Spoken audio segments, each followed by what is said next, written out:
Good evening, and welcome to the Quiet Nightmare. This is a space where silence speaks, and shadows tell stories.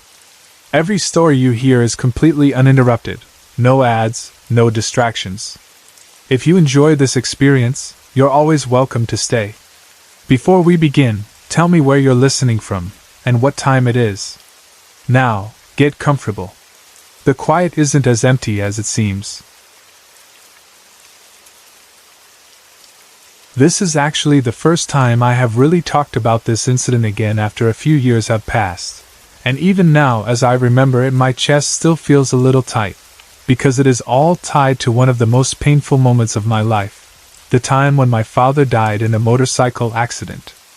I was only 8 years old then, but even at that age I already understood enough to know that death meant he was not coming back, that I would no longer see him sitting in our house, or working on his motorcycle, or calling my name. For an 8-year-old child, acceptance is very difficult, and at that time it felt almost impossible. I had already started to realize that life was going to be very different and much harder without a dad. Even though people around me would say that time would heal things and that my father was now with God, in my little heart I could already feel how heavy it was to move forward without him, how empty certain parts of the day felt. Right after the burial, when the sadness was still very fresh and everyone was still moving around in that slow, tired way people do after a funeral, some of my grandparents, sales ladies and helpers came to visit our house. We have a family business, and because of that I grew up in an environment where there were always a lot of people around my grandparents' place, workers, helpers, sales ladies, customers. So even though the world felt like it had suddenly become smaller after my father's death, there was still this constant flow of familiar faces who came and went. We actually live in one compound, which is shared by several houses that all belong to our family. There is our house, then my uncle's house, my mother's younger brother, and then my grandparents' house, which is like the center of everything where the business is, where the helpers and sales ladies come every day. Because of this setup, I was used to seeing people walking in and out, hearing voices from different directions, and feeling like even though we were a family, we also lived inside a little community of our own. On that particular evening, it was around 7 or 8 o'clock at night when they came over. Since we live in a barrio, that time is already considered late. By then most of our neighbors were already inside their houses, some of them probably already asleep or preparing to sleep. The streets outside were mostly quiet, with only a few lights on and maybe the sound of crickets or occasional motorcycles passing by on the road further away. When the sales ladies and helpers arrived, my mom, even though she was grieving, did what many Filipino mothers do automatically. She went to prepare snacks for them. She went into the kitchen, put together something to eat and drink, and made sure they were comfortable. We all gathered in the living room, which was the heart of our house, the place where we sat together when there were visitors, the place where we tried to act normal. The women started talking with my mom, telling stories, trying to cheer her up, trying to lighten the mood even just a little bit. They did not ignore the fact that my father was gone, but they tried to mix comfort with some laughter, as if reminding her that life still had small happy moments in it, even in the middle of grief. Slowly, as they told jokes and shared memories and funny little stories, the atmosphere in the house changed. At first it was heavy and quiet, but as time passed the house was suddenly filled with laughter. Their voices echoed off the wooden walls and bamboo floor, and for a brief time it almost felt like a normal evening again, like the days before the accident, when people would visit and everyone would sit together and talk and laugh. Our old house was simple but very memorable in its structure. It was built mostly of wood, with a floor made of bamboo. Because of that bamboo floor, every step anyone took would create a small sound, a familiar creak or hollow thump, so we were always aware when someone walked across the room, especially at night when everything else was quiet. There was a 3-step staircase inside that led up toward the bedroom area, which was slightly elevated from the rest of the house. The front door was also a little bit raised, about 2 or 3 inches above the floor, in such a way that if someone was outside the door and you crouched down or peeked under, you could see a small gap where the light would come through, and you would be able to tell if someone was standing just outside. Before you reached the front door from the outside, there was a small terrace or porch area, a little space where people could stand and knock or talk before being invited in. That terrace had a light, so when it was turned on at night, you could see the shadow of anyone standing there clearly on the other side of the door, even if you did not open it. That night, with the visitors scattered around our small living room, I ended up sitting in front of the front door with one of our visitors. We were sitting close to the door, facing the inside of the house but able to turn our heads and glance toward the terrace any time we wanted. I remember laughing at their jokes, even though there was still a small ache in my chest. Their efforts, the warmth in their voices, and the kind way they treated my mother and me made it easier, even just for a moment. We were just sitting there, trying to feel normal, when suddenly something happened that cut through the laughter like a knife. Out of nowhere, a shadowy figure appeared at the front door from the outside. The terrace light was on, so the shape of anything that moved in front of the door would be clearly visible, not just a vague darkness. What we saw was a dark human-shaped figure standing right there, on the other side of the door, its outline clearly visible against the brighter light. It did not move like a dog or a small animal, and it was tall enough and shaped in such a way that it looked very much like a person standing there quietly. It stayed there for a few seconds, not entering, not knocking, just standing. My heart stopped for a moment as I stared at it, and my skin prickled with goosebumps. It was the kind of moment where your mind tries to catch up with your eyes, where you tell yourself that maybe you are just imagining things, but your body already feels the wrongness of what you are seeing. After those few seconds, the shadow moved away, as if whatever was there had turned and walked away from the door. Both of us who were sitting near the door were stunned. We looked at each other with wide eyes and then quickly told the others that someone had been outside. We were sure of what we had seen. We were not joking or making it up. We had clearly seen a shape standing there.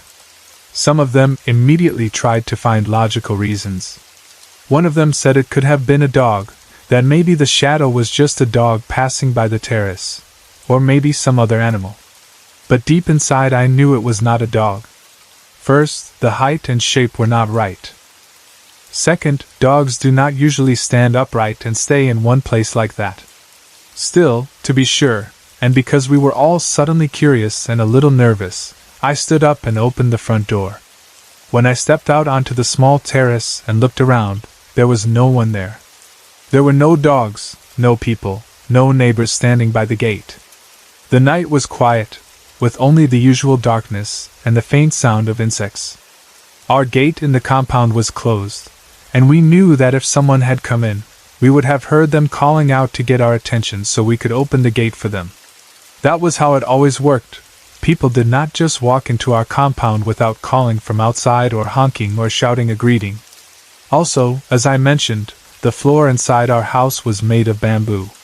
If someone had climbed up the terrace and walked up to the door, we would have heard the creaking sound when they stepped inside. The bamboo floor always betrayed any movement, especially at night. But before the shadow appeared, we had not heard any footsteps, no knocking, no voice calling out. It was as if a shape had simply appeared and then vanished without any of the sounds that should have come with it if it were truly a living person. Because of all these things, we started to consider another possibility, one that felt both frightening and strangely comforting at the same time. We began to think that maybe, just maybe, it had been my father. We wondered if maybe his spirit had come home that night to check on us, to see if we were okay, to stand by the door the way he used to when he came home from somewhere. It made a kind of emotional sense to us. We never got the chance to really talk to him before he died. My mother never got to say a proper goodbye, and neither did I, because his death had been sudden and unexpected. One moment he was alive and busy with his usual routines, and the next he was gone. It left behind so many unfinished words, so many unspoken feelings, so many questions. The idea that he might have come back as a shadow outside our door the night people were trying to cheer us up and fill the house with laughter felt like both a blessing and a sadness. Part of me hoped that it was truly him, checking on us, letting us know he was still close, but another part of me was scared by the idea of seeing him that way, not as a solid person I could hug, but as a silent, shadowy figure who could not come in. In the days and weeks that followed, there were other small things that made people talk and think about his presence. Some of our neighbors said that sometimes they could smell gasoline nearby, especially late at night. My dad used to fix his motorcycle even in the late hours. He would sit outside or near the house, working on it, his hands full of grease, his clothes carrying the smell of gasoline and metal. That scent became part of how we remembered him at home. So when neighbors reported that they smelled gasoline close to our place even when no one was working on a vehicle, it made us think of him immediately. There were also times when people said they could smell the scent of candles in our store when they dropped by. It was a strange detail, because candles are often associated with prayers for the dead, with altars and funerals. The smell of candles in the store, mixed with the normal air of everyday business, felt like a reminder that there was still someone we were praying for, someone whose soul we hoped was at peace. These small things did not prove anything scientifically, but for people like us who were grieving and who believed in spirits and signs, they felt meaningful. They felt like my father was still touching our world in small, almost invisible ways, letting us know that he had not completely left. A few months later, my mother made a big decision regarding the house. She decided to move the house backwards on the lot, to change its position and location. This is not something people do casually. You do not just decide to move a house for fun. She did it because she had been told by some people, perhaps elders or those who believed in spiritual matters, that the location of the house was not good. According to them, there were bad spirits in that particular spot, or that the place where our house stood was somehow unlucky or dangerous. They said that such spirits might have taken my dad, that a bad spirit or a bad fairy could have lured him away or caused the accident, and in some of the darker stories they told, they even said that there is a belief in which a fairy or otherworldly beings take a person to their world and place something else in the coffin, like a banana tree trunk, so that what is buried is not really the body, and the soul is trapped somewhere else. Those kinds of stories are common in our culture, and while part of me knew that my father's body had been identified and buried, another part of me, the part that was still a child, was frightened and confused by all these possibilities. The idea that a bad fairy might have taken him to another world where he was still alive but unreachable was both scary and strangely hopeful, but mostly it made my heart hurt. Before he died, there had already been strange experiences in our house that now seemed more meaningful in hindsight. My father used to see an image of a white lady near our home. A white lady is a common ghost figure in our stories, a woman dressed in white, long hair, sometimes crying, sometimes just standing silently. He would mention seeing a figure like that, and we did not always know what to make of it. There were also mornings when I would wake up and see that the side of the house, the ground along the wall, was covered with lines of salt arranged in cross shapes.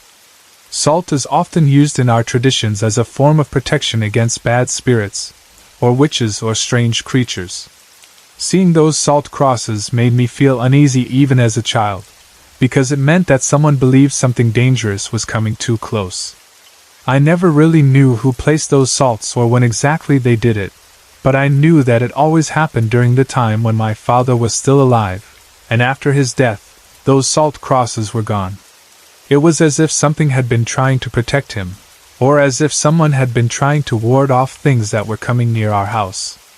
When he died, and the salt lines stopped appearing, it felt like a shield had suddenly disappeared too. Moving the house backwards was my mother's way of trying to change our fate, of trying to create a safer space for us. Maybe she felt that shifting the house away from that unlucky spot would help us move away from the shadow of my father's death as well. Maybe she hoped that by doing so, she could protect us from whatever had taken him away so suddenly. As for me, as I grew older and learned more about life and death and faith, I began to form my own quiet prayers. I still remember that shadow at the door, the smell of gasoline, the stories about bad spirits and white ladies, the salt on the ground. I know that some people would say those things are just coincidences or tricks of the mind. Others would say that they are clear signs of a spiritual presence. I stand somewhere in between, holding both my fear and my hope. More than anything, I hope that my father's soul is at peace right now, resting safely in God's hands, and that he was not taken to some other world where he is stuck and unable to move on. I hope that if that shadow at the door really was him, it was his way of saying a final, gentle goodbye, of letting us know he was still watching us with love before fully crossing over. Even now, when I think of him and that night, I whisper a small prayer, asking that wherever he is surrounded by light and no longer haunted by any of the things that once troubled our home. This creepy story happened to my younger cousin when he was about to leave our province in Sta Monica, Laguna to study in Manila, and even though it did not happen directly to me, I have heard it from him so many times and in such detail that I can almost see every moment in my mind whenever I think about it. At that time, he was still a young boy, old enough to understand what it meant to move away but still young enough to cling to his childhood friends and the familiar streets of our barrio. The decision to send him to Manila for his studies had been made by his parents after a lot of discussion. They wanted him to have better opportunities, to study in good schools, and to build a brighter future. But for him, in that moment, it simply meant he would be leaving behind the life he knew, his house, his neighbors, and especially his closest playmates, Cat and Carlin. Sta Monica, Laguna is the kind of place where children still play outside on the streets until late afternoon, where people know each other's names and family histories, and where you can shout someone's nickname from the road and they will lean out of their door to answer you. That was the world he was leaving, so the last days before his departure felt heavy and meaningful, even if he did not fully show it. The day before he was supposed to leave for Manila, when the countdown had truly begun and his belongings were already half packed in bags and boxes, his two playmates, Cat and Carlin, came to see him. They had grown up playing together along the narrow roads of the barrio, running across rice field paths, climbing trees, and laughing until their sides ached. They were like a small trio, always together during weekends and after school. On that day, they asked him if he could still play with them one last time before he left. It was not the kind of question that needed a long answer. Of course he agreed. It was their last chance to pretend everything was still normal. Still, he had some errands to do at home, helping his mother, sorting his things, and doing the small tasks his parents gave him before he left. So he told them to come back at 4 in the afternoon. He said it casually, but that time became important later. "Balik kayoing alas 4, ha?" he told them, and they said yes, promising to return at exactly that hour. They left for a while, and he turned back to his chores, trying not to think too much about the fact that this would be their last game as kids in that familiar street, at least for a long time. The hours passed slowly, the way they do when you are waiting for something you know will not come back again. He helped his mother with whatever she asked him to do around the house. Maybe he swept the floor, maybe he fetched water, maybe he folded some clothes and checked his things, making sure his favorite shirt and some little treasures were hidden in his bag somewhere. Outside, the sun slowly shifted in the sky, and the afternoon light turned softer. In their barrio, 4 o'clock in the afternoon is usually the time when children start coming out of their houses again. The air begins to cool, the strong heat of midday fades, and the narrow street beside their house becomes a playground. At exactly 4, just as they had promised, my cousin heard someone calling his name from outside the house. It was a familiar voice, a girl's voice, young and clear. It was Cat calling him. He recognized her tone right away because he had heard it countless times before whenever she came to fetch him, the way she stretched his name a little, the way her voice carried through the walls. Without thinking too much, and assuming that his friends were already waiting, he immediately went out of the house, excited for that last game. But when he stepped out the door and looked around, his excitement suddenly turned into confusion. There was no one outside. The small yard in front of their house was empty, the narrow road quiet. There were no children standing near the gate, no figures hiding behind posts or walls, no movement at all. The voice had sounded as if it was just a few steps away from the door, but there was nobody there. He looked left and right, expecting to see Cat somewhere nearby, perhaps hiding behind a tree or teasing him from a distance, but the street was empty. There were no other kids around the area at that moment, no neighbors' children playing, nobody he could mistake for her. The only sounds he could hear were the everyday noises of the barrio, a distant motorcycle passing by, some chickens clucking, the faint murmur of adults talking somewhere inside their homes, but nothing that explained who had called him. He stood there for a few moments, puzzled. He knew what he had heard. It was so clear in his ears that he could almost still hear the echo of his name. It had been exactly like how Cat called him every time. It was not a voice from the radio, not a noise from somewhere far, not his imagination whispering softly. It had been as loud and distinct as a normal person calling from their gate. My cousin is not the type of boy who jumps quickly to ghost stories, so his first thought was not that something supernatural was happening. Instead, he thought maybe he was just mistaken or that Cat had called and then run off for some reason. To satisfy his curiosity and settle that strange feeling, he decided to walk to Cat's house and ask her directly if she had been the one calling him. Her house was not far. In a small barrio, everything is within walking distance. The path to her home was a route he knew very well, one his feet had walked so many times before. As he approached their gate, he saw her coming out of the house as if she was just getting ready to leave. He asked her if she had gone to his house already and called his name. She looked at him, confused, and told him no. She said she had not gone to his house yet, and that she was just about to leave and fetch him. Her answer did not match what he had heard just minutes earlier. That was when a slight chill ran down his back. It was one thing to think he had misheard, but another to have the person whose voice he heard say she had not even left her house.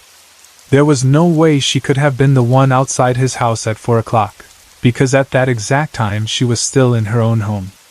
He tried to find another explanation. Maybe someone had played a prank. Maybe another kid had mimicked her voice. But he knew the voices of the other kids in the area, and no one matched hers that perfectly. In the end, he just decided to push the thought aside and assume that maybe his mind was playing tricks on him. He did not want to ruin their last day of playing with something that might just be a mistake. So he let it go for the moment, and together they went to fetch their other friend, Carlin. The three of them gathered beside the narrow road near their houses, a familiar spot that had been their playground for years. The road was not very wide, more like a long strip where tricycles and motorcycles passed occasionally, but to them it was an entire world. They had played tag there, patintero, tumbang preso, and all sorts of games. On one side of the road, there were small houses and fences. On the other, there might have been a few vacant lots, plants, and parked vehicles, including a tricycle that often stayed near the side. That afternoon, the light from the setting sun gave everything a warm glow, but shadows were already starting to grow longer. They decided to play a simple game of tag like it, where one person would be it, and the others would have to hide. Because my cousin was the oldest among them, they decided he would be it for that round. Being the oldest meant he could run faster and understand the rules better, but it also meant he had to be the one to search. He went to their agreed base spot, closed his eyes, and started counting out loud up to 10 while the two girls ran off to hide. He could hear their quick footsteps scattering in different directions, their small slippers slapping against the ground as they hurried to find good hiding places. The counting felt longer than usual, because in his mind there was also the awareness that this might be the last time he would count for them in a game like this in Sta Monica. When he reached 10, he shouted that he was done counting and quickly opened his eyes, the familiar thrill of the game making his heart beat a little faster.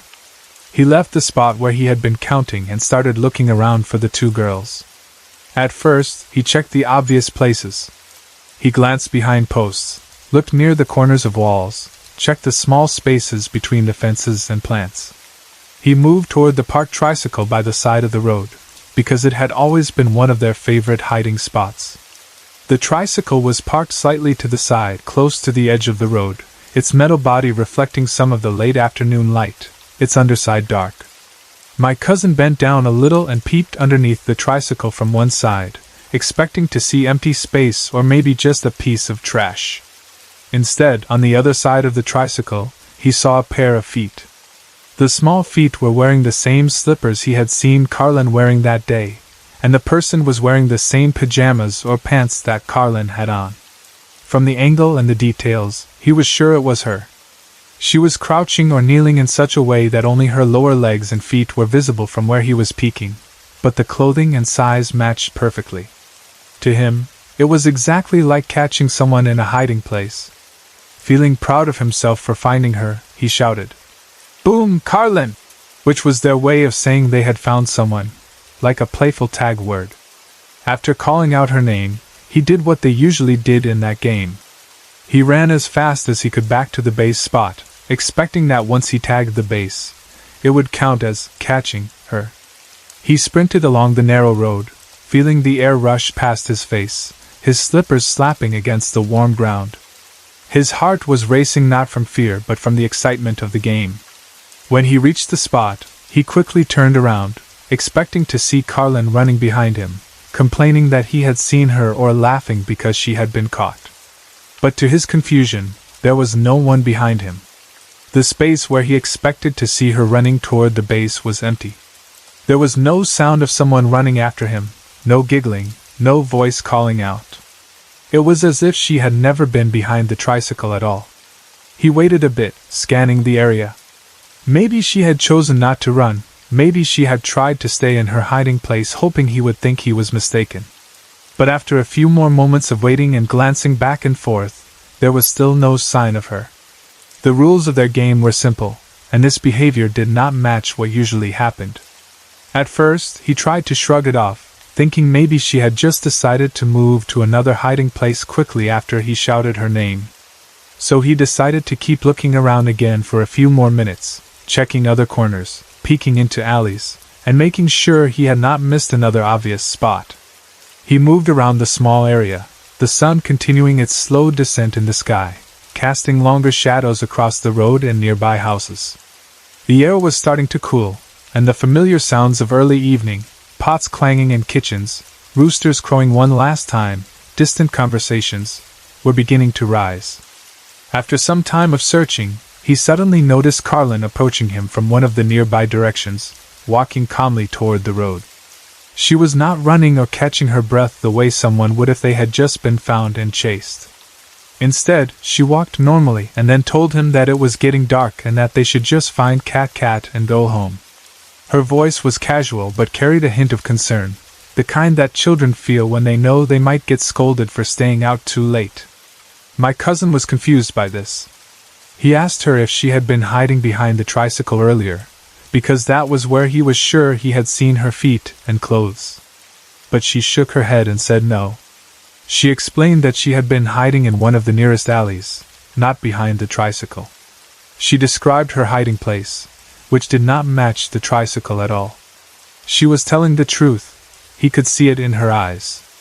There was no mischief there, no teasing smile that would suggest she was playing a trick on him. That was when he told her that something strange seemed to be happening. He said it felt like someone was copying Cat's voice and someone was also copying Carlin's appearance. He told her about hearing Cat's voice at exactly 4 o'clock and finding no one outside.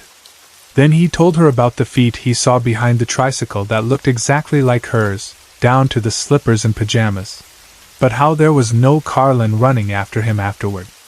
As he spoke, both of them started to feel an eerie chill, the kind that makes the hairs on your arms stand up.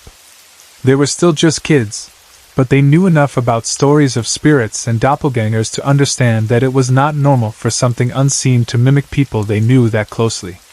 The two of them decided that it was better not to play for much longer, and that they should just hurry and find Cat so they could all go home together.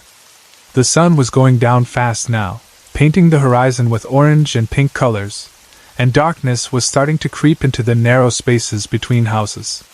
They walked quickly toward one of the short alleys nearby, a place that they knew well because they had often used it as a shortcut or hiding place. As they approached the entrance of the alley, they both saw a shadow at the other end. The alley was short enough that from one edge you could see a figure standing at the opposite side, especially when lit from behind by the fading light.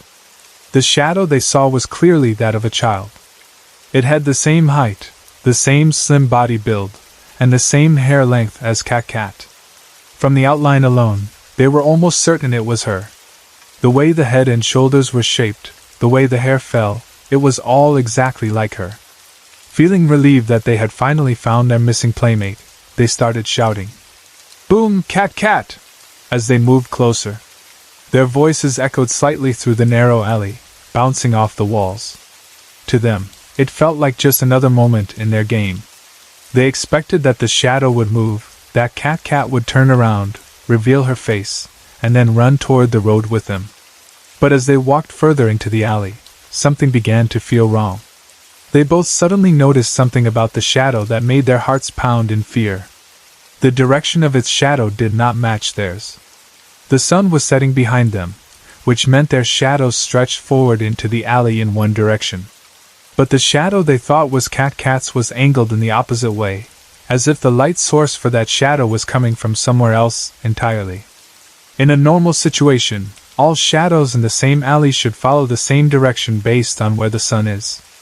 But here, their shadows and the shadow of the figure ahead of them did not align. The more they paid attention to it, the more they realized this was not normal. There was no other light source in the area. There was no lamp or flashlight shining from behind the figure to create a different angle. The only light was from the setting sun behind them. Yet the shadow at the other end of the alley stood facing them in a way that did not obey that same rule. It was as if the figure there was not part of the same world of light and angles as they were. That realization flooded them with terror. In an instant, all thoughts of games and last day play vanished. Their bodies moved before their minds could fully process it.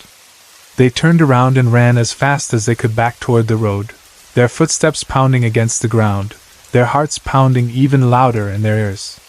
They did not dare look back. The only thing they knew was that whatever they had seen at the end of the alley might have taken the shape of their friend's body, but it was not her. When they finally reached the road, breathing hard and shaken, they saw Cat standing there, waiting for them. Her presence, so normal and familiar, almost made them collapse with relief. She looked completely ordinary, like she had just been standing there for a little while, waiting for them to come back. There was no sign that she had been in the alley earlier. She had not been the one casting that strange shadow. Together, they told her what had just happened, their words spilling out fast as they tried to describe the shadow they had seen, how it looked exactly like her from a distance, how its body build and hair length matched hers, but how its shadow had been wrong, facing the opposite direction of theirs even though the sun was setting behind them. They explained that they had tried to boom her, thinking it was part of the game, but when they realized something was off, they had run away in fear. As they were talking, all three of them suddenly heard a giggle near the area.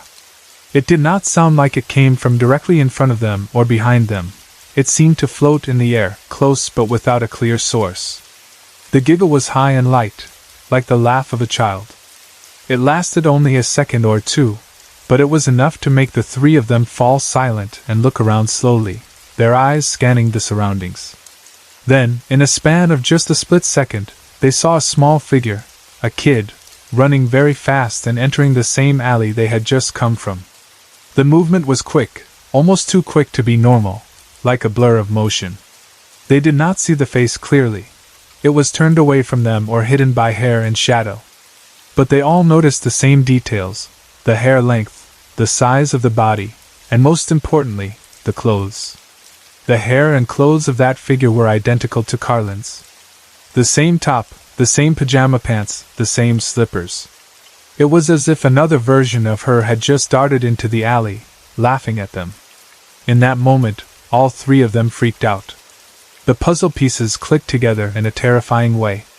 Earlier, something had copied Cat's voice and called my cousin from outside his house when she had not left her home yet. Then something had copied Carlin's appearance behind the tricycle, enough for my cousin to be certain it was her. Later, something had taken on the shape of Cat's body and stood in the alley, casting a shadow that did not obey the rules of light. And now, a figure that looked exactly like Carlin from behind had just giggled and run into the alley where that strange shadow had been. They realized that whatever was playing with them was not just a simple trick of the eyes. Something unseen had been copying them, using their voices and appearances like masks in a game that was not theirs. The three of them did not wait to investigate further. They did not dare walk into the alley again or call out to the figure. Instead, they clung to each other and hurried back to their own homes, their last afternoon of play turning into a memory of fear instead of fun.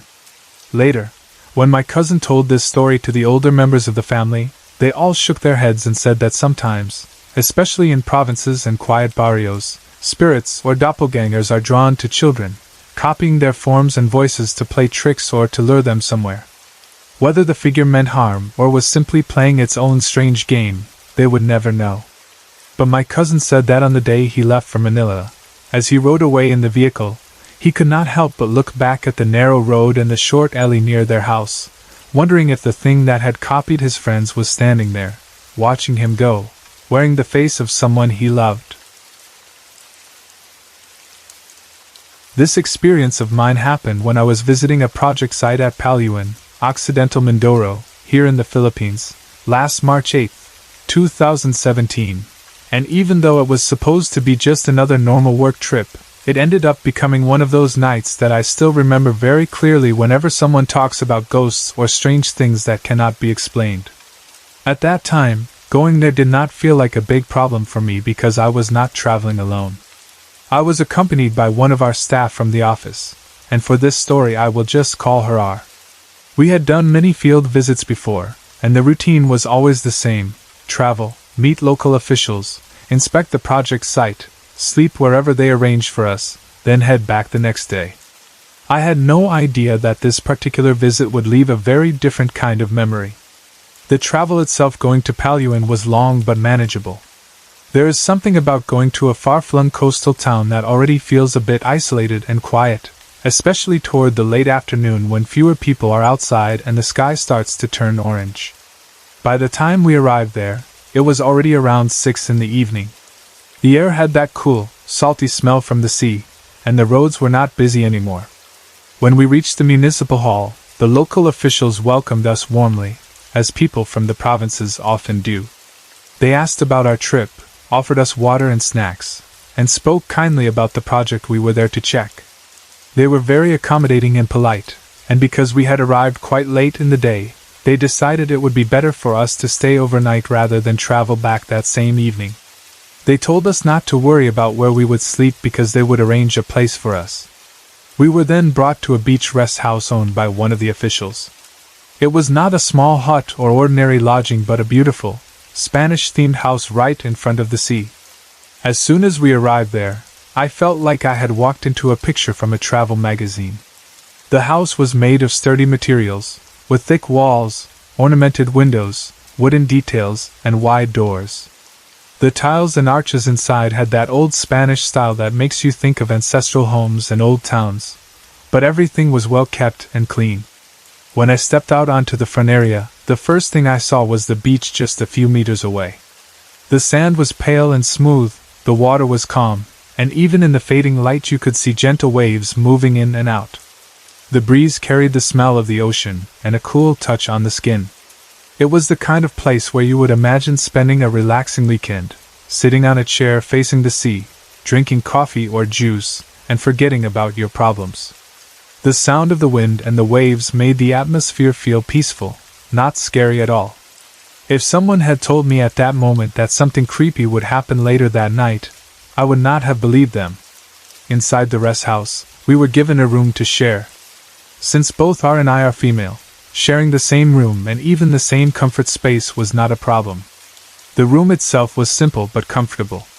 It had 2 single beds separated by a small space, a washroom with its own door, and another door that connected our room to the rest of the house, most likely leading out to the living room area. My bed was placed in such a way that when I laid down, I would be facing the door of the washroom directly. So if someone went in or out of the washroom, I would see that movement easily, especially if the light inside was turned on. R's bed, on the other hand, was positioned against the opposite wall, the one connected to the door to the living room. So from her bed, she was closer to the door leading to the rest of the house, while I was closer to the washroom. The room had enough space for our bags and personal things, and the air felt cool and fresh, helped by the sea breeze and maybe a fan or air conditioning unit. It felt safe and calm, the kind of room where you would think you could sleep deeply after a long day. After we placed our bags inside and settled a little, we were called to have dinner. The officials and some of the staff had prepared food for us, and as with many Filipino meals, there was rice, viands, maybe some fish or meat, and drinks. We sat, ate, talked a bit about work and about the town, and everything felt very normal.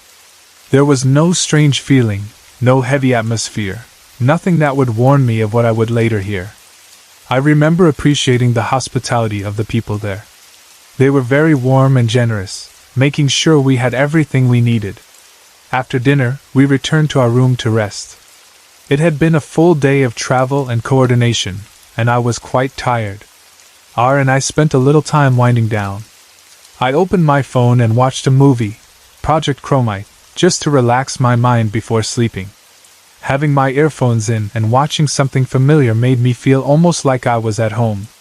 The gentle hum of the electric fan, the faint sound of the sea outside, and the dim light inside the room worked together to make everything feel comfortable. After I finished watching, or at least after I felt sleepy enough, I decided it was time to get ready for bed. I changed my clothes into something more comfortable for sleeping, washed my face, and brushed my teeth in the washroom. I did not feel anything strange while doing these simple routines. It was just like any other night in any other place. I also changed and prepared to sleep on her side of the room. A short while later, when we were both done with everything, we turned off the main lights. The room became dark, but not pitch black, because a bit of faint light came in from outside or from some small source nearby. We lay down on our beds, said goodnight, and tried to rest. My body felt heavy with exhaustion, and within about 10 minutes or so, I started drifting towards sleep. Sometime in the early morning, maybe around 4 o'clock, I was pulled out of my sleep, not completely awake, but not fully asleep either. It was that half-awake, half-dreaming state where you are aware of your surroundings but still feel the weight of sleep pulling you down. I realized that I had been awakened because I had gotten up from her bed. I saw a light suddenly come from the washroom, and I heard the soft sound of her movements. It seemed like she had gone to use the toilet, or maybe wash her face. Since my bed was facing the washroom door, I could see the light spilling out from the small gap between the door and the frame. I checked the time in my mind and thought, "It's still too early." But I was too sleepy to do anything except observe quietly. After about 5 or 6 minutes, I saw the washroom light turn off again, and I heard her walk back to her bed. The mattress made a small sound as she lay down. I did not say anything to her. I simply shut my eyes tightly and allowed myself to return to sleep. Everything about that moment felt ordinary. People get up at dawn to use the washroom all the time, especially after a long day of travel. A little while later, though, something else woke me up, and this time it was not the sound of our moving. It was around 4:20 in the morning. I know this because I checked my phone during that time, and the room was quiet except for the faint background sounds of the night. Suddenly, I heard a sound that made my whole body tense up on the bed. It was the sound of a child crying. It did not sound like a playful shout or a fake cry. It sounded like an actual, soft, sad cry, the kind that a small child makes when they are hurt or lonely. The sound was not loud enough to be like a wailing baby, but it was clear and distinct, very close, and it was coming from the direction of ours bed. In my half-awake state, my mind immediately started searching for a rational explanation. I told myself that maybe I was just dreaming and that the cry was part of the dream mixing with real sounds from the environment. I thought maybe there was a house nearby with a crying child and the sound had traveled through the open windows. I reminded myself that sometimes when you sleep in a strange place, your brain can play tricks on you. Still, the sound had felt very near, almost as if there was a child right inside the room with us. Trying to calm myself and prove that there was nothing there, I reached for my phone on the bed and opened the flashlight application. The white light from the phone immediately cut through the darkness. With my heart beating a little faster, I pointed the light toward ours bed because that was where the cry seemed to be coming from. I scanned the outline of her bed, the sheets, the floor area beside her, and even the space near the wall. What I saw was exactly what I expected to see if nothing strange was happening.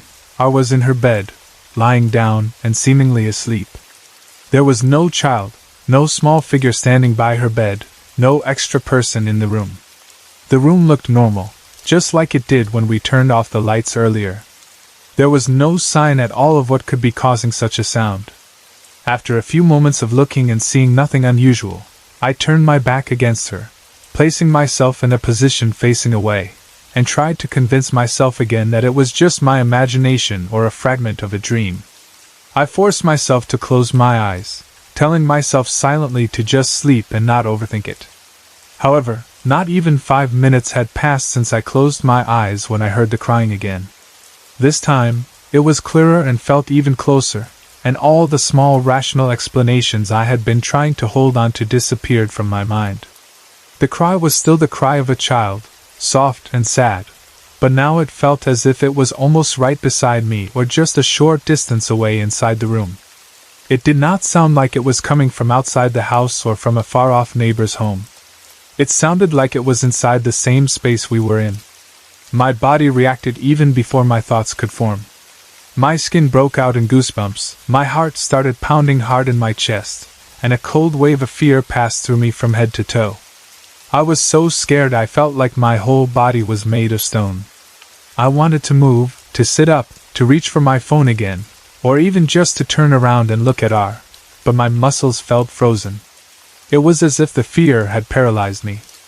I could not bring myself to stand up and run to the door, even though in my mind I knew that if I could, I might have already sprinted out of the room and into the living area or even out of the rest house, even if it was still dark outside. In that moment, all I could do was lie there, facing away, stiff and terrified, listening to the sound of that unseen child crying. Eventually, the sound stopped, and the room fell silent again except for the usual background noises, the electric fan, the faint whisper of the sea breeze, and maybe the distant sound of waves outside. I do not remember exactly how long I stayed awake after that, but I know that sleep did not come easily. I kept my eyes shut, too afraid to open them wide and fully check the room again, and I tried to pray silently in my heart, asking for protection and telling myself that morning would come soon, that this would all end when the sun rose. Sometime between that moment and the early morning, I must have drifted off into an uneasy sleep, because the next clear thing in my memory is waking up to daylight. The next day, when we got up and prepared for breakfast, we moved around as if nothing had happened. The sunlight coming through the windows made the whole rest house look warm and beautiful again. The beach out front looked peaceful, the waves gentle, and the sky bright. It was hard to connect that bright morning view with the fear I had felt just a few hours earlier. We went to the dining area, where the people in charge of the rest house and some local staff had prepared breakfast for us. The mood was light and normal. They asked if we had slept well, if we needed anything else, and made sure we were comfortable. At first, I did not say anything about what I had heard. I did not want to sound strange or ungrateful, especially because they had been so kind in letting us stay there for free. But as we sat there eating and talking, I realized I could not keep it to myself any longer. I turned to R and told her about what had happened at around 4:20 in the morning, how I had heard a child crying twice, how I had checked her bed with my phone light and seen no child, and how scared I had been. I told her the details, the time I woke up from her using the washroom, the direction where the cry seemed to come from, and how I felt frozen with fear. She looked at me and said, "Dikeo naman narinig yan," which means, "I didn't hear anything." Her face showed genuine surprise. She had no memory of any crying sound, and she had not woken up because of it. She thought maybe I was just dreaming or imagining things, and I could not blame her for thinking that, because if I had not experienced it myself, I might have said the same. Still, I knew what I heard. It was not the kind of thing that would just vanish from my mind like a fading dream. It had been too clear, too real. After breakfast, we proceeded to focus on our main purpose in that town. With the help of the municipal engineer, we prepared to head to the project site we were supposed to visit. We gathered our documents, checked our transport, and got ready to leave the rest house. The engineer accompanied us, and as we were on our way, riding in the vehicle and passing by the roads of Paluin, he started asking casual questions. One of the things he asked was whether everything had been okay at the rest house where we spent the night.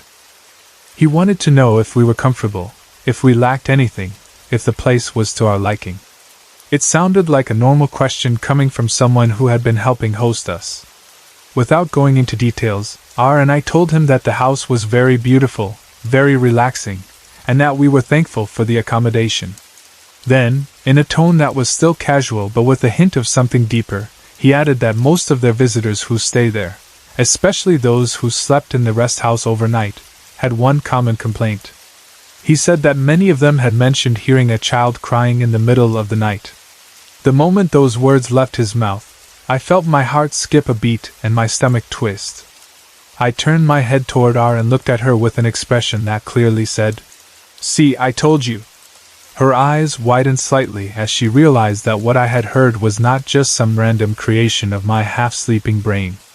There were other people, previous visitors, who had heard a similar sound while staying in the same rest house. It was not just my imagination. I did not tell the engineer the full story of what I had experienced, how many times I heard it, how scared I was, or how I had lain frozen in my bed. I chose to keep those details to myself, partly out of respect for their hospitality, and partly because I did not want to make the situation awkward. They had been so kind and generous in letting us stay there. I did not want to embarrass them or make them feel bad about something they might not understand or be able to control. So I just smiled a little, said everything was fine, and let his comment pass. But deep inside, I knew that what had happened to me that dawn was real. There was no physical child in the room with us, yet I had clearly heard a little one crying near ours bed, not once but twice. I had checked and found nothing, and later I learned that other people had heard similar cries on other nights. Until now, I still do not know who that child is, whether it was a spirit that had been tied to that place, or a tragic story from the past, or something else entirely. All I know is that in a beautiful Spanish-style rest house by the sea, in a town that welcomed us kindly, there was also a sound in the darkness that did not belong to us, and did not come from any living child we could see. This experience of mine happened when I was visiting a project site at Palawan, Occidental Mindoro, here in the Philippines, last March 8, 2017, and even though it was supposed to be just another normal work trip, it ended up becoming one of those nights that I still remember very clearly whenever someone talks about ghosts or strange things that cannot be explained. At that time, going there did not feel like a big problem for me because I was not traveling alone. I was accompanied by one of our staff from the office, and for this story I will just call her R. We had done many field visits before, and the routine was always the same: travel, meet local officials, inspect the project site, sleep wherever they arranged for us, then head back the next day. I had no idea that this particular visit would leave a very different kind of memory. The travel itself going to Palawan was long but manageable. There is something about going to a far-flung coastal town that already feels a bit isolated and quiet, especially toward the late afternoon when fewer people are outside and the sky starts to turn orange. By the time we arrived there, it was already around 6 in the evening. The air had that cool, salty smell from the sea, and the roads were not busy anymore. When we reached the municipal hall, the local officials welcomed us warmly, as people from the provinces often do. They asked about our trip, offered us water and snacks, and spoke kindly about the project we were there to check. They were very accommodating and polite, and because we had arrived quite late in the day, they decided it would be better for us to stay overnight rather than travel back that same evening. They told us not to worry about where we would sleep because they would arrange a place for us. We were then brought to a beach rest house owned by one of the officials.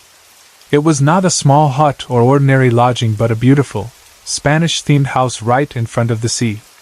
As soon as we arrived there, I felt like I had walked into a picture from a travel magazine. The house was made of sturdy materials, with thick walls, ornamented windows, wooden details, and wide doors. The tiles and arches inside had that old Spanish style that makes you think of ancestral homes and old towns, but everything was well kept and clean. When I stepped out onto the front area, the first thing I saw was the beach just a few meters away. The sand was pale and smooth, the water was calm, and even in the fading light you could see gentle waves moving in and out. The breeze carried the smell of the ocean and a cool touch on the skin. It was the kind of place where you would imagine spending a relaxing weekend, sitting on a chair facing the sea, drinking coffee or juice, and forgetting about your problems. The sound of the wind and the waves made the atmosphere feel peaceful, not scary at all. If someone had told me at that moment that something creepy would happen later that night, I would not have believed them. Inside the rest house, we were given a room to share. Since both R and I are female, sharing the same room and even the same comfort space was not a problem. The room itself was simple but comfortable. It had 2 single beds separated by a small space, a washroom with its own door, and another door that connected our room to the rest of the house, most likely leading out to the living room area. My bed was placed in such a way that when I laid down, I would be facing the door of the washroom directly. So if someone went in or out of the washroom, I would see that movement easily, especially if the light inside was turned on.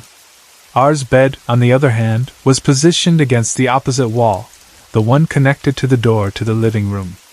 So from her bed, she was closer to the door leading to the rest of the house, while I was closer to the washroom. The room had enough space for our bags and personal things, and the air felt cool and fresh, helped by the sea breeze and maybe a fan or air conditioning unit. It felt safe and calm, the kind of room where you would think you could sleep deeply after a long day. After we placed our bags inside and settled a little, we were called to have dinner. The officials and some of the staff had prepared food for us, and as with many Filipino meals, there was rice, viands, maybe some fish or meat, and drinks. We sat, ate, talked a bit about work and about the town, and everything felt very normal. There was no strange feeling, no heavy atmosphere, nothing that would warn me of what I would later hear. I remember appreciating the hospitality of the people there. They were very warm and generous, making sure we had everything we needed. After dinner, we returned to our room to rest. It had been a full day of travel and coordination, and I was quite tired. R and I spent a little time winding down. I opened my phone and watched a movie, Project Chromite, just to relax my mind before sleeping. Having my earphones in and watching something familiar made me feel almost like I was at home. The gentle hum of the electric fan, the faint sound of the sea outside, and the dim light inside the room worked together to make everything feel comfortable. After I finished watching, or at least after I felt sleepy enough, I decided it was time to get ready for bed. I changed my clothes into something more comfortable for sleeping, washed my face, and brushed my teeth in the washroom. I did not feel anything strange while doing these simple routines. It was just like any other night in any other place. R also changed and prepared to sleep on her side of the room. A short while later, when we were both done with everything, we turned off the main lights. The room became dark, but not pitch black, because a bit of faint light came in from outside or from some small source nearby. We lay down on our beds, said goodnight, and tried to rest. My body felt heavy with exhaustion, and within about 10 minutes or so, I started drifting towards sleep. Sometime in the early morning, maybe around 4 o'clock, I was pulled out of my sleep, not completely awake, but not fully asleep either. It was that half-awake, half-dreaming state where you are aware of your surroundings but still feel the weight of sleep pulling you down. I realized that I had been awakened because R had gotten up from her bed. I saw a light suddenly come from the washroom, and I heard the soft sound of her movements. It seemed like she had gone to use the toilet, or maybe wash her face. Since my bed was facing the washroom door, I could see the light spilling out from the small gap between the door and the frame. I checked the time in my mind and thought, "It's still too early." But I was too sleepy to do anything except observe quietly. After about 5 or 6 minutes, I saw the washroom light turn off again, and I heard her walk back to her bed. The mattress made a small sound as she lay down. I did not say anything to her. I simply shut my eyes tightly and allowed myself to return to sleep. Everything about that moment felt ordinary. People get up at dawn to use the washroom all the time, especially after a long day of travel. A little while later, though, something else woke me up, and this time it was not the sound of our moving. It was around 4:20 in the morning. I know this because I checked my phone during that time, and the room was quiet except for the faint background sounds of the night. Suddenly, I heard a sound that made my whole body tense up on the bed. It was the sound of a child crying. It did not sound like a playful shout or a fake cry. It sounded like an actual, soft, sad cry, the kind that a small child makes when they are hurt or lonely. The sound was not loud enough to be like a wailing baby, but it was clear and distinct, very close, and it was coming from the direction of ours bed. In my half-awake state, my mind immediately started searching for a rational explanation. I told myself that maybe I was just dreaming and that the cry was part of the dream mixing with real sounds from the environment. I thought maybe there was a house nearby with a crying child and the sound had traveled through the open windows.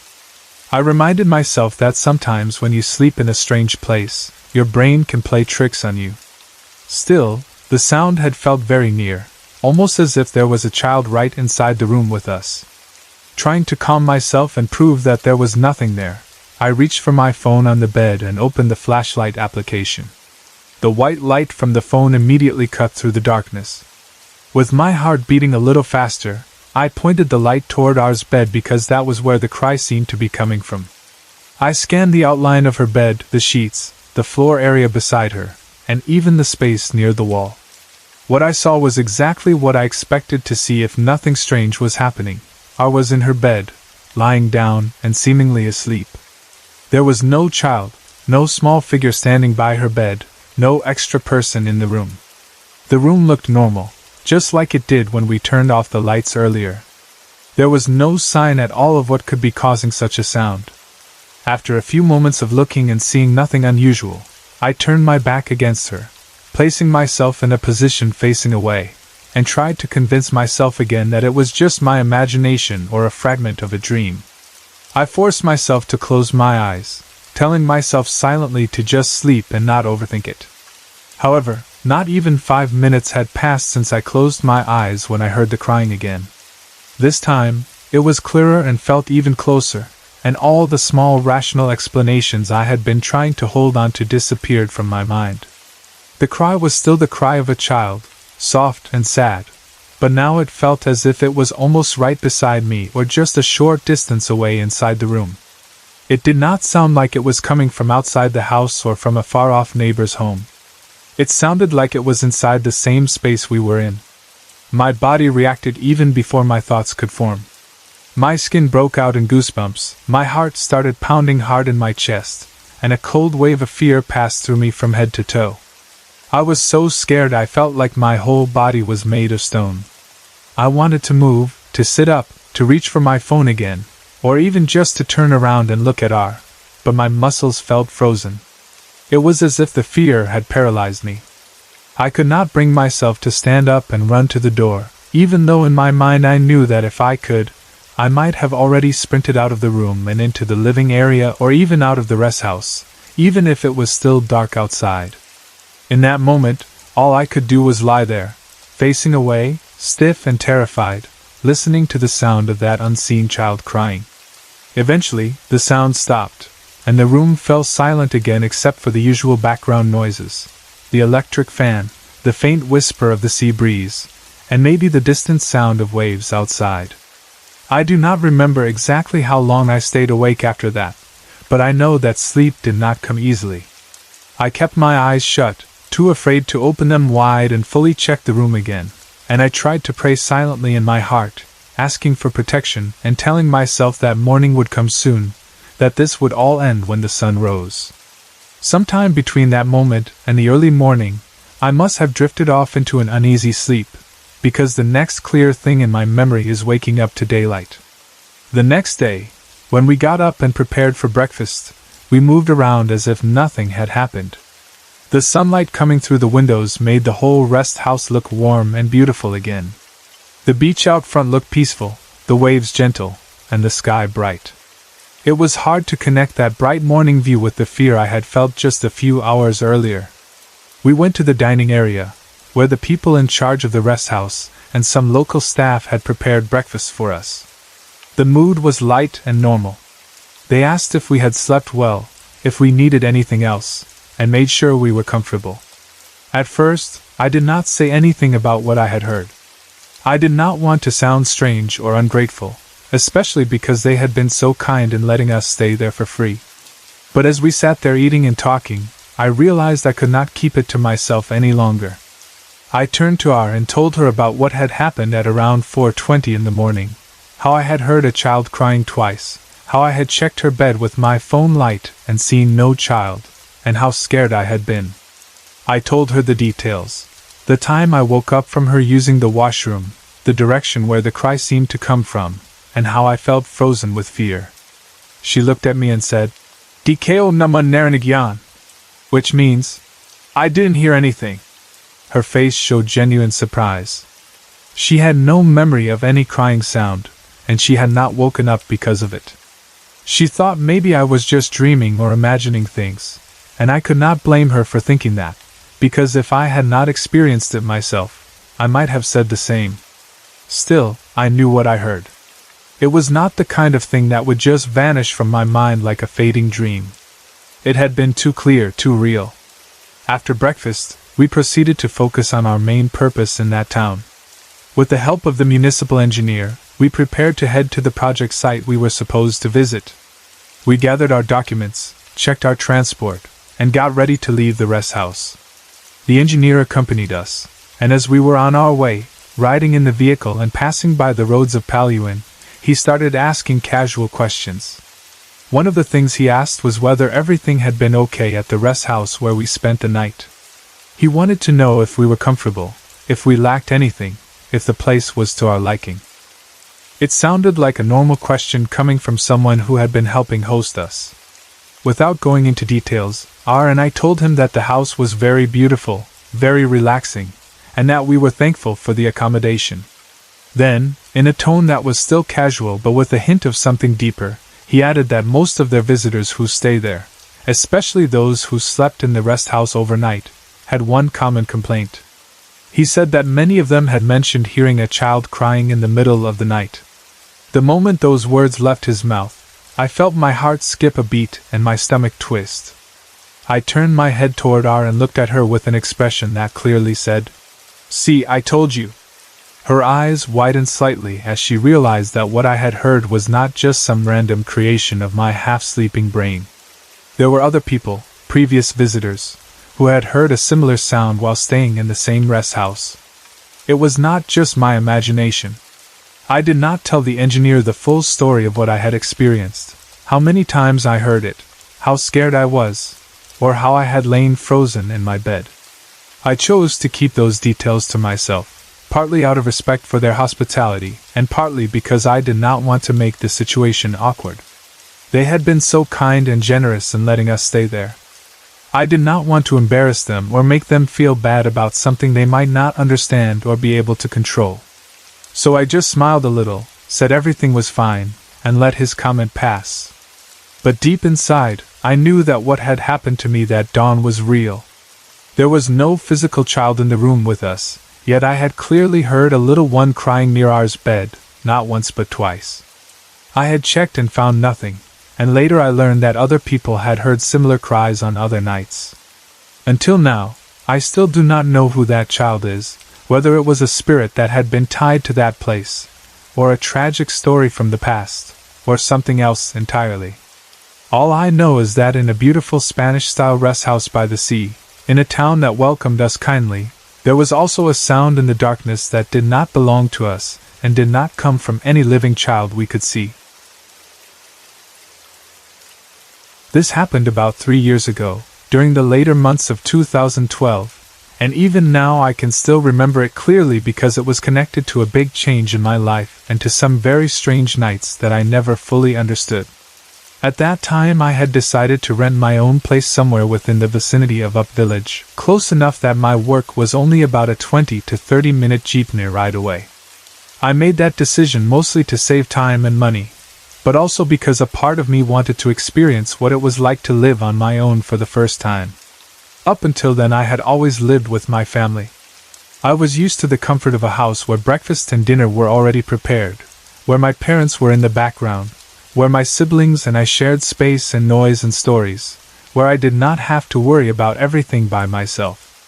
You know that feeling when you live with your parents, and you just get up, eat the food that is already cooked, get dressed, and then go to work. And when you come home at night there is someone there, there are lights, voices, and the feeling that you are not alone.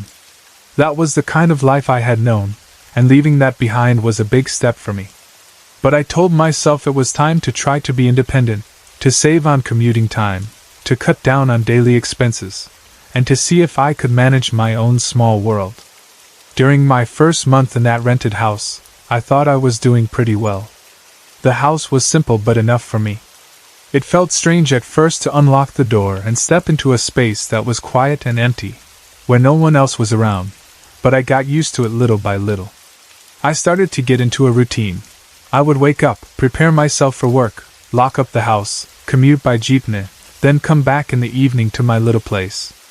Since I was alone, I did not bother cooking full meals every day.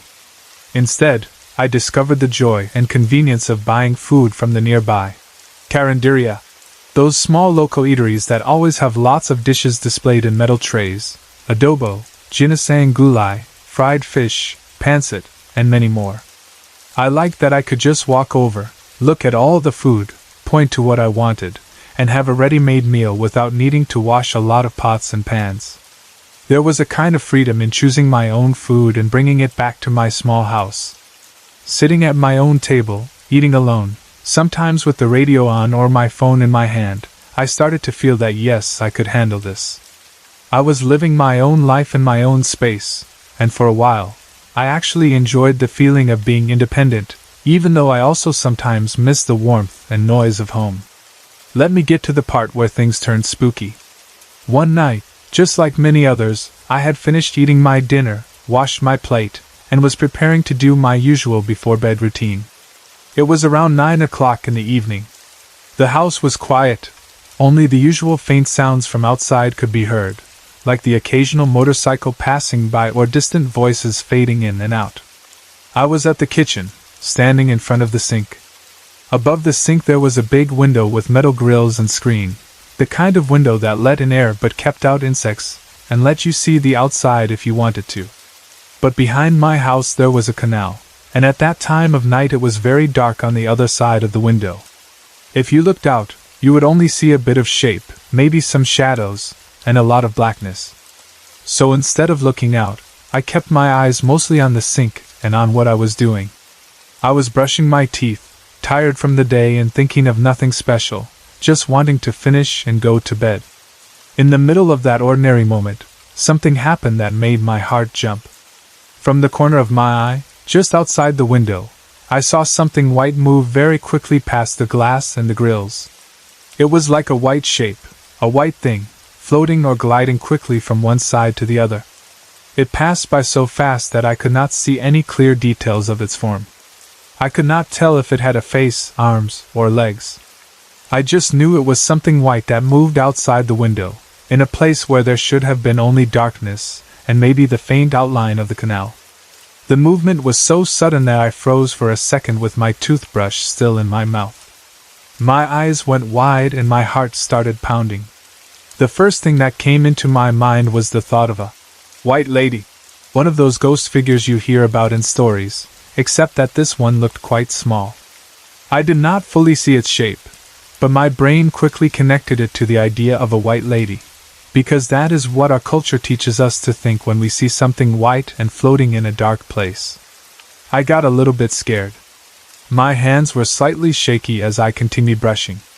I found myself staring at the window, half expecting whatever it was to pass by again or to appear in front of me more clearly. There was only darkness and the reflection of my own face in the glass. I could feel the hair on my arms stand up. For a moment I thought about calling someone or rushing out of the kitchen, but then a different feeling rose in me.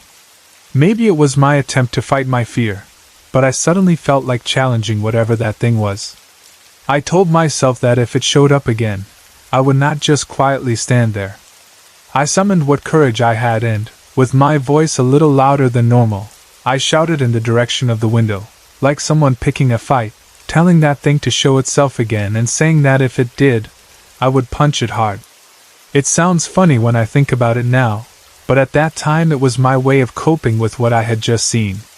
I wanted to feel that I was not just a victim, that I could fight back if something tried to scare me. After that, nothing else happened right away. I finished brushing my teeth, rinsed my mouth, and tried to act normal, even though my heart was still beating faster than usual. I sat down for a while, maybe on a chair or on the edge of my bed, and tried to shake the image out of my mind. I told myself it could have been a trick of the light, or maybe some plastic bag caught by the wind, or some other ordinary thing that just looked strange in the dark. I forced myself to calm down and not let it get to me. After some time, I decided not to think about it anymore, turned off the lights, lay down, and eventually slept. Surprisingly, that night I was able to sleep nicely. I did not have any nightmares or wake up scared. When I woke up in the morning, the memory of the white thing was still there, but it felt like a dream or a strange little incident that could be ignored. Days passed without anything unusual happening. I went back to my usual routine, waking up, going to work, commuting, eating at the cafeteria, returning to my rented house, and sleeping at night. I moved around my small space with growing confidence. The house began to feel more familiar, like a place that belonged to me. I told myself that maybe that strange white shape had just been a one-time thing caused by my tired eyes or my imagination. For a while, it seemed like that was true. The nights went by quietly, without any more floating white figures by the kitchen window. I relaxed again and stopped looking over my shoulder so much. Then one night, everything changed. I had done all my usual night routines. I had eaten dinner, washed up, maybe checked my phone a bit, and eventually decided it was time to sleep. I turned off the lights, lay down on my bed, and closed my eyes.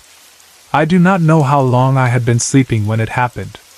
I slowly started to wake up, but not in the normal way where you stretch and look around. Instead, it felt like I was being pulled up from deep sleep by something, like a bright presence in front of me. At first, my sight was blurry. It felt like when you open the camera on a phone and it needs a moment to adjust the focus. Everything in front of me was bright and out of focus. I blinked a few times, trying to clear my eyes, and slowly, the scene in front of me became clearer. What I saw made my breath catch in my throat. Floating right in front of my face, maybe about 3 feet away, was what looked like a little doll. It was wearing a white dress, something soft and flowing. It was holding a wand in its hand, the way a tiny fairy might in children's stories. It had butterfly-like wings on its back, wings that made it look even more like some kind of fairy or magical creature. The figure itself was very small, maybe about 8 inches in length, like a toy figurine or a big doll. It had blonde hair, which was very noticeable, but its face was not clear to me. I could not see its features properly, whether it was smiling or frowning, whether its eyes were open or closed. It was as if the face was hidden or blurred, while the rest of its body and clothes were more sharply visible. It was just there, hovering in midair, in front of my face in a dark room that now had this strange bright object floating in it. I wanted to scream, but no sound came out. I wanted to move, to sit up or turn away, but I couldn't. My whole body felt frozen. It was like something was pressing me down, pinning me to the bed.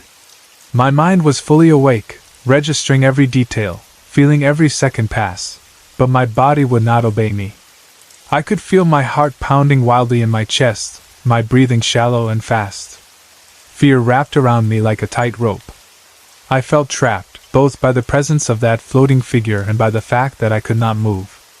Inside my mind, I told myself to wake up, to break free, to do something. I struggled and fought that invisible heaviness with every bit of willpower I had, trying to force my arms and legs to move, even just a little. After what felt like a long time, though it might have been only seconds, I finally managed to move my body. It was like breaking through a thick invisible wall. The moment I gained movement, the floating doll-like figure disappeared. It was just gone, as if it had never been there. There was no fading away, no slow exit. One moment it was there, bright and strange, and the next moment it was not. I sat up on my bed, my heart still racing, and I tried to catch my breath. The room was dark and quiet again, the same room I had slept in many nights before. I looked around. There was nothing unusual. No doll, no glowing light, nothing floating in the air. I sat for a while, thinking about what I had just seen and felt, wondering if it had been only a dream, a very vivid one, or something else. I told myself to ignore it, to not let it affect me, because I had to sleep and go to work in the morning.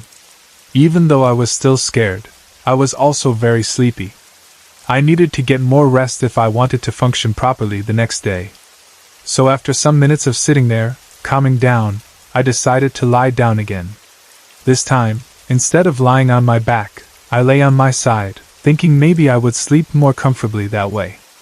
I closed my eyes again, telling myself over and over that everything was fine, that I was safe, that what had happened was just a bad dream. But just as I was starting to drift off, my body froze again. The same heavy, paralyzing feeling washed over me. It was like my mind was awake, but my body was locked in place. In my head I thought, "Here we go again." Because I already knew what was happening and I feared what I might see this time. Just as I expected, another figure appeared, but this one was different. In front of me, near the side of my bed, I saw a little boy carrying a balloon. He looked like a child, not very tall, maybe the size of a small kid you might see walking along the street holding onto a balloon string. He was walking back and forth at the side of my bed, pacing slowly, as if lost in his own world. I could not see his face clearly, but I could make out the outline of his body, the shape of the balloon, and the way he moved. It was not like a shadow. It was more solid than that, yet still not fully clear. He did not seem to notice me or look directly at me. He just kept walking back and forth, like he was in a loop, repeating the same action over and over. Once again, I was very scared. My heart was pounding, my palms felt cold and sweaty, and every part of me wanted to jump up and run. But just like before, I could not move. My body was frozen. My mouth could not form words. I lay there, trapped and watching this little boy carry his balloon and walk beside my bed. I tried to calm myself by thinking that maybe if I just let it do his stuff. As strange as that sounds, maybe it would end and I would gain control again. So even though I was terrified, I did not try to scream. Instead, I focused all my effort on trying to move my fingers, my toes, any small part of my body that might help break the paralysis. After what felt like another long struggle, I finally managed to move. Just like with the doll figure, the moment I regained movement, the little boy vanished. He left no trace behind, no sound, no shadow, nothing. 1 second he was there, walking, and the next he was gone. I sat up again, shaken and confused. I looked at my watch. It was 3 in the morning. I realized I still had about 3 hours left before I needed to wake up for work. Those 3 hours felt both like a blessing and a curse. On one hand, I was glad I could still sleep and not be completely exhausted in the morning. On the other hand, I was scared that if I closed my eyes again, more strange figures would appear and my body would freeze once more. I sat on my bed for a few moments, thinking deeply about what had just happened. I told myself that I should not allow these things to take over my mind, that I should not let them affect my daily life. I had responsibilities. I needed to keep working, to pay my rent, to live normally. With that in mind, I decided to lie down again and force myself to rest. Somehow, maybe because I was so tired, I was able to fall into a calmer sleep until morning came.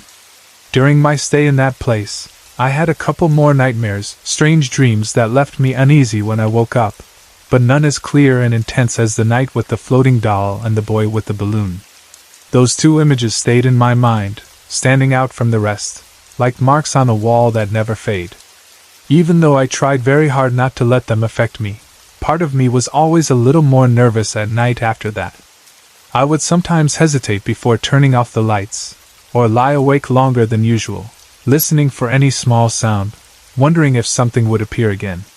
The combination of living alone for the first time and having these unexplainable experiences created a quiet pressure inside me, something I did not always talk about but always felt. In the end, several things came together and led me to make a big decision. I had been thinking about my life, my job, my stay in that rented house, and my future. Little by little, I began to feel that maybe it was time to go back home, be with my family again, and look for a new job or a new path. The house had given me a chance to experience independence, but it had also given me a set of nights that I could not fully explain or forget. Eventually, I decided to move out, return to my family's house, and search for a new job. When I left that place, I took my things with me, but I also carried the memories of those strange nights. The white shape outside the kitchen window, the tiny fairy-like doll floating in front of me, the little boy carrying a balloon walking at the side of my bed. I still do not know exactly what they were. Maybe some would say they were spirits, maybe others would say they were part of sleep paralysis and an overactive mind. All I know is that they felt real enough to scare me deeply, and that they became part of the story of that period in my life when I learned what it meant to live alone, and also what it meant to be visited by things I could not see in the light of day. A few years ago, my parents bought a hot springs resort in Laguna, and in their eyes it was the most beautiful place they had ever owned. To them, it was their dream house, something they had worked for many years to achieve, and to us, their children, it was like a private paradise where summer felt endless and weekends meant escape. The resort had its own charm that you could feel the moment you stepped inside the property. There were trees, the smell of fresh air and warm water from the hot springs, the sound of soft splashing when people used the pools, and the feeling that time moved a little slower there. The main house inside the resort was big, at least to us, and very comfortable. It had 3 bedrooms, 2 living rooms, and 3 bathrooms. One of the bedrooms had a layout where it connected directly to one of the bathrooms and to the living room, almost like a small suite of its own. There were spaces where we could sit together as a family and talk, and other corners where one could sit quietly and look out the window at the view outside. Before we bought it, the caretaker who used to live there with his own family told my parents a few strange things about the place. He said that sometimes, especially at night, they would hear footsteps inside the house even when nobody was walking, or bursts of laughter coming from somewhere inside even when everyone was already sleeping or gathered in one room. He would mention these things in a casual way, like how people in the province talk about odd happenings that they have learned to live with, but those small details settled somewhere in the back of my mind. Still, when my parents first heard about it, they did not seem too bothered. They were practical people and they were in love with the idea of owning a resort with a hot spring. They might have thought that the caretaker was just exaggerating or that old houses always had strange sounds, especially at night, and to them the beauty and potential of the place outweighed any ghost stories. In the beginning, everything about the resort felt happy and full of life. We would go there as a family on weekends, sometimes bringing our friends along so we could all hang out together. Those days were filled with simple joys. We would spend hours in the warm water, laughing and playing, sometimes staying in the pool until our fingers wrinkled. We would grill food, eat together in the open air, share stories, play games in the living room, and then fall asleep in the cool rooms, tired but satisfied. My siblings and I saw the resort as our own special vacation house, and it quickly became a place of memories. Photos taken beside the pool, inside the living room, and in the bedrooms where siblings shared jokes before sleeping. My parents were proud of it. They would sometimes rent it out during the summer months to guests or visitors, families or groups of friends who wanted a place to relax away from the city. When the place was rented out, the caretaker handled the guests, and the house and resort were full of different people's laughter and noise. It felt like the resort had a bright future, that it would stand for many years as a witness to our lives and the lives of others who passed through its gates. Then everything changed in a way we never expected. 2 months after my parents bought the place, my mother died. There was no long illness that prepared us for it, no long hospital stay with machines and doctors. She died in her sleep and simply did not wake up. It was our maid who found her, unresponsive, and it was my father who tried to revive her and could not. I was not right there at the exact moment it happened, but the memory of how it was told to me and the image I created in my mind still hurts deeply. I could just imagine the agony that my father had to go through, finding the woman he loved, the mother of his children, lying still and silent, and trying desperately to bring her back, to shake her awake, to call her name, only to realize that she was gone. In just one day, our lives, which had been so full of plans and dreams, were suddenly shattered. The house that had been my parents' dream house became tied in our minds and hearts to the memory of loss, even if she did not die there. The resort was no longer just a place of fun and relaxation, it became tangled with grief. After my mother's death, everything changed. The resort, which used to be alive with our family's voices, was boarded up. My father made the decision to close it for a whole year. No one was allowed to rent the place. We stopped going there. Instead of spending our Sundays soaking in the warmth of the hot springs, we spent our Sundays in the cemetery, bringing flowers, lighting candles, and praying at my mother's grave. A whole year passed like that, with the resort sitting quiet and still, with its doors and windows closed, the rooms gathering dust and silence. Nature slowly began to reclaim the edges of the property. Dust gathered on the furniture, and the merry voices that used to fill the air were replaced by the echo of emptiness. I sometimes thought about the caretaker's old stories of footsteps and laughter in the house and wondered if, during that year of being closed, the house had become even more quiet, or if unseen things had continued to move in the rooms while no human eyes watched. After a year of staying away, we finally went back to the resort. My father and my sister had decided that they did not want the place to remain frozen in time, tied forever to the pain of my mother's passing. They wanted to move forward somehow, to bring back some kind of purpose to the property.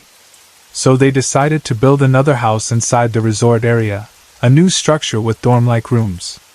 The plan was that people could rent these rooms for a day or so, maybe for outings, retreats, or small reunions. It was like giving the resort a new life, one that could move forward while still holding the memories of the past. On one Sunday afternoon, my father, my siblings, and I went back to the resort together. The construction plans were in progress or being discussed, and we wanted to see the place again. It was burning hot that day, the way it often is in the Philippines during the dry season. The sun was high and bright, and the air felt heavy with heat. I was sweating a lot, my skin sticky, and the ground seemed to radiate warmth up toward us. It was the kind of day when you feel the heat pressing down on your shoulders and neck, making you long for shade or a dip in cool water. We moved around the property, looking at the old house, checking parts of the resort, maybe talking a bit about what needed repair or what would be added in the new building. Inside the main house, the air felt stale. Many of the rooms had been boarded up for months, with the windows and doors closed, so no breeze really passed through. The heat you could feel outside seemed to have been trapped inside the walls. At some point, my brother went upstairs to get something from our old room. I do not even remember exactly what it was he needed. It might have been an old item we had left there or something related to the plans for the house. The second floor of the house had bedrooms that we had once slept in as children, rooms that still held our things and the traces of our past visits. As he went up, I stayed downstairs for a short while, doing my own thing, until suddenly I heard him screaming. It was not the kind of playful or joking scream that sometimes siblings make to scare each other. It was a real scream, sharp and full of panic. The sound shot through me and made my heart race. Without thinking, I rushed upstairs, taking the steps quickly, the old wooden or cement stairs vibrating under my feet. Even before I reached the top, I could tell how hot the air on the second floor was. The closed windows and boarded-up sections made the rooms even warmer than downstairs. When I reached our old room, I stepped inside and noticed immediately that the room itself was very hot, the way you would expect a closed room to be on a burning afternoon. The air felt still and heavy, the kind of heat that makes you feel immediately uncomfortable. Then I saw my brother. He was not standing in the middle of the room or near the doorway. He was pressed into one corner of the room, as if he was trying to get away from something but could not leave. His back was close to the wall, his body tense, and his face was extremely pale. He did not look like someone who had just played a prank or someone who had been laughing. He looked confused, shaken, and deeply afraid. His eyes were wide, and there was a wildness in his expression that I had never seen before. I went toward him and asked, "What is wrong with you?" My voice probably came out sounding more annoyed or confused than I intended because I did not yet understand what he was experiencing. I was standing there, feeling the oppressive heat of the room, sweating, and looking at him as he seemed to shake. He did not answer in a normal voice. Instead, he whispered, as if he was afraid that something else might hear him. He said, "Can you feel it?" I frowned and asked, "What?" And then he whispered again, "It's so cold. It's so cold." His words did not match what my skin was feeling. I was sweating from the heat, and the room felt like an oven, yet there he was, trembling and saying it was cold. He began to panic more, his breathing shallow, his hands maybe clutching at his arms or at the wall. The fear in his eyes made me realize this was not something he was making up. Something was happening that I could not see. I stepped closer to the corner where he stood, telling myself that I needed to understand, that maybe he was just imagining it, and that if I went near him I could prove there was nothing there. The moment I stepped into the exact corner where my brother was, I felt it. The change was instant and shocking. 1 minute, I had been feeling the heat of the closed room, the kind of heat that makes your clothes stick to your skin. The next minute, in that small corner, it was shockingly cold. It was as if I had stepped through an invisible curtain from summer into a freezer. The coldness was not a gentle cool breeze, not like air conditioning slowly cooling a room. It was a heavy, solid kind of cold that seemed to cling to the skin and seep into the bones. The contrast was so extreme that I gasped. The rest of the room still felt hot, but that spot where my brother and I stood felt like it belonged to a different climate. I knew in that moment that he had not imagined it. There was something in that corner that was not natural. There was no visible sign of anything. No fog, no mist, no shadow standing there. Just this sudden, unnatural coldness that enveloped us. I remembered in that moment that my mother had died not too long before, and part of me wondered if the resort, or the house, or something attached to us, had attracted something that was not our mother, something darker. My whole body broke out in goosebumps, not just from the temperature but from the fear that spread through me. I felt the coldness seeping through our bodies, like it was trying to push its way inside us, and I was so scared that I began to shake. Without thinking of anything else, without even trying to understand, I did the only thing I could think of at the time. I started praying. I remembered praying the Our Father out loud, my voice trembling, my heart pounding. I did not pray in a calm way. I prayed like someone who felt they were in real danger, asking for protection and begging for whatever was in that corner to leave us alone. I spoke directly to it in my mind too, telling whoever or whatever was there to go away, that we did not want it, that it had no right to be there with us. As I prayed, the feeling of fear grew even stronger because I sensed that whatever was in that corner did not like what we were doing. Instead of backing away, it felt like it got angrier. I started to feel pressure around my neck, as if invisible hands were slowly tightening. It was not like a sudden grab but more like a squeezing sensation that made it harder to breathe. I remember realizing that my brother's face looked even more frightened, and in his expression I saw that he was feeling the same thing. It was as if this entity, this unseen presence, had decided to choke us. I could feel my throat tightening, my breath becoming shorter, and the cold wrapping tighter around us. My brother and I were both shaking now, our voices growing louder as we prayed the Our Father again and again, each word an attempt to push the darkness away. I told my brother to pray too, and we ended up praying together out loud, our words overlapping, our voices desperate. It felt like a battle between us and this unseen thing that wanted to frighten us or harm us. The squeezing on my neck became stronger, and I was so terrified that at one point I thought I might faint. In the middle of all that, with our voices rising, my brother and I both started yelling for our sister. We called out to her with all the strength we could manage, our voices shaking, hoping that she would hear us from wherever she was in the house and come upstairs. It felt like the presence did not want us to call for help, but we forced the words out anyway. It felt like a long time, but finally our sister arrived. I heard her footsteps rushing up the stairs and then into the room. The moment she came in, something changed.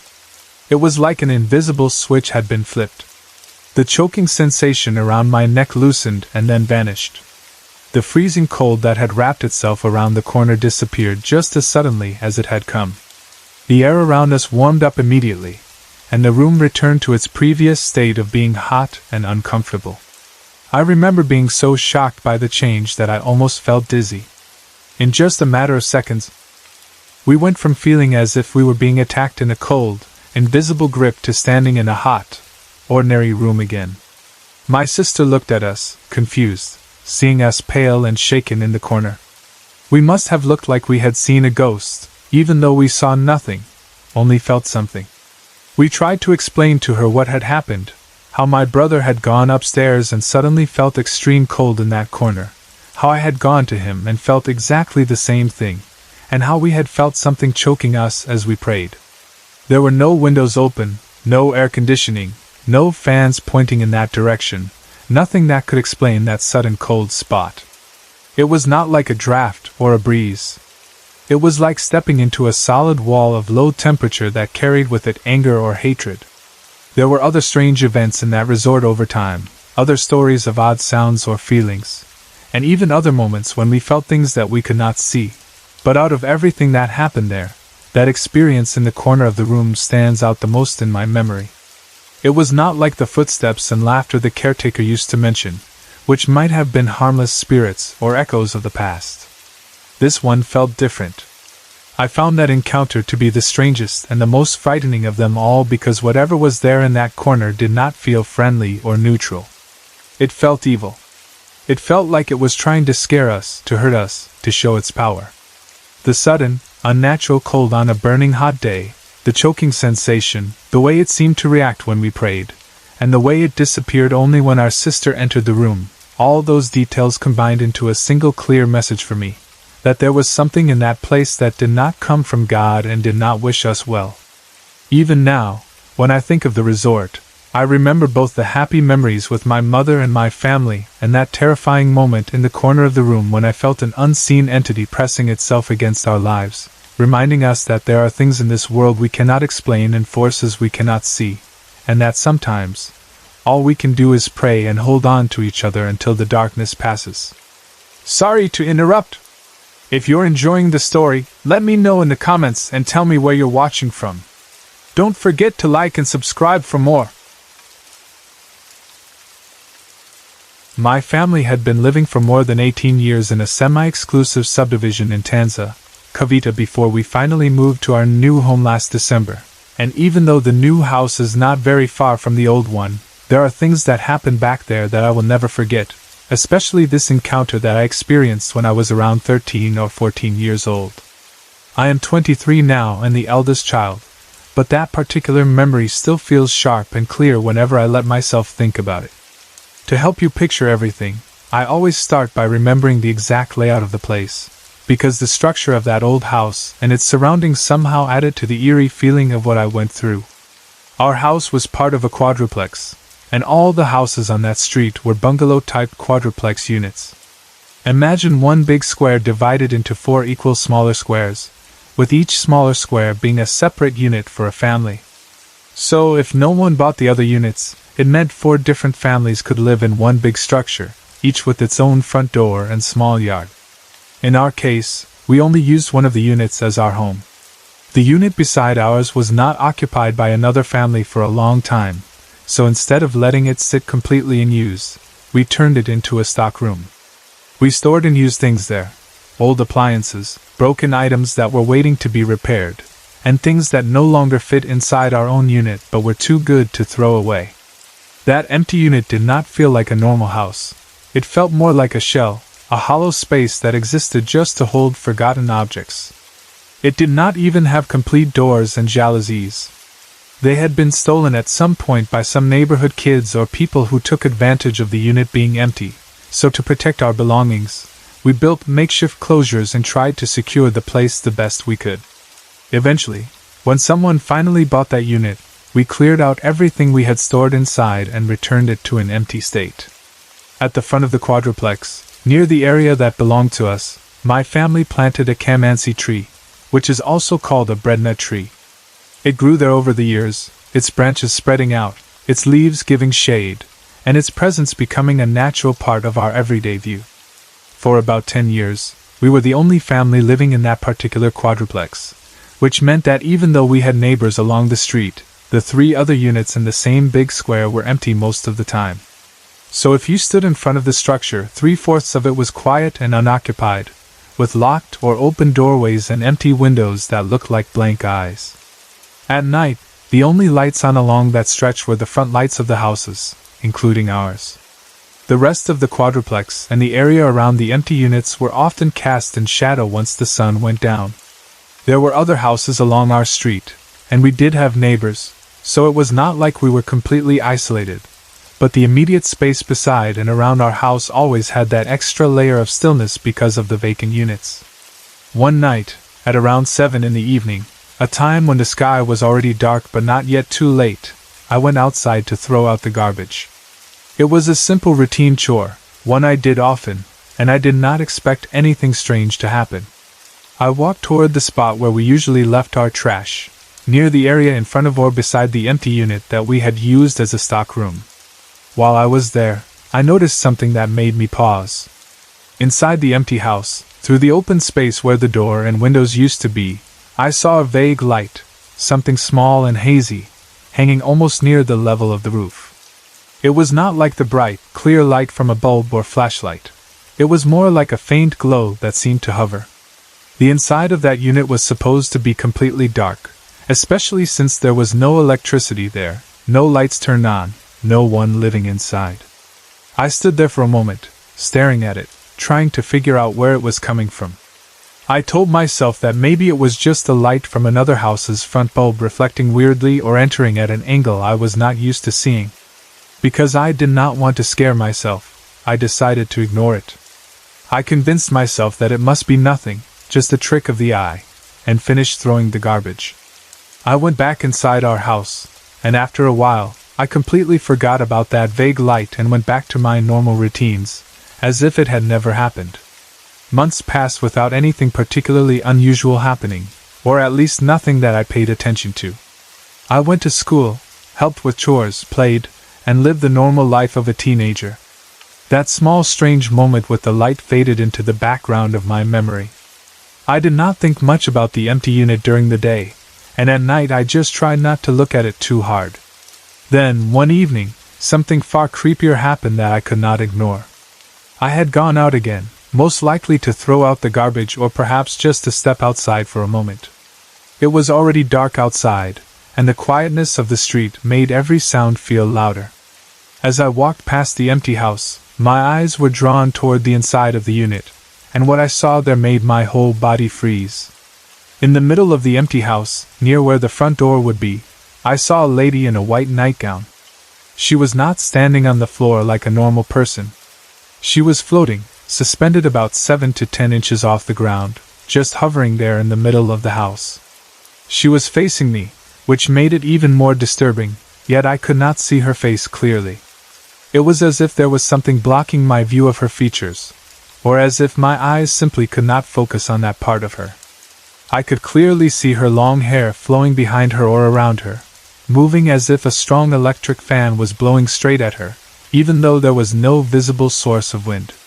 The white nightgown she wore looked like the kind you see in old movies or ghost stories, not modern pajamas, but something loose and simple, the kind of clothing that makes white ladies in Philippine horror stories so iconic and recognizable. For a few seconds, I just stood there, frozen in place. My brain struggled to catch up with what my eyes were seeing. Part of me thought, "This cannot be real, maybe I am imagining things." But another part of me knew that what I was seeing was not something that could be easily explained away. It was not a person standing on something. She was literally floating. The air around her felt wrong, as if the space itself had changed. Those few seconds felt like a very long time. Then, as full realization hit me, that there was something supernatural, something unexplainable, right in front of me, looking in my direction, I panicked. My fear broke whatever hold that moment had on me, and I turned and ran as fast as I could back to our house. Screaming. I burst inside, my heart pounding, my hands shaking, and my mom immediately asked me why I was screaming, what had happened, what I had seen. But I did not tell her the truth. The words stuck in my throat. I was afraid that if I tried to explain, she might not believe me, or she might think I was just making things up or scaring myself on purpose. I did not want to be scolded or laughed at, and I did not know how to describe what I had seen without sounding crazy. So I stayed quiet, keeping it to myself, and tried to calm down. From that night onward, I made sure to throw our garbage early in the evening, while it was still light outside, or at least before 6 o'clock. I avoided going outside alone once darkness settled over the street. I did not want to risk seeing that lady again. I tried to live normally, but a part of me was always counting the hours, making sure I finished all outdoor tasks before the sky turned dark. Despite my precautions, a few days later, something happened that forced me to confront that presence again. My mom asked me to buy something from the nearby store one evening. It was one of those simple errands that she had always trusted me to run. But I refused. I told her no, not wanting to pass by the empty house in the dark. She said she could not leave what she was cooking in the kitchen unattended, and there was no one else available to go to the store at that moment. She reminded me that it was just a short walk and that I had done it many times before. I realized I had no choice. Even though my heart was already beating faster at the thought, I said yes. To get to the store, I had to walk along the street and pass right in front of the empty house. I felt so scared that I tried to come up with a way to protect myself from seeing anything. I ended up draping a bath towel over my head in such a way that my face was partially covered. My idea was that if I could limit what I saw, especially in my peripheral vision, then I would not accidentally look into the empty house and trigger another terrible sight. I kept my eyes low, focusing on the road or the ground in front of me. However, as I walked past the empty house, something strange happened inside my own body. It felt like there was an invisible force tugging at my head, almost as if someone or something was urging, compelling, or forcing me to look toward the house. It was not a physical hand, but a sudden, strong urge that pulled at my attention. I fought it for a moment, but the feeling became so overwhelming that I ended up turning my head and lifting my eyes toward the empty house. And there she was again. The same lady in the white nightgown, but this time she was not floating in the middle of the room. She was at the window, looking out, as if she had been standing there waiting specifically for me to pass by. Her body was positioned in such a way that it was clear she was looking through the opening, directly toward where I was walking.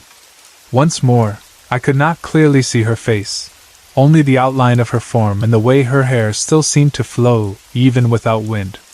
The sight of her made me feel like the world had tilted sideways.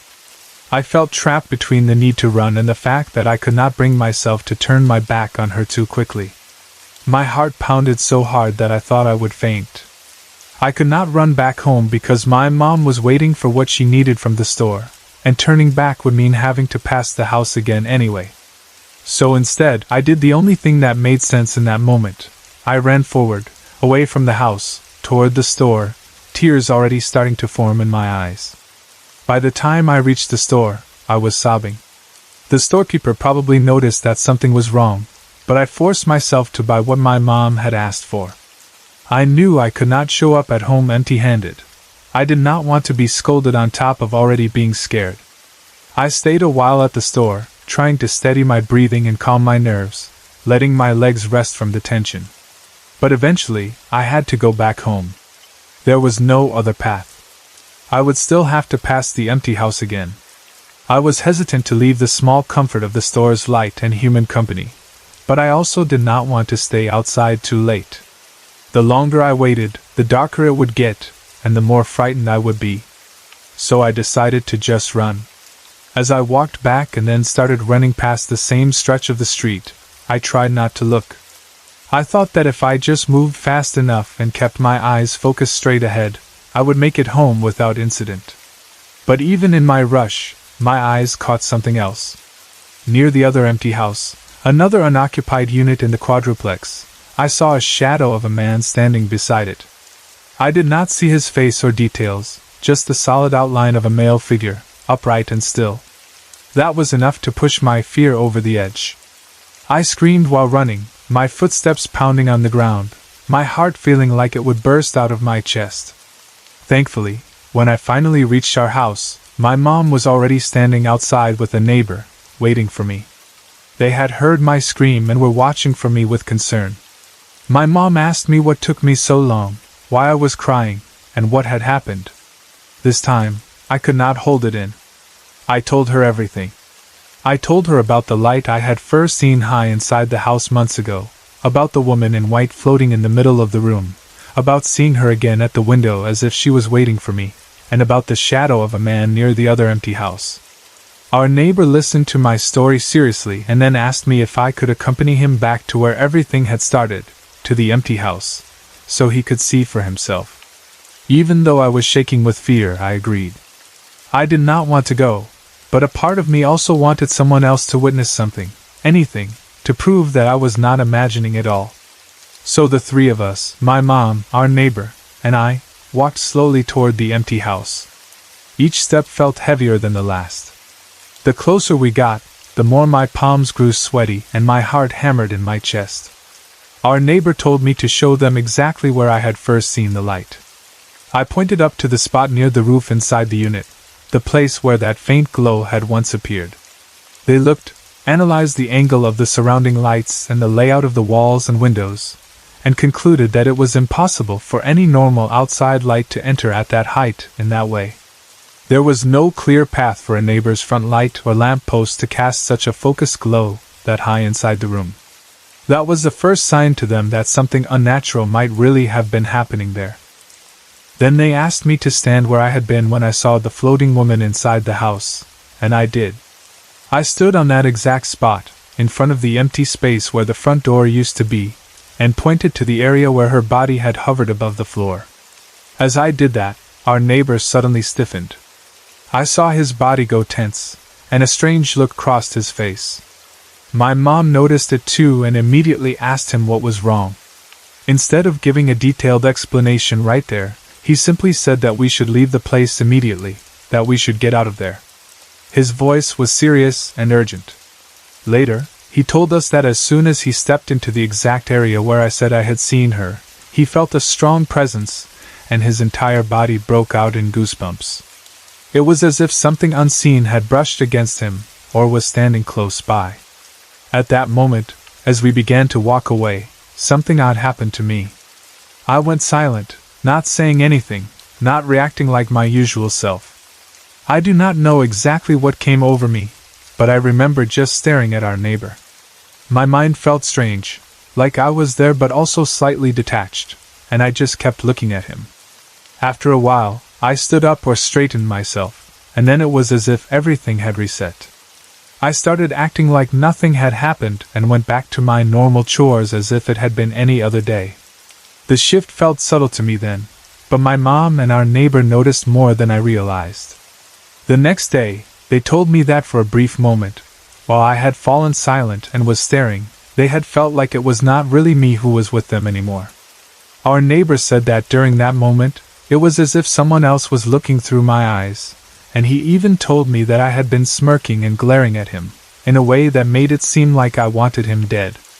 I was shocked when they told me that.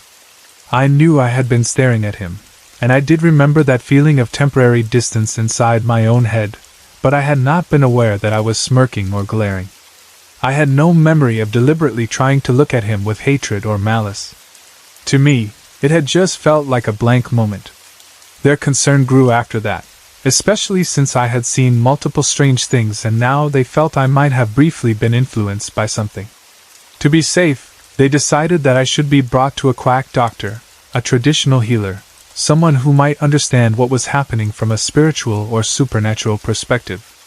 When we went there, the quack doctor listened to our story, examined me in his own way, and then gave his explanation. He said that the lady I had been seeing, the one in the white nightgown, the one floating and looking out the window, was actually living in the calamansi tree that was planted in front of the house. According to him, she was some sort of spirit connected to that tree, and that was why she was always appearing near the empty house and in that area. He said that she did not want to harm me and that she had not been trying to kill or scare me to death. Instead, he claimed that she wanted to be my friend. That thought alone terrified me, because the last thing I wanted at that age was an unseen friend watching me from windows and floating in locked rooms. Still, he said that if I wanted her to leave me alone and spare me from further encounters, I needed to show respect in a simple way. His advice was that I should light a candle beside the tree as a kind of offering or gesture, to let her know that I acknowledged her and that I wished to be left alone. Even though I was frightened, I followed his instructions. I lit a candle beside the calamansi tree, my heart racing as I did so. I whispered in my head that I did not want any trouble, that I did not want to see her anymore, that I was not ready or willing to be friends with something I could not fully see or understand. I was still just a teenager then, and I could not bear the thought of walking past that house every day, wondering if she would appear again. After that small ritual, time went on. We continued living in the house for several more years before eventually moving to our new home. During that time, whenever I went back to the old house or passed by the tree, I did not see the lady again. I did not feel the same heavy presence, and I did not experience the same intense fear that had haunted me during those earlier days. It was as if she had accepted the candle gesture and decided to keep her distance. Until the last time I visited the old house, I never saw her, nor did I feel that same overwhelming sense of being watched. Maybe she finally found another person to befriend, someone more open or more sensitive, or maybe she simply chose to withdraw into her own world, leaving ours behind. Either way, I am fine with that. I am grateful for the silence that came after the candle, and even though I still remember what I saw and felt back then, I am relieved that today those moments are only memories and not part of my everyday life.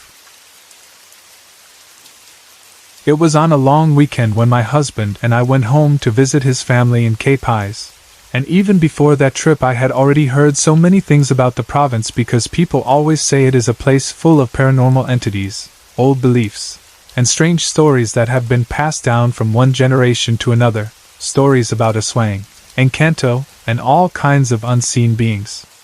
When we arrived there, I immediately noticed how peaceful and beautiful their place was on the outside. Their house stands just a few meters away from the shoreline, and from there you can already hear the soft, steady sound of the waves and smell the salt in the air.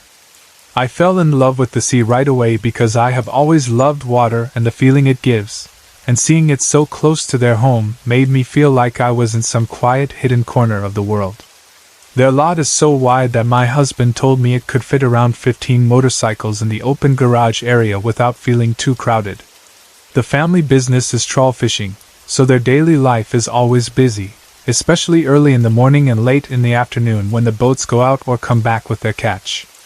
Nets, ropes, and all kinds of fishing tools are a normal part of the scenery around the house. The air feels alive with movement, voices, and the sounds of work during daytime. My husband's family is big. I have 12 in-laws in total. There are 6 boys, though one of them died in a vehicular accident, and 6 girls, and one of them died when she was still a baby. The story of that baby's death is something that the whole family still remembers clearly, and it is tied to one of the old beliefs that people have in many parts of the Philippines. They say that one day, when the baby was still healthy, a stranger passed by the house and greeted the child. At first it seemed like nothing serious, just a normal greeting, but that night the baby suddenly started crying and would not stop. She cried and cried until she became very weak, and no matter what they did, she did not calm down. Eventually she passed away. The older people said she had been affected by yusag, which is a Filipino superstition where a baby or young child becomes sick or distressed because of a greeting from a stranger with an evil eye, or strong, harmful energy. At first I did not really believe that could be the real cause because my mind tries to look for more simple explanations, but my husband was there when it happened, and he remembers it very well. He told me that he still clearly remembers the face of the stranger, and according to him and his family, that stranger was actually an Aswang in disguise. Hearing that from someone who had seen it with his own eyes and had lost a baby sister because of it made the story feel much heavier and more real to me, even if part of me still struggles between belief and doubt. Since I became part of their family, I have heard more and more stories about Aswang, which are shape-shifting creatures in local folklore, as well as about Encanto, which are like fairies or nature spirits, and other paranormal entities that people say live or appear around their town, their shoreline, or even inside their house. Many of these stories are connected to the second floor of their home. The second floor has one bedroom and a very wide living room that looks down over the whole garage and open area in front of the house. From there you can easily see the motorcycles, the fishing equipment, and the comings and goings of the people below. These days, since most of my husband's siblings already have their own families and houses, the second floor is usually empty.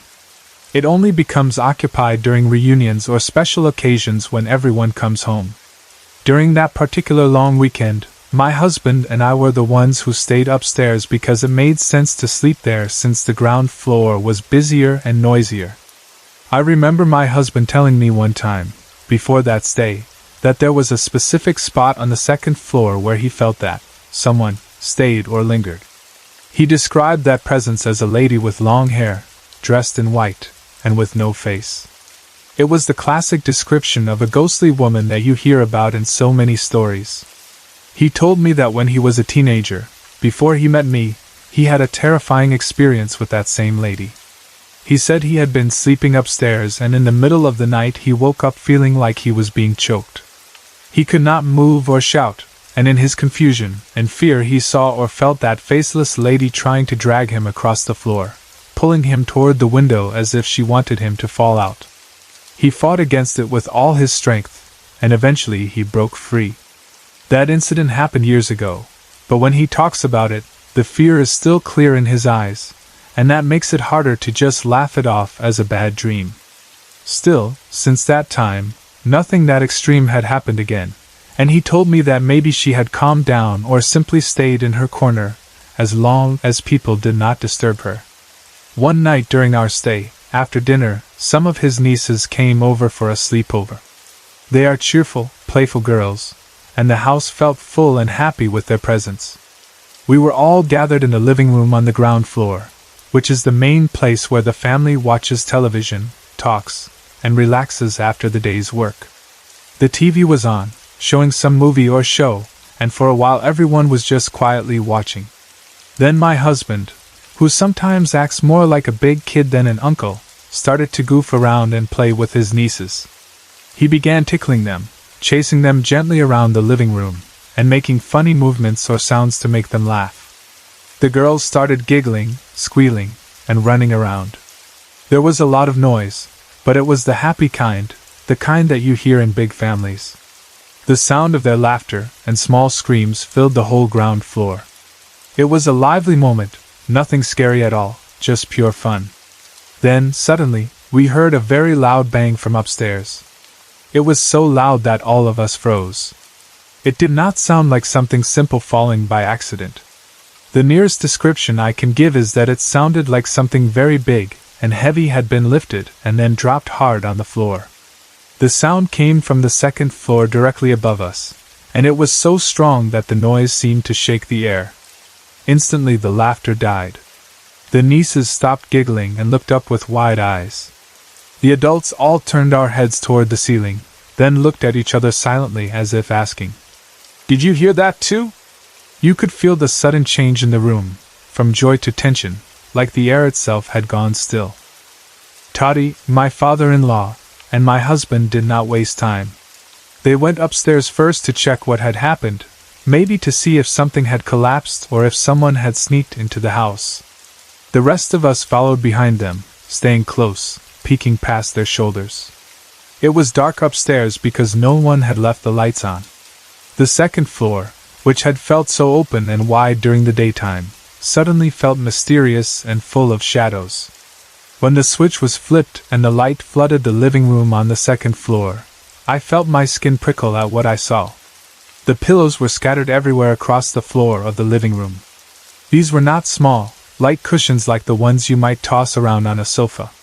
These were big and heavy pillows stuffed with Java cotton, the kind that are thick and quite difficult to carry, especially in big groups. It looked like someone had picked them up and thrown them all around at once, or lifted them and dropped them so hard that they bounced and landed in all different spots. We all knew how those pillows normally stayed in their place near the sitting area, and they were definitely not the kind of pillows that would just fall or fly around because of a slight movement. Standing there and looking at that scene, I could not help but ask myself silently, who would do this and how? There was no one upstairs when we heard the bang. All of us had been downstairs, and we would have seen anyone coming up. Even if a person tried to drag or carry the pillows from the bedroom and throw them into the living room, they would need time and effort, and we would have heard separate noises, not one loud bang. Yet what we heard had been a single heavy sound, as if everything had happened in one strong motion. Toddy and my husband immediately went around to check the bedroom, the corners, and even the windows, hoping they might find some sign of a person, maybe a thief or a prankster who had slipped out. They opened doors, looked under furniture, peered into every corner they could think of. There was no one. The windows were closed or high up, not easy for someone to jump through quickly. There were no signs of forced entry. It was as if the pillows had moved on their own. The girls, my nieces, were deeply frightened. They clung to each other, some of them already starting to cry. They kept saying they wanted to go home, that they did not want to stay there anymore. Their fear made my own heart beat faster because I realized this was not just in my mind. Everyone had heard that noise and everyone was seeing the same strange sight. Toddy then made a practical decision. He told the girls, "Don't go home. It's too dark outside. Let's all sleep in the living room downstairs." His voice was firm but gentle. He knew that sending them home in the dark, in a place where people believed in the swang and other entities, might be even more dangerous, or at least more frightening, than keeping them inside the house together. So he tried to calm everyone down by saying we would just stay downstairs, all in one place, where it felt safer. Then my husband turned to his father and, in a serious tone, asked a question that made my stomach tighten. He said, "Is she still here, Tay?" He did not have to explain who she was, because both of them already knew what they were talking about. This was the faceless lady in white that my husband had encountered as a teenager. Toddy did not hesitate. He answered, "Yes. She appeared in my dream the other day, screaming at me to leave this house because it belongs to her." When he said that, a chill ran down my spine. It was one thing to hear about old experiences from years ago, and tell yourself that they are in the past.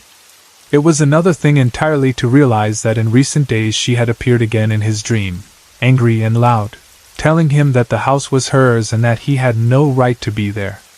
The scattered pillows, the loud bang, the feeling of someone throwing a tantrum, all seemed suddenly connected to that unseen woman staking her claim. I stood there, looking around the second floor, imagining her somewhere in that wide living room, faceless and furious, and I silently promised myself that I would never set foot on that floor again if I could help it. That night was the first time I truly experienced horror in real life, not on television, not in a book, but in a house filled with people I cared about. There had been no blood, no possessions, nothing as dramatic as what you might see in horror movies, but for me it was enough. It was real enough. A sound that we all heard, objects moved in a way no human being present could explain, a shared fear that made even the adults go quiet. The idea that a spirit, or something we cannot see, was angry and claiming the house as her own scared the hell out of me. Even after we all settled downstairs, lying on the floor or on the couches of the ground floor living room, I kept remembering the sight of the pillows scattered everywhere, and the words Toddy had spoken. Every creak in the house, every sound from the shore outside, made me wonder if she was still moving silently above us, watching and listening. From that day on, whenever we would go back to Cape Highs and stay with my husband's family, I tried my best to avoid going up to the second floor. I stayed close to the ground floor, near the voices, near the comfort of the living family members, and far from that wide living room where, once upon a time, a faceless lady in white had tried to claim both the house and the lives inside it. This is one of my many experiences with strange and paranormal things that seem to happen whenever I travel, and this particular one involved a simple bonding trip with friends that turned into something I still think about today. My friends and I had been so busy with work that we hardly saw each other anymore, and after a lot of Let's meet soon. Messages that never pushed through. We finally decided to make it happen and planned a short getaway. Just 2 days and 1 night in Tagaytay, Philippines. We chose Tagaytay because it is a beautiful place that many people love visiting, with its cool climate, scenic views, and peaceful atmosphere. For anyone who might not know, Tagaytay usually has a temperature ranging around 24 to 27 degrees Celsius, sometimes even lower, especially at night or when the wind is strong. It is a common escape for people from the city who want fresh air and a break from the heat. I was not really prepared for this trip because I had just come back from another one, a work-related visit in Palawan, Mindoro, and I felt tired and a little unready to pack my bags again so soon. But I had already promised my friends that I would join them, and I did not want them to think that I no longer had time for them or that I valued my work more than our long-time friendship. So even if part of me wanted to just lie in my own bed and rest, I pushed that aside, grabbed my travel bag, stuffed in some clothes and essentials, and went with them anyway, hoping that it would all be worth it and that we could finally enjoy time together like we used to. It was already lunchtime when we arrived in Tagaytay.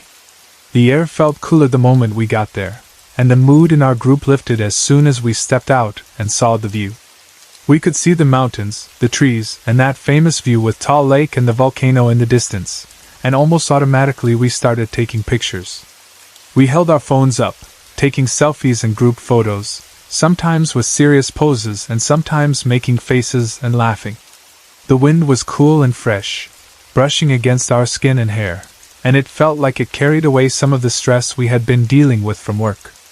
The whole day we walked around, enjoying the sights, stopping by view decks, trying out different local foods like bulalo and other specialties, tasting small snacks being sold at stalls, and buying a few products that caught our interest. There were moments when we would just fall silent and stare at the scenery, and then moments where we talked non-stop, catching up on each other's lives. By late afternoon, we were tired but happy, and we decided it was time to check into the hotel we had booked. The hotel was located near Calamba Road, and from the outside it looked like a simple but comfortable place for a short stay. Our group was made up of 4 girls, including me. For privacy and convenience, we chose one room that was large enough to fit all 4 of us comfortably, with space for our bags and enough room to move around. When we entered the room, the first thing I noticed was how cool it felt inside. The weather outside was already naturally cold because Tagaytay evenings tend to be chilly, but inside the room it felt even cooler, probably because of the way it was built and the fact that the air seemed to be moving through the windows or walls more than usual. After we had settled in a bit and arranged our things, we went out for dinner or ordered food, and when we were done eating, we went back to the room and decided to end the day in a simple and cozy way. One of my friends brought her laptop, and we had already talked before about watching a movie we had been looking forward to. So we set up the laptop on a table or on the bed, arranged ourselves so that we could all see the screen, and got ready for movie time. It should have been a normal fun night, but that was when something small and strange began to happen that would later feel like the beginning of something else. While we were getting ready to watch, one of my friends, let us call her N, started complaining that it felt hot in the room. She suggested that we should turn on the air conditioning unit, and even said we should put it on full blast. I looked at her in disbelief because I was feeling the opposite. For me, the room was already cold enough, even without the aircon. In fact, I felt that it was very cold, maybe around 19 to 20 degrees Celsius. My hands and feet were getting chilly, and I thought if we used the aircon at full power, it would become uncomfortably cold. So I told her that there was no need to turn it on at all, more so at full blast, because the air in the room was already cold. Another one of my friends, S, started agreeing with N. She also said that the room felt hot for her, and that we should put the aircon on high. I looked at them skeptically, wondering how they could say it felt hot when my body was reacting to the cold. I even asked if they were joking or if they had very different body temperatures compared to mine. I tried to reason with them, telling them again that the room did not need extra cooling, but they insisted. What started as a simple difference in comfort level slowly turned into a real argument. We were all tired from the trip, and maybe our patience was lower than usual, so our voices got sharper and our moods soured. Instead of ending the day peacefully, we were there debating, half joking, half annoyed with each other over the temperature. In the end, because I was already tired and did not want the argument to ruin the whole trip, I decided to give in. I told myself that maybe I could just add more layers of clothing or use a thicker blanket if it got too cold. So for their sake, I agreed to turn on the aircon, and not just at a low level but on a stronger setting, like they wanted. After that, we went back to the movie, but something in the room's energy felt a bit off. We watched for a while, but maybe because of the long day, the travel, and the tension from the small fight, we did not finish very late. After some minutes or maybe an hour, we turned off the laptop, put our things aside, and headed to our beds. The room was dark and quiet except for the faint sound of the aircon, and maybe some distant noise from outside. One by one my friends fell asleep, but I could not sleep well. I kept thinking about the argument and feeling a bit upset and irritated. I wondered why such a small thing like the temperature had turned into a fight. Part of me felt guilty that I had raised my voice, and another part of me felt annoyed that they did not listen when I said it was already cold. My mind replayed the conversation again and again, and the more I thought about it, the harder it was for me to relax. At some point during the night, I decided to get up and go to the washroom, thinking that maybe splashing my face with water or just moving around would help me feel more relaxed and sleepy. The room was dim, and I walked slowly, careful not to step on anything or bump into the furniture. As I made my way across the room, I glanced at my friends' beds and noticed something that made me stop. The friend who had wanted the aircon on, looked very uncomfortable in her sleep. She was not lying still like a peaceful sleeper. Instead, she was turning from side to side, her body restless, as if she was in some kind of discomfort. She kept moving, twisting her body, and I could hear her cursing softly, saying that the room was too hot. That confused and worried me even more, because from where I stood, the room felt very cold. The air from the aircon was hitting my skin, and even with my clothes and blanket, I felt a chill. Yet here she was, sweating and complaining in her sleep about the heat. That was when I started to panic a little inside. Something did not feel right anymore. I hurried over to one of my other friends, Jay, and woke her up, telling her that something seemed wrong with S. Jay got up quickly, still half asleep, and we both went to S's side to check on her. We tried to wake S up by calling her name, touching her shoulder, and shaking her gently, but instead of waking up, she only reacted in a strange and disturbing way. She did not open her eyes. Instead, she started producing strange sounds, like the kind of noises you might imagine coming from someone being tortured or in extreme pain. It was not normal sleep talking. It sounded like she was suffering. Jay, trying to stay calm, said that maybe it was some kind of medical issue, maybe like a fever or sleep problem. We thought of waking up N because she was a registered nurse and might know what to do, but when we looked at her, she seemed to be in a very deep sleep, and for some reason we hesitated to disturb her, as if our minds were split between thinking logically and feeling unnaturally afraid. The more I listened to S's painful sounds, the more creeped out I became. The whole situation felt strange. The earlier demand to full blast the aircon despite the cold, the way she kept saying it was hot even as the room chilled, and now this disturbing behavior in her sleep. I am not the type who is brave with these kinds of things, and I admit that I was really scared that night. Instead of staying right next to S, I decided to sleep beside Jay because I felt safer being close to someone who was awake and just as alarmed as I was. We lay there in the same bed, both of us tense. We continued to hear S's uneasy movements and strange sounds, and many times I wanted to get up and turn on the lights or do something more, but fear held me back. My heart was pounding, and we did not know what to do. We did not want to believe that something supernatural was involved, but at the same time, everything felt too unusual to just ignore as a normal dream. We ended up doing the only thing we could think of in that moment. We pretended nothing was happening and tried to force ourselves to sleep. It might sound wrong, but being that afraid, in a strange room, in an unfamiliar place, with no one else around we could call for help, made us act in a way that was more about surviving the night than solving the mystery. When morning came, the sunlight coming through the window made the room feel less frightening, as if the strange events of the night had just been a bad dream. We gradually woke up, one by one, and as we moved around, we checked on S and asked her how she was feeling. We asked her if she still felt hot, if she had a headache, or if she remembered anything unusual from the night before. She looked at us and said she was fine. She did not seem weak or sick. Then we told her what had happened, how she had been tossing and turning, complaining of heat, making painful sounds, and not responding properly when we tried to wake her up. She looked confused and said she could not remember any of it. The only thing she said she remembered was a dream she had. In that dream, she said, she was chained in a dark room. Her hands and feet were bound, and she could not move freely. There was no light except maybe a faint glow from somewhere, and she knew she was not alone. Someone or something was there with her, and in the dream, that presence was placing hot charcoals on her body. She said she could feel the burning heat in the dream, the pain searing into her skin, and she could not escape or fight back. Hearing her describe that dream gave all of us goosebumps because it matched exactly with the way she had behaved in her sleep, complaining of heat in a cold room and making sounds like she was in pain.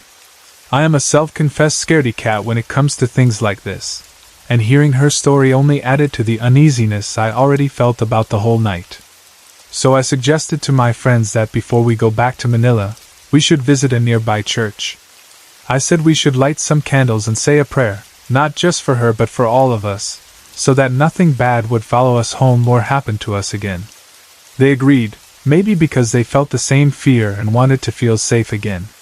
We went to the church, bought candles, lit them, and said our prayers silently, each of us probably thinking about what had happened and asking for protection in our own way. After that, we continued with our plan to return to Manila that same day. The trip back felt a little quieter than the trip going there. We were still friends, still talking and laughing at times, but every now and then, someone would fall silent, and you could tell they were thinking about that night in the hotel room. Even after we got back to our normal lives, we stayed in touch, sending messages, sharing updates, and even starting to plan future trips.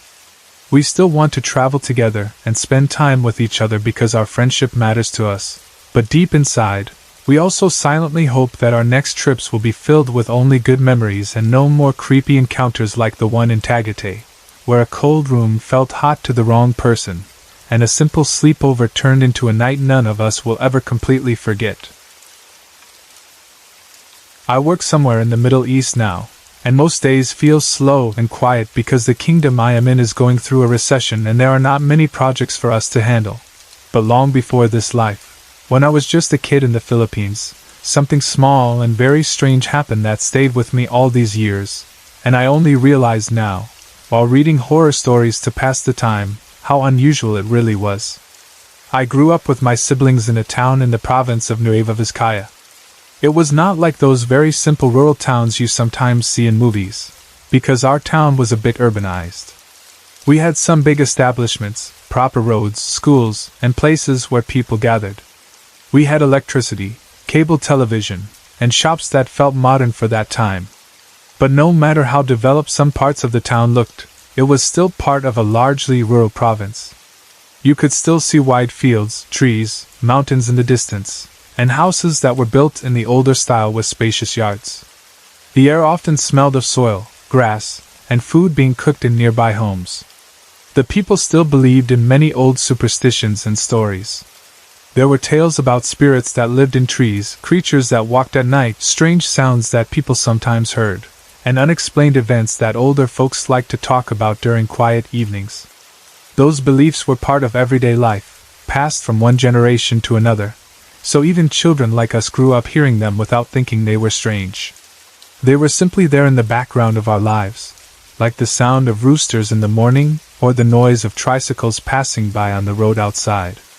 Back then, gadgets were not everywhere the way they are now. We did not have smartphones, tablets, or laptops to keep us busy. Computers were rare in homes. If somebody had one, it was often used for work or school, not for constant entertainment. So, as kids, we spent most of our daytime playing outside.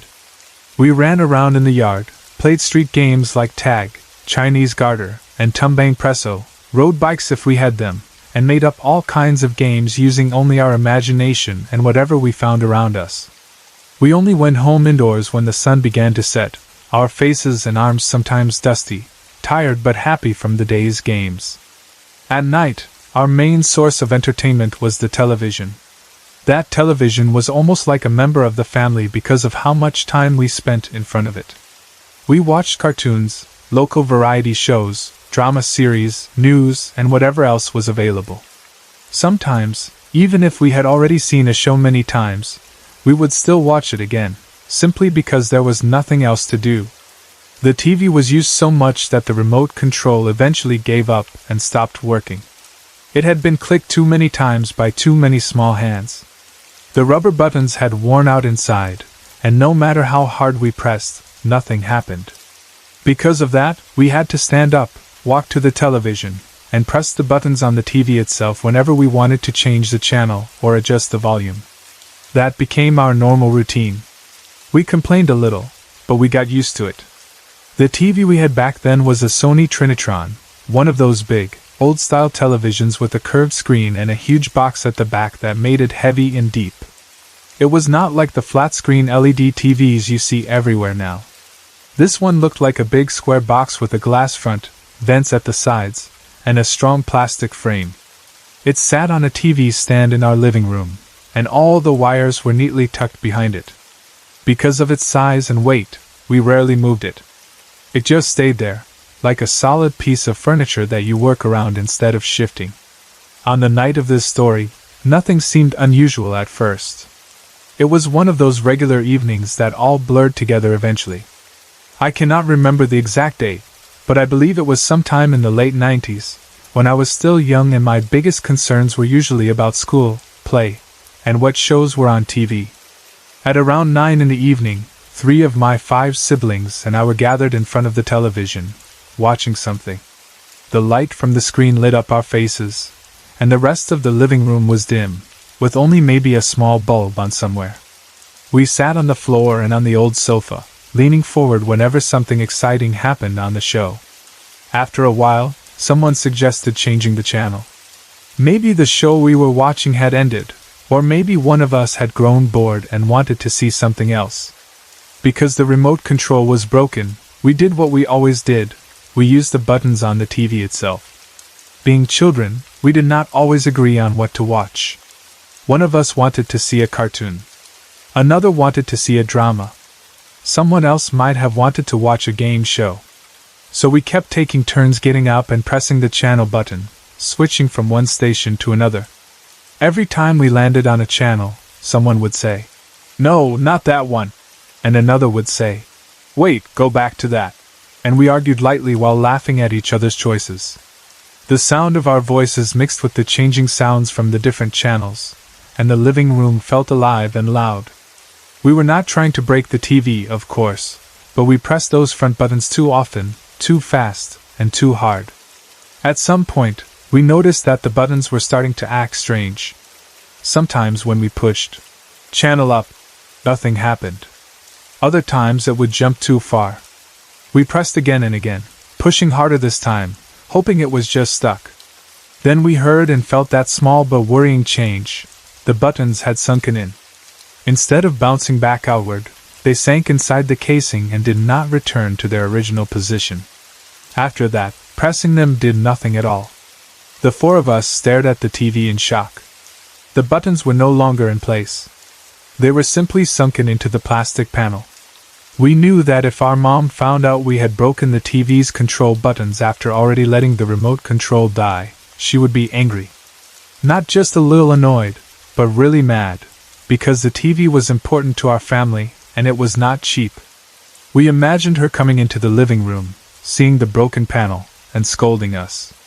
Because of that fear, we decided that instead of calling her or admitting what had happened right away, we would try to fix it ourselves. That seemed like a smart plan in our young minds.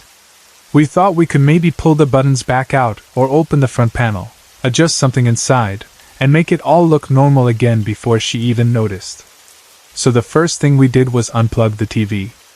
Even as kids, we knew that you could get an electric shock if you opened something while it was still connected to the power.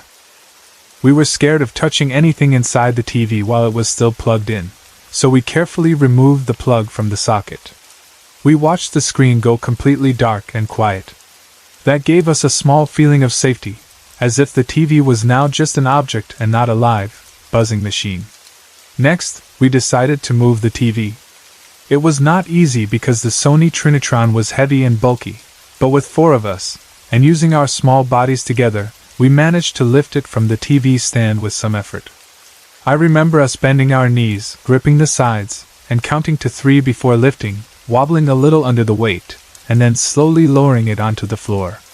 We placed it with its screen facing up slightly or straight, depending on how we balanced it, and then we all sat down around it on the floor like people sitting around a campfire. The wires trailed off to the side, but we made sure it was fully unplugged. We looked at the panel where the buttons were and tried to see if we could find a way to push them back out from inside. We had no tools, so we were only using our hands and maybe a few small objects nearby to poke gently. As we examined it, one of us cracked a joke, something silly about how we would explain to our mom that the TV had fixed itself, or that the buttons had gone on vacation, or something equally childish. The joke made us laugh.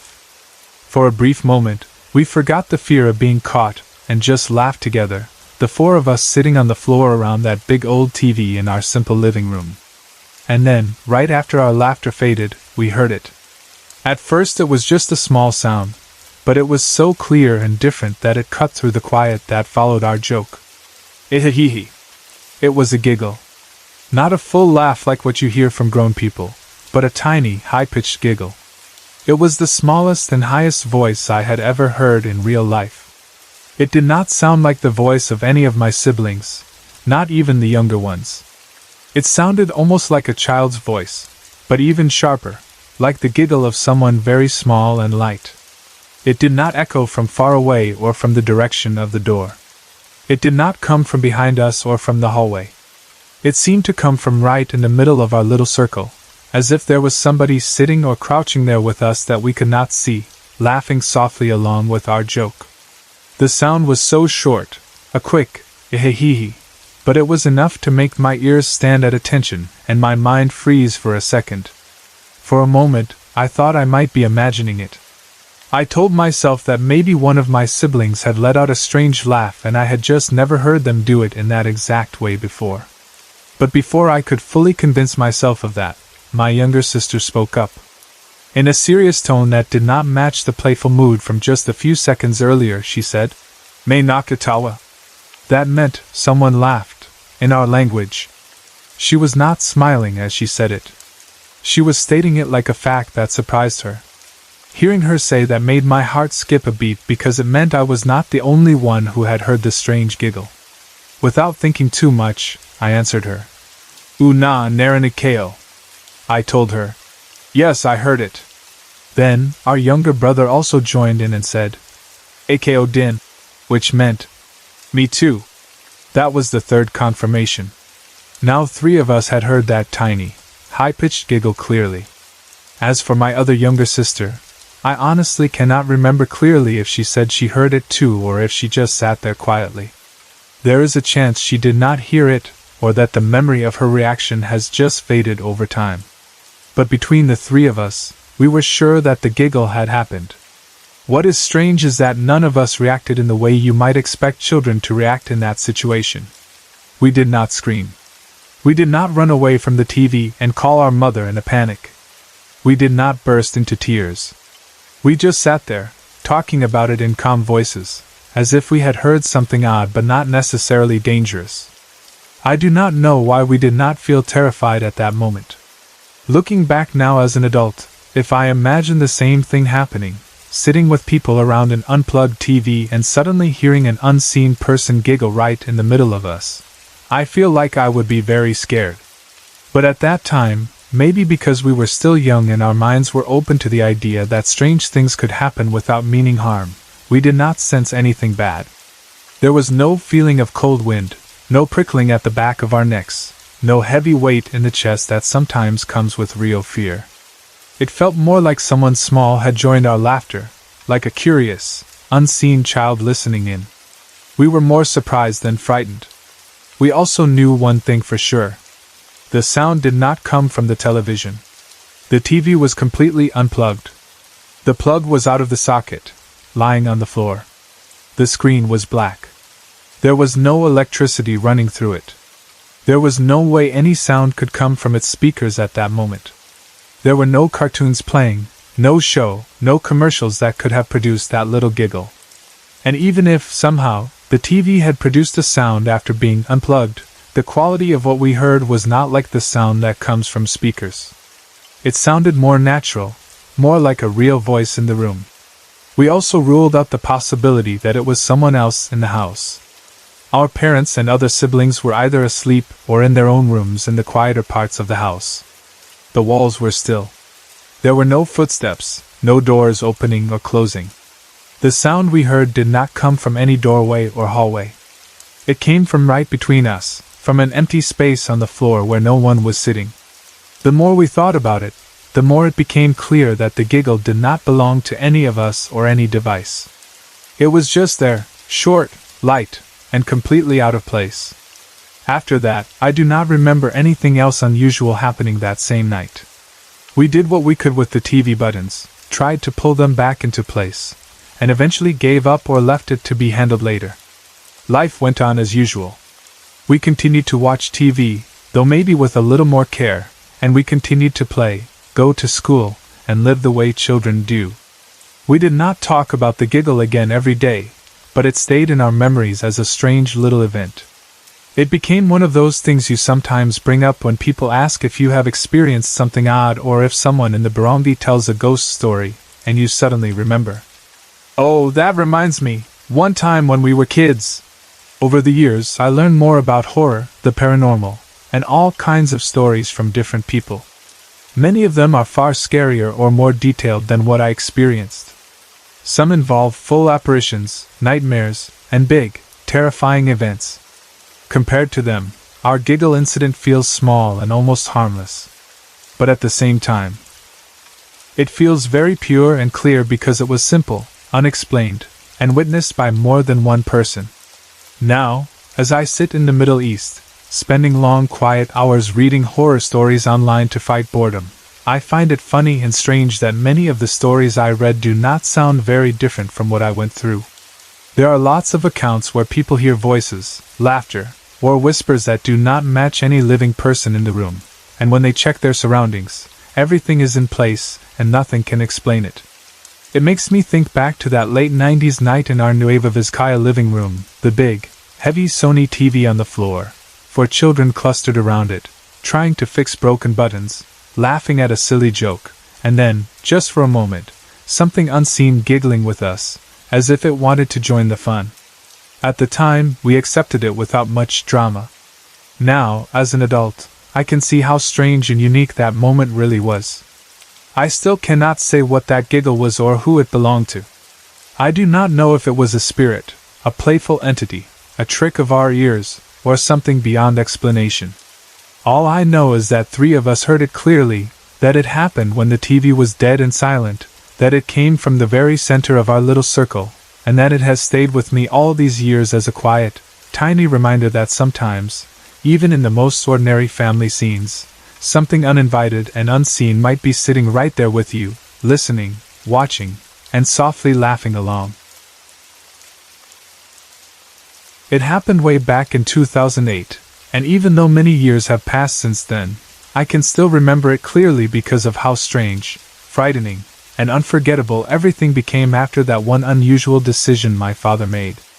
At that time, our life was simple and ordinary. We lived in a place where most people knew each other, where families had stayed on the same pieces of land for many years, and where stories from the past, especially stories connected to the war and to hidden things beneath the ground, still circulated in quiet conversations among the elders. One day, a Japanese man arrived together with some of our local townspeople and approached my dad with a very specific request. They asked if they could search the lot that belonged to my grandparents, more specifically, the land where their old house used to stand. They said someone had told them that there might be gold hidden underneath the old house, buried long ago and never recovered. At first my dad was hesitant. He did not believe them right away because it sounded like one of those stories you hear often but never see proven. He knew that many people, especially older ones, liked to talk about hidden treasures, war leftovers, and secrets in the ground. But it was one thing to hear those stories and another to let strangers dig up the land that had personal value to our family.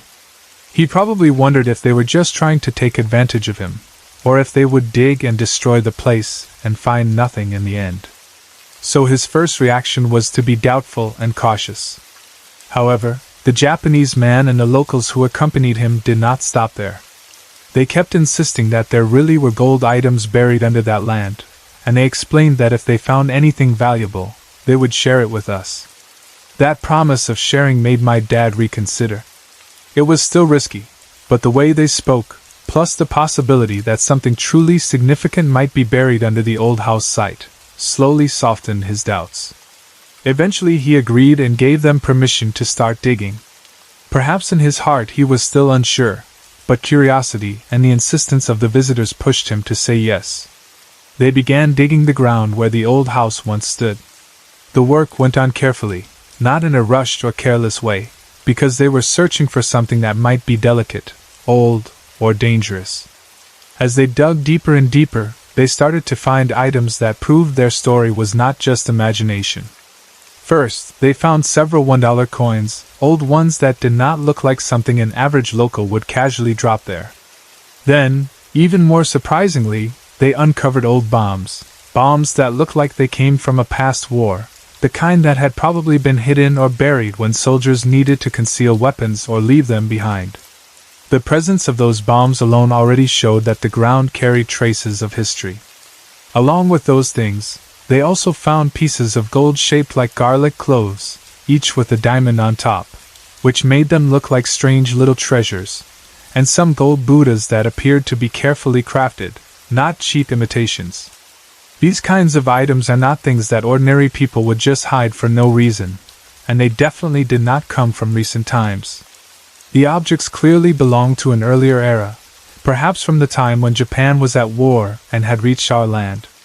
It was then explained to us that it was likely the Japanese soldiers had hidden those things in that very spot during the war, possibly planning to return for them someday, or simply trying to keep them from being stolen or captured.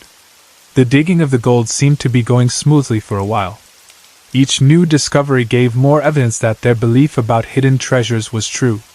My father must have felt a mix of shock and amazement, as well as a certain sense of satisfaction, knowing that the land of his parents concealed such historical and valuable items. The people working on the site were probably excited too, thinking about how rare it was to find these objects and how much they might be worth. To all of them, it looked like a lucky event, like something that would bring fortune and interesting stories to our family and to those involved. However, as often happens in stories where something precious is uncovered from the ground after so many years, the happiness did not come without a cost. Around the time the digging intensified, something started happening to my brother. At that time I was already in college, and I only came home every weekend, so I was not able to witness the first signs of the problem directly on weekdays, but my mother told me everything that was going on in our house. My brother, who had been healthy and normal before, suddenly could not eat properly. He began to get sick often, and his body seemed to grow weaker day by day instead of getting better. My mom and dad became worried because it did not seem like an ordinary illness that you could easily explain. It was not just a simple fever or stomachache that would pass after a few days. It kept happening, and no matter how much they wanted to dismiss it as just one of those times children get sick, something felt off. My mother explained to me that whenever they sat down to eat lunch, my brother would suddenly cry for no clear reason and start pointing his finger outside the window. Imagine trying to enjoy a simple family meal and then seeing your child freeze, cry, and point fearfully at the same spot again and again. That was what they went through. When they tried to ask him what was wrong, he then explained to my mom and dad that every time he was eating, whether it was lunch or snacks or any eating time, he saw a short old lady passing by. It was always the same spot outside the window, always the same presence, and always during those moments when food was in front of him. He gave them a specific description of this old lady. According to my brother, she had long grayish hair, like the hair of someone who had grown very old, hair that had lost its color with age. She was wearing a white dress, not a plain one but one with embroidery, which suggested some kind of old-fashioned, maybe traditional, style of clothing. However, the frightening part was that he could not see her face. It was as if the face was hidden, blurred, or simply not visible to him. He knew she was looking in his direction or moving in front of him, but her face remained unknown. That small but important detail made the whole thing more eerie. If he could see a normal face, they could try to say it was just a neighbor or someone passing by. But there was no clear face, only the outline of an old woman with gray hair and white clothes. Because of this repeated experience, my brother became afraid to eat. He feared that every time he lifted food to his mouth or sat at the table, he would see the old lady again passing by outside the window. His fear of seeing her became connected to meals, so his appetite and his willingness to sit down and eat naturally diminished. This is why his health started to get worse. He was not eating enough because he was afraid of something only he could see clearly. One Friday night, I arrived at our house for the weekend as usual. I remember it was just an ordinary evening at first. My dad was outside, probably busy doing something in the yard or just taking some fresh air. My mom was inside watching something, maybe a TV show or news. Meanwhile, my brother and I were inside the house having a conversation, facing each other. We were seated in a relaxed manner, just chatting and catching up, like siblings do when one of them has been away for days and is finally home again. At that time, all the windows in the house were closed, and so was our door. I cannot exactly remember the reason why we closed all the doors and windows, but perhaps it was already late at night, and we were just being cautious. Or maybe the weather was cool and we wanted to keep the wind out, or my parents had a habit of closing everything early for safety. All I know is that the house was shut from the inside, giving us the feeling of being sealed in a protected space. We were happily chatting, talking and laughing about everyday things, when suddenly I felt something change. It was not something visible at first, but more like a shift in the air, a sensation that made my skin swell with goosebumps. The temperature around me seemed to drop as I felt very cold, the kind of cold that does not come from an electric fan or air conditioner but from something unnatural. At the same time, even though every window and door was closed, I felt a breeze, a wind-like movement at my back. That made no sense because there was no way for air to just flow strongly behind me in that closed room, yet I felt it as clearly as if someone had opened a window right behind where I sat. My nervousness and fear rose quickly because, along with the physical cold and the imaginary breeze, I had a strong, undeniable feeling that someone was standing behind me. I could not see it, but I could sense it. It was like having eyes on you from behind, a heavy awareness that you are no longer alone, that something or someone is right there in your blind spot. My heart began to race, and every muscle in my body tensed up. In that moment of intense fear, my brother looked at me and suddenly said, "8," in a tone that was meant to warn me or tell me something urgent. That single word filled my chest with an even greater dread because I knew instantly that he had seen something. But instead of letting him describe it, I quickly told him not to say anything. I did not want to hear the words that would confirm my worst fear, that the presence I was sensing behind me was the same old lady he had been seeing. I asked him to stay quiet. He understood my fear and immediately put his hands over his mouth, as if physically stopping himself from speaking. I told him to just look at me, to keep his eyes on my face and not look beyond me, not look at whatever might be behind me. I reached out and held his knee, squeezing it gently to give him some assurance that I was there with him and that I would not let anything bad happen to him if I could help it. He stayed still and just stared at me, his eyes wide, his body tense, but he followed my instructions and did not speak or turn his gaze away toward whatever he had seen. We stayed like that for a short while, though it felt much longer.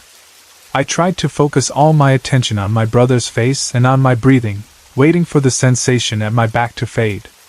Eventually, the feeling of the presence behind me lifted. The coldness and the strange breeze at my back slowly disappeared. When I no longer felt that heavy awareness and the unnatural chill, I called for our mom. I called her name loudly enough that she would hear the urgency in my voice. She came to us and asked why we had called her, what was wrong. But instead of staying inside and waiting calmly for the explanation, she suddenly turned and ran outside, maybe half afraid already because of everything that had been happening to my brother lately. It was as if our sudden call had startled her so much that her first reaction was to step out of the house, as if the outside felt safer. When she left us inside for a moment, the atmosphere in the room changed. The heavy feeling that had just left did not come back. Instead, the fear loosened its grip a little. The fact that our mother was now nearby, that she was moving around and showing her own nervous reaction, somehow lightened the situation. The tension broke and we eventually ended up laughing very hard, not because what happened was funny but because of how she had reacted. It showed us just how affected she was by everything that had been going on with my brother, and the stories he had been telling about the old lady he kept seeing. Our laughter came from nervous relief and the strange comfort of sharing fear together. After things calmed down a bit, my brother and I decided to go outside and buy some food, maybe to distract ourselves and to make the night feel normal again. As we walked, he finally told me what he had seen behind me while we were inside the house. He said that he had seen the same old lady standing behind me, the very one he always saw passing by outside the window during meals. This time, however, she was not outside the house anymore. She was inside, right behind me. That was the first time he had ever seen her actually enter our home. He still could not see her face, but he recognized her by her height, her long gray hair, and her white embroidered dress. He was amazed by what had happened because he found it very interesting that he could see the old lady clearly, while I did not see anything but instead could sense her presence strongly. It was like we were both experiencing the same thing through different senses, he through sight and I through feeling. We made a sort of joke out of it as we talked, trying to laugh it off to ease our fear and tension, but deep inside I was truly scared. The idea that this old lady had finally entered our house, had stood right behind me while I sat there unaware, was extremely unsettling. What made it even scarier was the question that popped into my mind: did she come inside specifically because of me? Because I was home that weekend? Or because of something connected to the gold digging? Or was it simply that the barrier between outside and inside had been crossed at last? I did not know the answer, but the thought of it stayed with me. When my father heard about everything that had happened, the way my brother had been getting sick, his fear of eating, his repeated sightings of the old lady. And now the first time she had entered the house and stood behind me, he made a firm decision. He decided to stop the gold digging altogether. Elders in our area, people who knew about superstitions, spirits, and the unseen, had already told my dad that if he continued digging for gold, we might lose my brother. They warned that taking treasures from the ground, especially ones that might be guarded by spirits, or connected to the dead or to wartime secrets, often came with a price. They believed that whatever was watching us, whatever the old lady represented, was not just a random ghost passing by. It was likely connected to the buried things, to the disturbance of the land, and to our family. The warning was clear: if the digging continued, something worse could happen, and my brother might be the one to pay.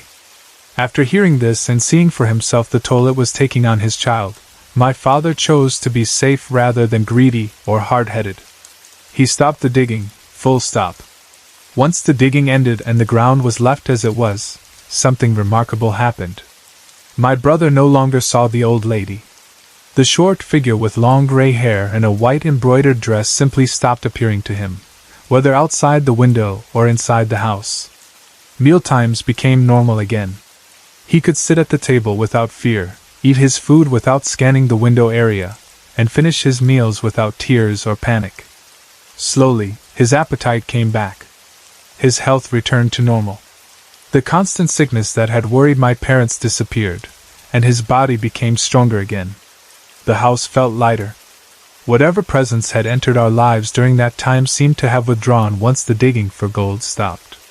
Maybe the old lady felt that her warning had been heard, Or perhaps the spirits connected to that land were satisfied that we had decided not to continue taking from what was hidden there.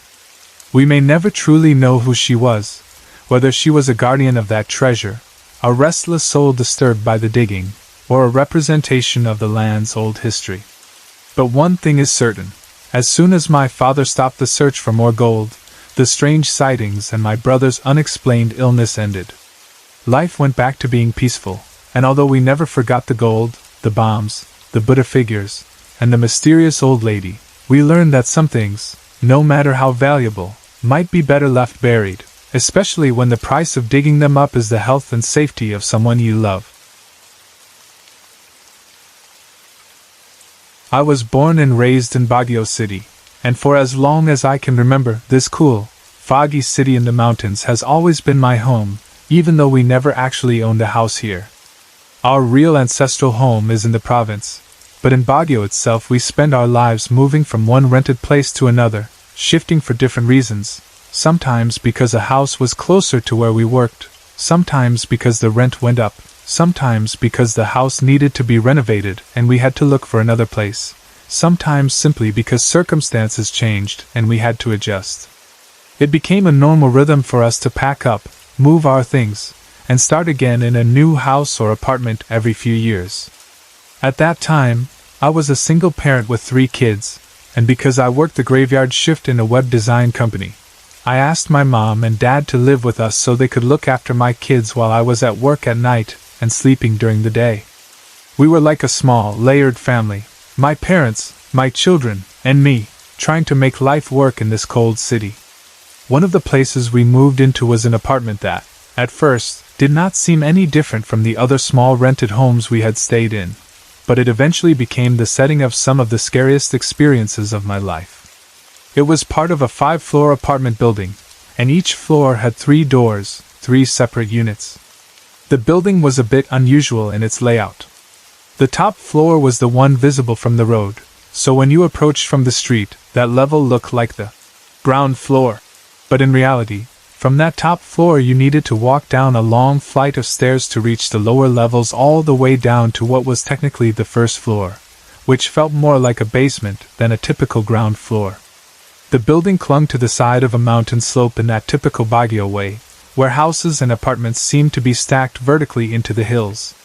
We were assigned to the first floor, the very bottom level that you reached after going down all those stairs, and on that level we occupied the first door, which happened to be the only vacant apartment at the time we moved in.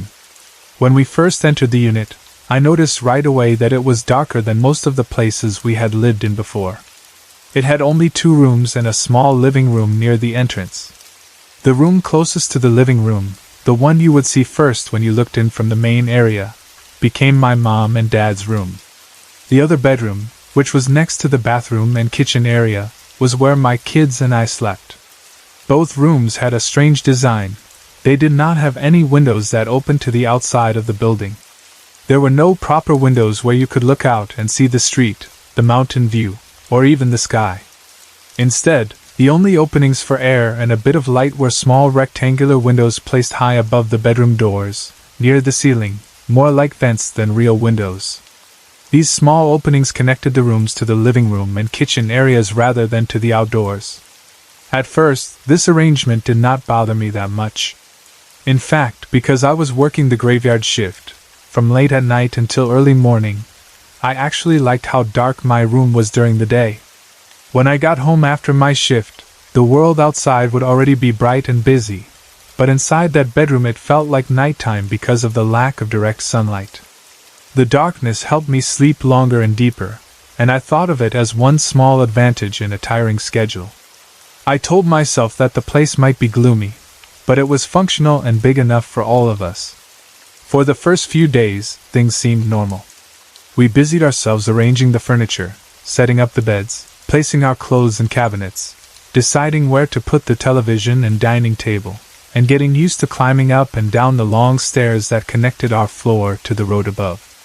The building was quiet, and although the lower floors were darker and cooler because of their position below the street level, Baguio's climate made that coolness feel familiar, like a constant gentle hug of cold air. However, as the days passed, the feeling I had about the apartment slowly began to change. The first strange incident happened one night when I was getting ready for work. It was almost 10 in the evening, and everyone else in the apartment was already asleep. My mom and dad were in their room, and my kids were lying on the bed behind me, breathing quietly and deeply, their faces relaxed in sleep. I sat at the edge of our bed, facing outward toward the open door of our room. From that position, I could see directly into the living room. I was holding a mirror in one hand and some makeup in the other, trying to make myself look presentable before leaving for my shift. The light in the living room was either dim or turned off, with only a small glow reaching in from somewhere, but I could still see the shapes of the furniture, the sofa, the small table, the TV cabinet. As I focused on my reflection in the mirror, I suddenly noticed something moving in the corner of my eye. It was a quick movement, like someone running. I turned my gaze slightly toward the living room, not wanting to believe what I thought I saw, but it was too clear to brush aside. In that brief moment, I saw a little girl in a white dress, small and light-footed, running from the direction of my mom and dad's room across the living room toward the corner, heading straight to the back of the sofa. It was fast but distinct. She did not walk or crawl, she ran in that quick, playful way that children do when they are chasing something or being chased. The white dress she wore was simple but noticeable, and her size suggested a very young girl. I knew, deep inside, that what I had seen was not one of my children. All my kids were in the room with me, sound asleep on the bed, and no other child was staying in our apartment at the time. My parents were already old, and they would not move like that. There was no reason any child should be running in our living room that late at night. Still, I froze and did not have the courage to stand up and look behind the sofa. I kept sitting there, my heart beating faster, telling myself maybe I was just tired, that my eyes were playing tricks on me because of lack of sleep. I tried to push the image away and focused on finishing my makeup. When it was time for me to leave the house, I had to walk past the sofa to reach the front door, so as I passed the spot, I gave a quick side glance at the back of the sofa to check, half hoping and half fearing that I might see something. But there was nothing there, just the plain fabric of the furniture and the bare floor behind it. I swallowed my fear, stepped out, locked the door, and went to work. I convinced myself not to think too deeply about it. Life went on for a little while, and I did not mention what I saw to anyone at first because I did not want to scare my kids or worry my parents. Then my older brother came to visit us one day and stayed overnight. Because the apartment had only 2 bedrooms, both already occupied, one by my parents and the other by me and my children, my brother slept on the sofa in the living room. He did not mind. It was common in Filipino families for guests or extra family members to sleep where there was space, and the sofa was long enough for him to lie down on it. The next morning, as I came home around 8 after my shift at work, he was already awake, sitting in the living room. He seemed thoughtful, and when we started talking, he mentioned that he had a strange dream the night before. He said that in his dream, a little girl in a white dress was running around the living room. She ran and ran, circling the space or moving from one side to another, and then she stopped at the edge of the sofa, near where his feet were as he lay there. The girl, he said, just stood there and stared at him. He described the white dress clearly. He was sure about what he had seen in the dream. As he spoke, I felt a chill run through my body because the little girl in his dream and the one I had seen with my own eyes were identical. Same small figure, same white dress. It was too similar to ignore. As days went by, my mom and my eldest son eventually told me that they, too, had seen a little girl in a white dress in the apartment. They had caught glimpses of her in the living room or at the corner of their eyes, and each story matched the others. It was not just in my head anymore. Even with that, the presence of the little girl did not bother me as much as it could have. She never did anything harmful to any of us. She did not touch us, did not shout, did not break things. She only appeared, moved, and watched. Maybe in some strange way, I felt she was just a lost, playful spirit attached to that place.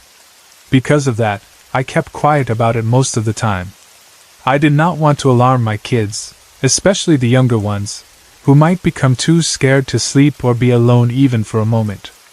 I preferred to handle my fear internally and just continue with daily life. However, something else happened later that truly shook me and made this apartment different from all the other places we had lived in. One morning, after another regular night shift at the web design company, I went home tired but happy to see my children and parents. We had breakfast together, the kids chatting about their school, their classmates, and small funny things that happened. After they finished eating, they got ready for school, and I watched them as they prepared to leave, taking comfort in this simple routine. My parents helped them with their bags and uniforms, fussing over them in that grandparent way, and once everyone was ready, the kids headed out, and my parents resumed their own quiet morning activities. As for me, I went to our bedroom to get ready for sleep. When I lay down on my bed, I immediately noticed something different.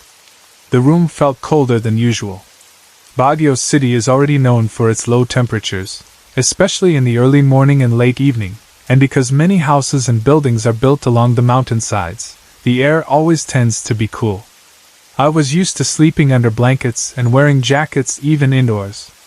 But that morning, the coldness in the bedroom felt sharper, more intense, as if I had stepped into a refrigerator. It was not the usual coolness of the air outside or the natural chill of the concrete walls. It was a deeper, more penetrating cold that settled into my skin and made the hairs on my arms stand up. Still, I had been working all night, and my body and mind were tired. I told myself I was just being overly sensitive, maybe because I was thinking too much or because my blood pressure or energy level was low. I decided to ignore it and just force myself to relax. I adjusted my blanket, closed my eyes, and tried to drift off to sleep. I do not know how long I had been asleep when something woke me up. It was not a sound at first but a sensation. I felt a very cold hand holding my feet, a touch that was so icy it sent a wave of shock up my legs. It was as if someone had taken a piece of ice and pressed it directly against my bare skin. The hand felt small and delicate but strong enough to hold me firmly. That touch pulled me out of sleep, and I opened my eyes, my heart thudding hard in my chest. My instincts told me to look toward the edge of the bed where I felt the cold hand, so I raised my head slightly and looked. That was when I saw her. Standing in front of my built-in cabinet was a woman I had never seen in my life, a figure dressed entirely in a long black dress that almost touched the floor. Her black hair was very long, hanging down around her shoulders and chest, making her face stand out even more in the dim light. Her skin looked pale, and even though the room was dim, there was enough light coming in from outside to let me see her clearly. The light came from the kitchen area, passed through the small high window above my door, and cast a faint but clear glow into the room, outlining her features. She was staring straight at me, eyes locked onto mine, and she was smiling. But it was not a warm, gentle smile. It was not the smile of a kind aunt or a friendly stranger. It was an unbearably scary smile, stretched just a bit too wide, held a bit too long, as if it was mocking or challenging me. That smile held something dark and twisted in it, something that did not belong in a simple rented apartment, or in a human face. For a second, I could not breathe. I just stared back at her, frozen. Then, in a split second, everything changed. One moment she was standing by the cabinet, and in the very next heartbeat she was on top of me. She moved impossibly fast, and suddenly I felt her weight pressing down on my waist as she sat astride me, pinning me to the bed. Her face was now very close to mine, so close that I could see the fine details of her lips and her chilling smile. Her eyes were right above me, staring down into mine, and I could feel the pressure of her presence, heavy and suffocating. From the living room, I heard noises, voices talking, the sound of people moving around, and in those sounds I recognized my nephew's voice. Apparently he had come to visit while I was sleeping, and he was now in the living room chatting with my parents, telling them some funny stories. Their voices were nearby and real, and I clung to them in my mind like a lifeline. Desperate, I tried to shout my nephew's name. I wanted to scream it loudly so someone would come into the room and help me. But when I tried to open my mouth and shout, no clear sound came out. All that escaped me was a low, weak moan, as if my voice had been taken away.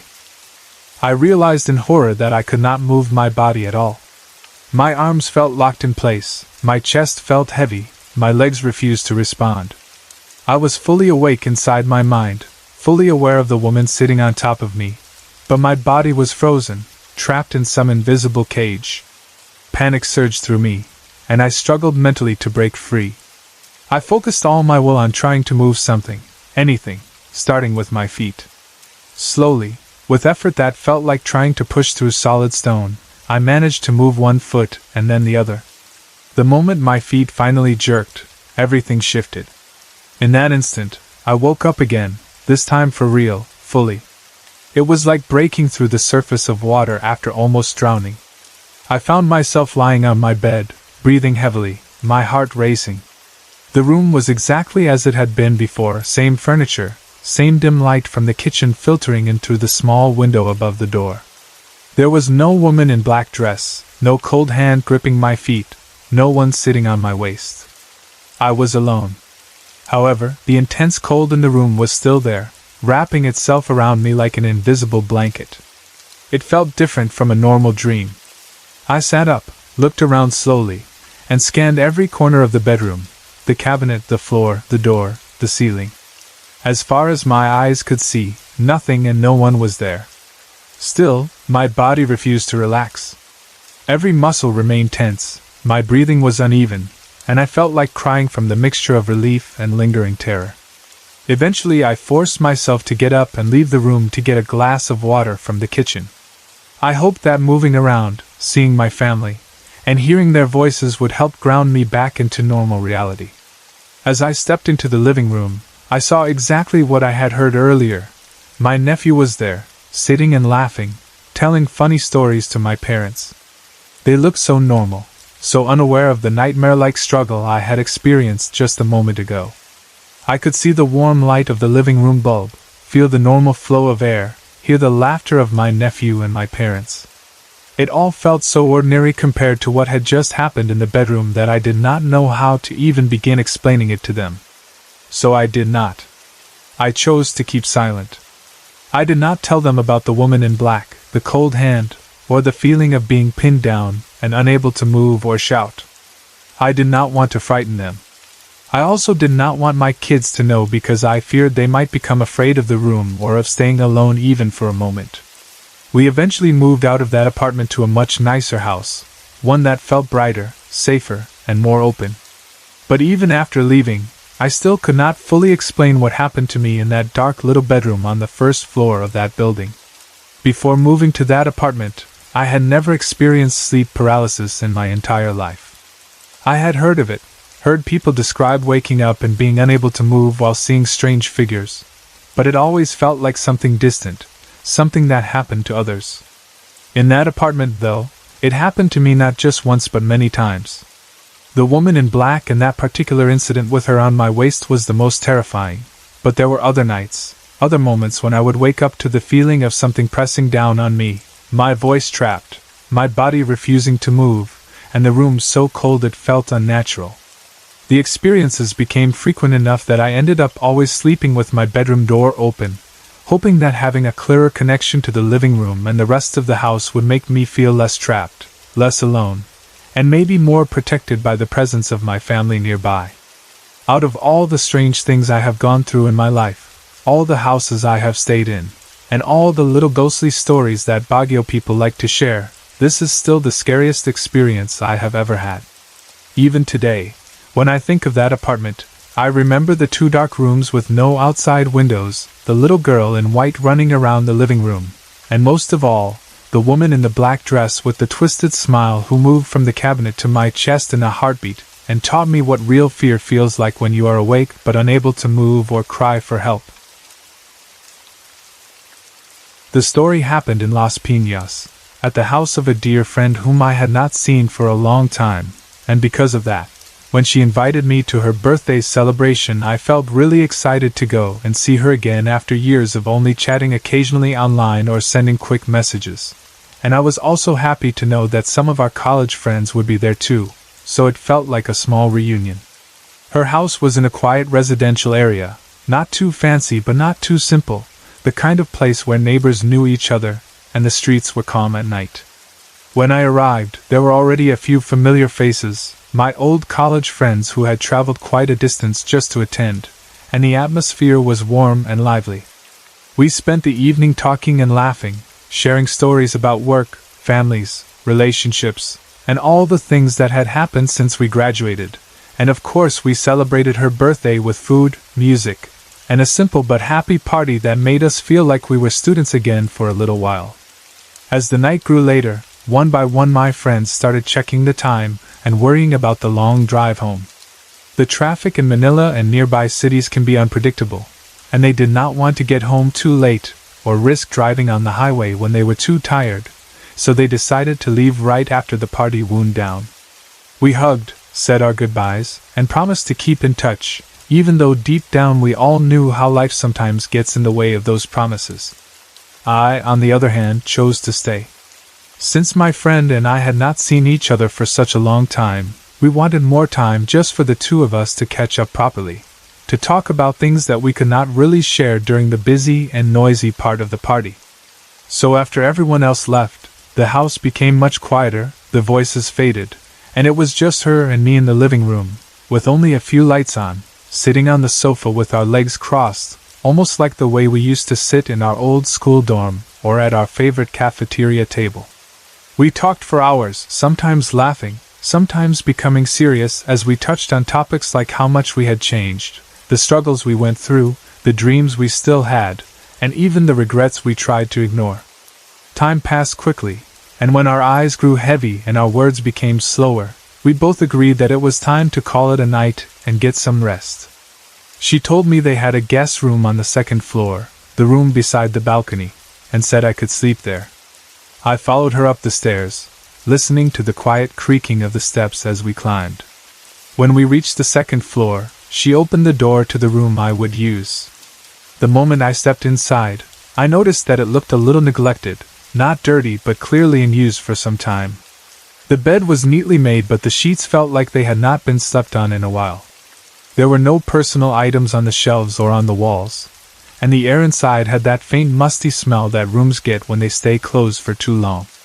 The curtains by the balcony door were drawn, but some light from outside street lamps still passed through their thin fabric, giving the room a soft, yellowish glow. I thought it was strange that her older brother, who I knew still lived in the house, chose to sleep in a much smaller room instead of using this one, which was bigger and had access to the balcony. The question crossed my mind, but since I was a guest, and it might be a personal matter, I decided not to ask. She handed me 2 pillows and a blanket, smiled, and told me to call her if I needed anything, then wished me good night and left, closing the door behind her. I placed my bag on the floor near the bed, arranged the pillows comfortably, spread the blanket, and lay down. Out of habit, I did not turn the room lights off. Whenever I sleep in someone else's house, especially if I am not familiar with the layout, I like to keep at least one light on so that if I wake up in the middle of the night and need to go to the bathroom or get a drink of water, I will not stumble in the dark, knock something over, or get confused about where I am.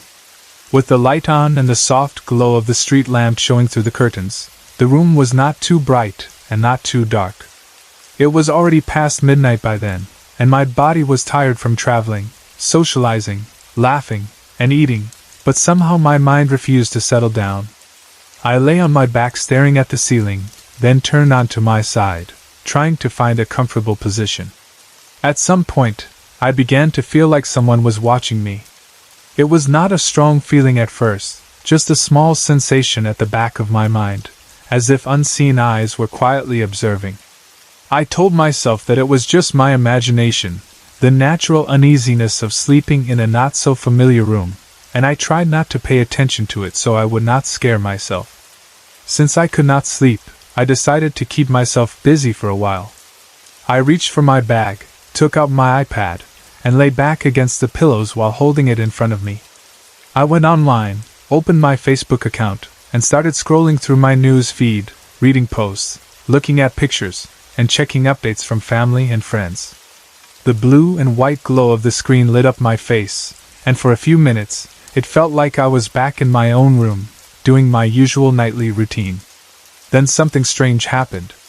As I was scrolling, my eyes shifted to the upper left corner of the iPad screen, where the dark reflection of the room behind me was faintly visible like a small mirror. In that reflection, I saw a white silhouette standing behind me. It looked like a tall, slender figure, completely white, just there, motionless. My heart skipped a beat. I quickly turned my head to look behind me, expecting to see someone standing near the wall, but all I saw was the plain yellow wall of the room, empty and still. The air was quiet. There was no one else with me. I turned back to the iPad and stared at the screen again, but this time there was no silhouette in the reflection. Thinking that maybe my mind was playing tricks on me, or that the light and angles had created an illusion, I told myself it was time I stopped staring at screens and actually tried to rest. I placed the iPad on the bedside table, lay down properly, closed my eyes, and let myself fall into sleep at last. Some time later, I woke up suddenly, feeling very cold. It was the kind of cold that made me shiver even under the blanket. I reached down to pull the blanket up around my shoulders and realized that it was not covering me anymore. When I groped around the bed, I could not feel it, so I opened my eyes and sat up a little. That was when I noticed that my blanket was on the floor near the side of the bed, as if someone had pulled or thrown it off me. I frowned, wondering how it had ended up there. I am not the type to kick off blankets in my sleep, and the way it was positioned did not look like it had just slipped down. A strange feeling crept over me again. I glanced at the door and saw that it was still locked from the inside. No one could have entered the room without unlocking it from where I was. Confused, I got up, picked up the blanket, shook it lightly, and returned to bed, covering myself up again, telling myself not to overthink things. I was just about to close my eyes when the light in the room began to flicker. It blinked a few times, dimmed, brightened, and then suddenly went off. The room did not become completely dark because the street lamp outside still sent in a faint, steady light through the balcony window. Pale yellowish light spilled across the floor and onto the walls, creating soft shadows. For a moment, I thought the bulb had just burned out, or there was a small power issue. I considered getting up to check the switch, but as I tried to move, I realized I could not. My entire body would not respond. It was as if someone had pressed me down into the mattress with invisible hands. I could not lift my head, could not raise my arms, could not even twitch a finger. Panic shot through me. I knew I was awake, not dreaming, because I could see the details of the room, the outline of the furniture, and I could hear my own breathing in my ears, but my body refused to move. Then, as I lay there frozen, I saw her. There was a figure standing at the foot of my bed. It was a woman wearing a white dress, the kind that reached down to her ankles, simple but noticeable in the dim light.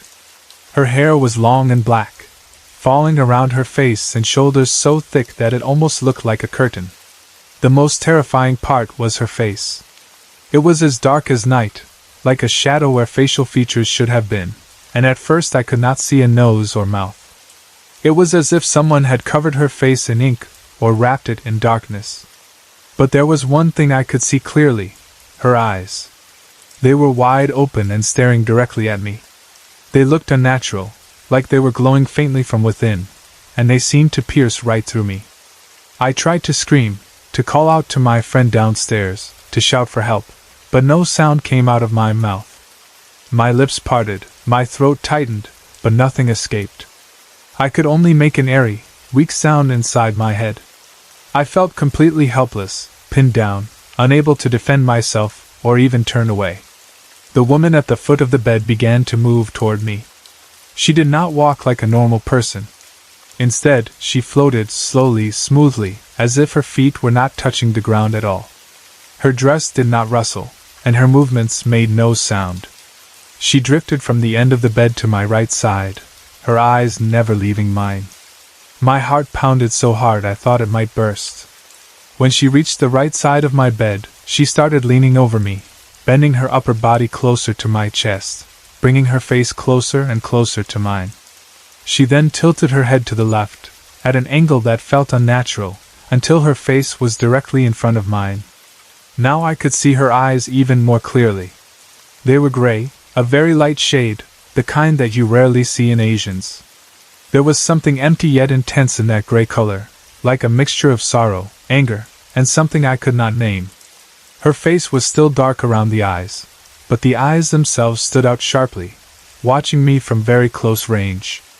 I tried again and again to move, to push her away, to roll off the bed, anything to break free. Inside my mind, I was screaming, telling myself to move, to fight, but my body felt like it was made of stone. It took every bit of strength I could gather, every ounce of will, to focus on one small area that I might be able to control. I concentrated on my right elbow, willing it to bend even a little. Slowly, with great effort, I felt it tremble, and then finally jerk. That small movement seemed to break whatever invisible hold was on me. Once I moved my elbow, the rest of my body stirred to life. The heavy feeling on my chest vanished, and when I lifted my head and looked around, the woman was gone. There was no one standing beside the bed, no one floating over me. I sat up quickly, gasping for breath, my heart skipping and racing at the same time, sweat gathering on my skin in spite of the cold. I did not think twice about what to do next. I grabbed the blanket, wrapped it around myself, jumped off the bed, and rushed to the door. My hands were shaking as I unlocked it and stepped out into the hallway, then hurried down the stairs as fast as I safely could. At that moment, I did not care about dignity or whether I might wake someone up. I just needed to get away from that room. When I reached the living room on the ground floor, I headed straight for the couch and sat down, still clutching the blanket like a shield. The house was mostly quiet, but as I sat there trying to calm myself, I suddenly heard a creaking sound. It was the sound of a window moving. I looked toward the source of the sound and saw a window shut by itself. It closed slowly but firmly, even though no one was near it. I knew it could not have been the wind because that particular window faced the garage, and there was no strong air flow coming from that direction, and even if there were, windows do not just shut on their own like that. Seeing that made me realize that whatever presence was in the house was not only in the upstairs room. It was here as well. I felt fear rising up again, but I also felt a strange sense of responsibility. Instead of running out of the house completely, I stood up and decided to talk, addressing whoever or whatever might be there. In a calm and polite voice, I said that I was not a threat, that I was only a visitor who came to stay for the night, and that I meant no harm to anyone in the house, living or otherwise. I told them that I would be leaving soon and that I just wanted to rest. I did not shout or challenge them. I spoke almost as if I were talking to someone older, using gentle words. After that, I lay back down on the couch, trying to relax my body. To my surprise, I slowly felt sleep come over me again, and this time I managed to fall asleep and stay asleep without any strange dreams or terrifying visions. The next morning, while we were all gathered at the dining table for breakfast, I decided to tell my friend and her family what had happened to me that night.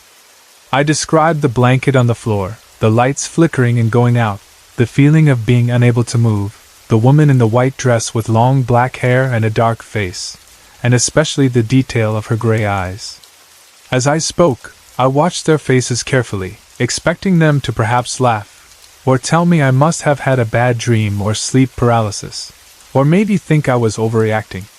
But they did not look surprised. They exchanged glances with each other, as if they had heard something similar before. Then they started sharing their own experiences. Her older brother told me that when he used to sleep in that same room upstairs, something would sometimes pull the blanket off him even when he was still awake. Not fully asleep and dreaming, but lying there in the dark with his eyes open. He would feel the blanket slowly being tugged down toward the foot of the bed until it ended up near the floor, leaving him cold and exposed. No matter how much he tried to explain it logically, he could not. He also said that one time, while he was heading down the stairs at night, he heard a woman's voice whisper softly in his ear. The words were clear. "Help me!" What made that whisper even stranger was the language used. The voice spoke in English. We are Filipinos, and while we use English often, especially in school or in formal situations, when people in our country are in distress or speaking in a personal, emotional way, they almost always use the local language. If it had been a regular human voice, especially from an unseen presence in a Filipino household, the more natural thing would have been to hear Tulungan Moako, or something similar in Filipino. But instead, he heard "help me," whispered in English, right into his ear as he went down the stairs in the dark. The moment he said that, the detail of the gray eyes clicked in my mind. Gray eyes are not common in Filipinos or most Asians, but they are more common in Western people, including Americans or Europeans. I suddenly thought that the woman I had seen might not be a Filipina ghost at all, but the ghost of someone from another country. Maybe someone foreign who had lived in that house before or had some unfinished business connected to it. That might explain the gray eyes and the English words. I found myself wondering who she could have been, what had happened to her, why she was trapped there, and what kind of help she needed so badly that she whispered it to someone on the stairs at night. My friend and her family shared more. They said that sometimes their neighbor would mention seeing an old man wearing old-fashioned clothes sitting on the couch in their living room, even though no man in the house matched that description.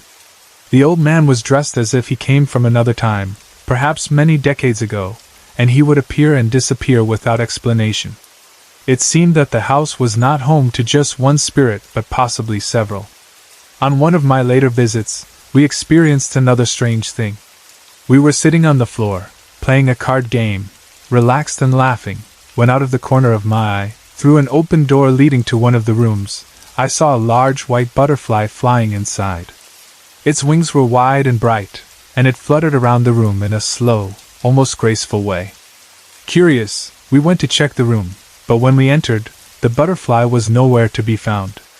We looked around thoroughly, checking the corners, the ceiling, even behind furniture, but there was nothing. The window in that room was covered with a screen, so there was no easy way for a butterfly of that size to enter unnoticed and then vanish without a trace. Again, it felt like another sign that things we could not fully explain were present. My friend's mother, clearly worried and tired of dealing with these mysterious happenings, eventually asked me if I could get rid of the spirits. She knew that I had some knowledge or experience about such things, that I had done something similar before to help in another situation. I did know a few methods like prayers, blessings, and other ways to try to ask spirits to move on, but I was reluctant. This was not my house. The spirits were attached to this place and this family, and I knew from experience that trying to drive them away could sometimes provoke them, make them aggressive, and in return they might harm the people who lived there.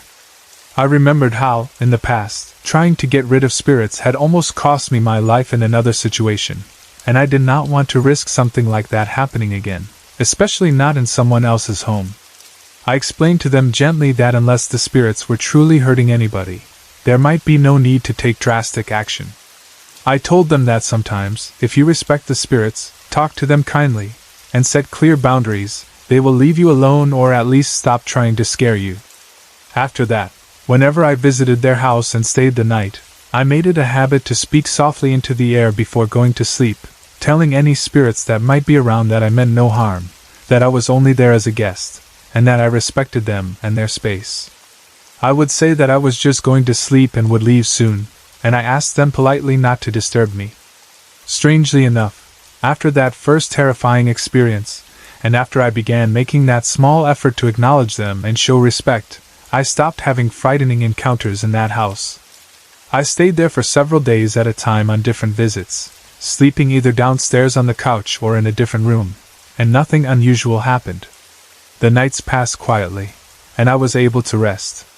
Eventually, my friend and her family moved back to their old place in Tarlac, and after they left, I never went back to that house in Las Piñas. But up to this day, when I remember that night in the upstairs room, the reflection of the silhouette on my iPad, the blanket on the floor, the light flickering, the gray eyes staring down at me as I lay frozen in bed, and the soft English whisper my friend's brother heard on the stairs, I still feel a chill run through me, and I still wonder who that woman was and what kind of help she was asking for from the side of the world we cannot see.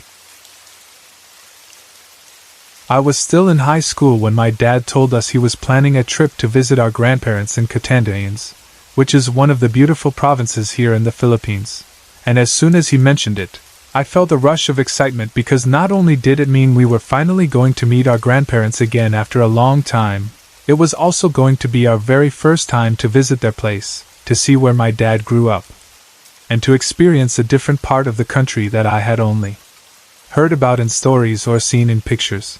At first my dad said we could take a plane, which would make the trip shorter and easier, but when we all thought about it, we realized that if we did that, we would miss the chance to really see the changing landscapes, the long roads, and all the breathtaking views along the way. So we decided as a family to take the longer route even if it meant getting tired and spending a whole day just traveling. Because we knew it would be worth it, and looking back now, I am glad we made that choice. We woke up very early on the day of our trip, while the sky was still dark and the air still cool, and hurriedly prepared our bags, making sure we had everything we needed: clothes, snacks, water, and a few things to keep us busy like books or music, although I already had a feeling that the scenery outside the window would be enough to keep me entertained. After saying goodbye to our house and locking the door, we headed out and caught the bus that would take us on the first leg of our journey. And that bus ride alone took around 11 long hours, with the vehicle rolling through cities, small towns, rice fields, and winding roads, sometimes passing by houses close to the roadside where children played or old people sat under trees, sometimes cutting through open stretches of land where you could see hills in the distance and lines of coconut trees standing like guards. We tried to nap when we could, but every now and then someone would point out something interesting, like a wide river, a cluster of colorful houses on a hill, or a view of the sea peeking through gaps between the trees, and we would all straighten up and press our faces to the windows to see better. And even though our backs started to ache and our legs felt stiff as the hours dragged on, there was a part of me that enjoyed the feeling of being on the road, far from our usual routines and heading toward a place that was still unfamiliar but already felt connected to us because it was my dad's hometown. After those 11 hours, we finally reached the port, and as we stepped off the bus and smelled the salt in the air, I felt a different kind of excitement, the kind that comes from knowing you are about to cross water to reach an island, and we looked out at the sea where boats and ships were docked, moving gently with the waves. We boarded the boat that would take us to Catanduanes, settled into our seats. And then the trip continued for another 4 hours, this time on the water, with the wide ocean stretching out around us, sparkling when the sunlight hit the surface and turning a deeper blue in the distance, while the wind blew strongly enough to tangle our hair and make us pull our jackets closer. Sometimes I would lean on the rail, look at the splashes of the waves against the boat, and imagine what kind of creatures could be swimming beneath us: fish of different sizes, maybe whales or dolphins far below, or even mysterious beings that people talk about in old stories. And every so often I would glance at my dad, who looked calm and thoughtful, as if he was already remembering his childhood and the life he had left behind when he moved away from the island. When we reached the port of Catanduanes, we still were not done traveling. We had to take another bus ride, this time for 5 more hours, from the port to the town where my grandparents lived, and though we were clearly exhausted at that point, with our bodies complaining and our minds starting to feel heavy, we could not ignore how beautiful the surroundings were during that last part of the journey. The roads curved along mountainsides where you could see the sea on one side and green slopes on the other. Coconut trees and banana plants lined the edges of the road. Small houses made of wood and concrete appeared here and there, and sometimes we passed by carabao grazing in fields or children playing near narrow paths that led to hidden homes. It was a whole day's worth of travel, and our bodies felt it.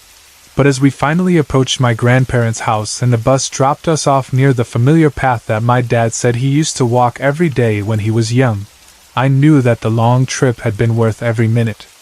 When we walked up to their house and they saw us, my grandparents looked both surprised and delighted, like they could not believe their eyes at first, and then suddenly realized that yes, their son and their grandchildren really were standing in front of them, and they welcomed us with warm hugs, big smiles, and loud voices that called out our names, as well as a flurry of questions about how we had been and how the trip went. The house itself was simple but cozy, with wooden furniture, old photos on the walls, a kitchen that smelled of food cooked with care, and a yard where chickens wandered and plants grew in pots or small patches of soil. My dad knew that ever since I was younger, I had been fascinated with tales of the supernatural, and he also knew that this curiosity had only grown over time as I read more stories and watched more shows about ghosts, spirits, and unexplained mysteries. So while we were settling in and talking, he leaned over to me with a small smile and said that my grandparents had a lot of stories to tell, especially about strange things that had happened in the province when they were younger. As soon as he said that, I felt my attention sharpen and my excitement rise even higher. During dinner, as we sat at the table eating delicious home-cooked food, the conversation turned naturally to family matters, local news, and simple joking around, but I kept slowly nudging my grandparents with my questions, sometimes asking directly and sometimes hinting, because I really wanted them to share something about ghosts or mysterious events. And I just could not help myself from bugging them even while we were still chewing our food, until finally, perhaps amused by my persistence, or simply ready to bring up old memories, they started to talk. My grandfather decided to share one particular story that he remembered very clearly, even though it took place when he was still a small kid, and as he spoke, I listened eagerly, leaning forward a little, imagining everything as if it were a scene in a movie that was playing only for me. He said he came from a family of fishermen and farmers, like many others in their area, and their lives depended heavily on the sea and the land. In the mornings they worked on the fields, planting and tending crops, and in the early hours before dawn or later in the day, they often went out to sea to fish, because fish was both food for the table and something they could sell at the market. One night, when he was still a child, he recalled being fast asleep when his father suddenly awakened him around 2 in the morning.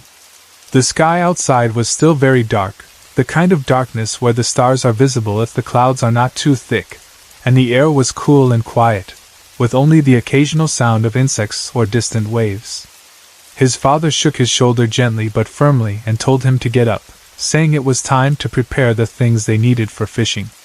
My grandpa said that at that age, he was often sleepy and did not always feel like waking up so early, especially when his body still wanted to stay under the blanket. But because he respected his father and understood that this was part of their life, he slowly and obediently got up, rubbing his eyes and trying to force himself to become fully awake.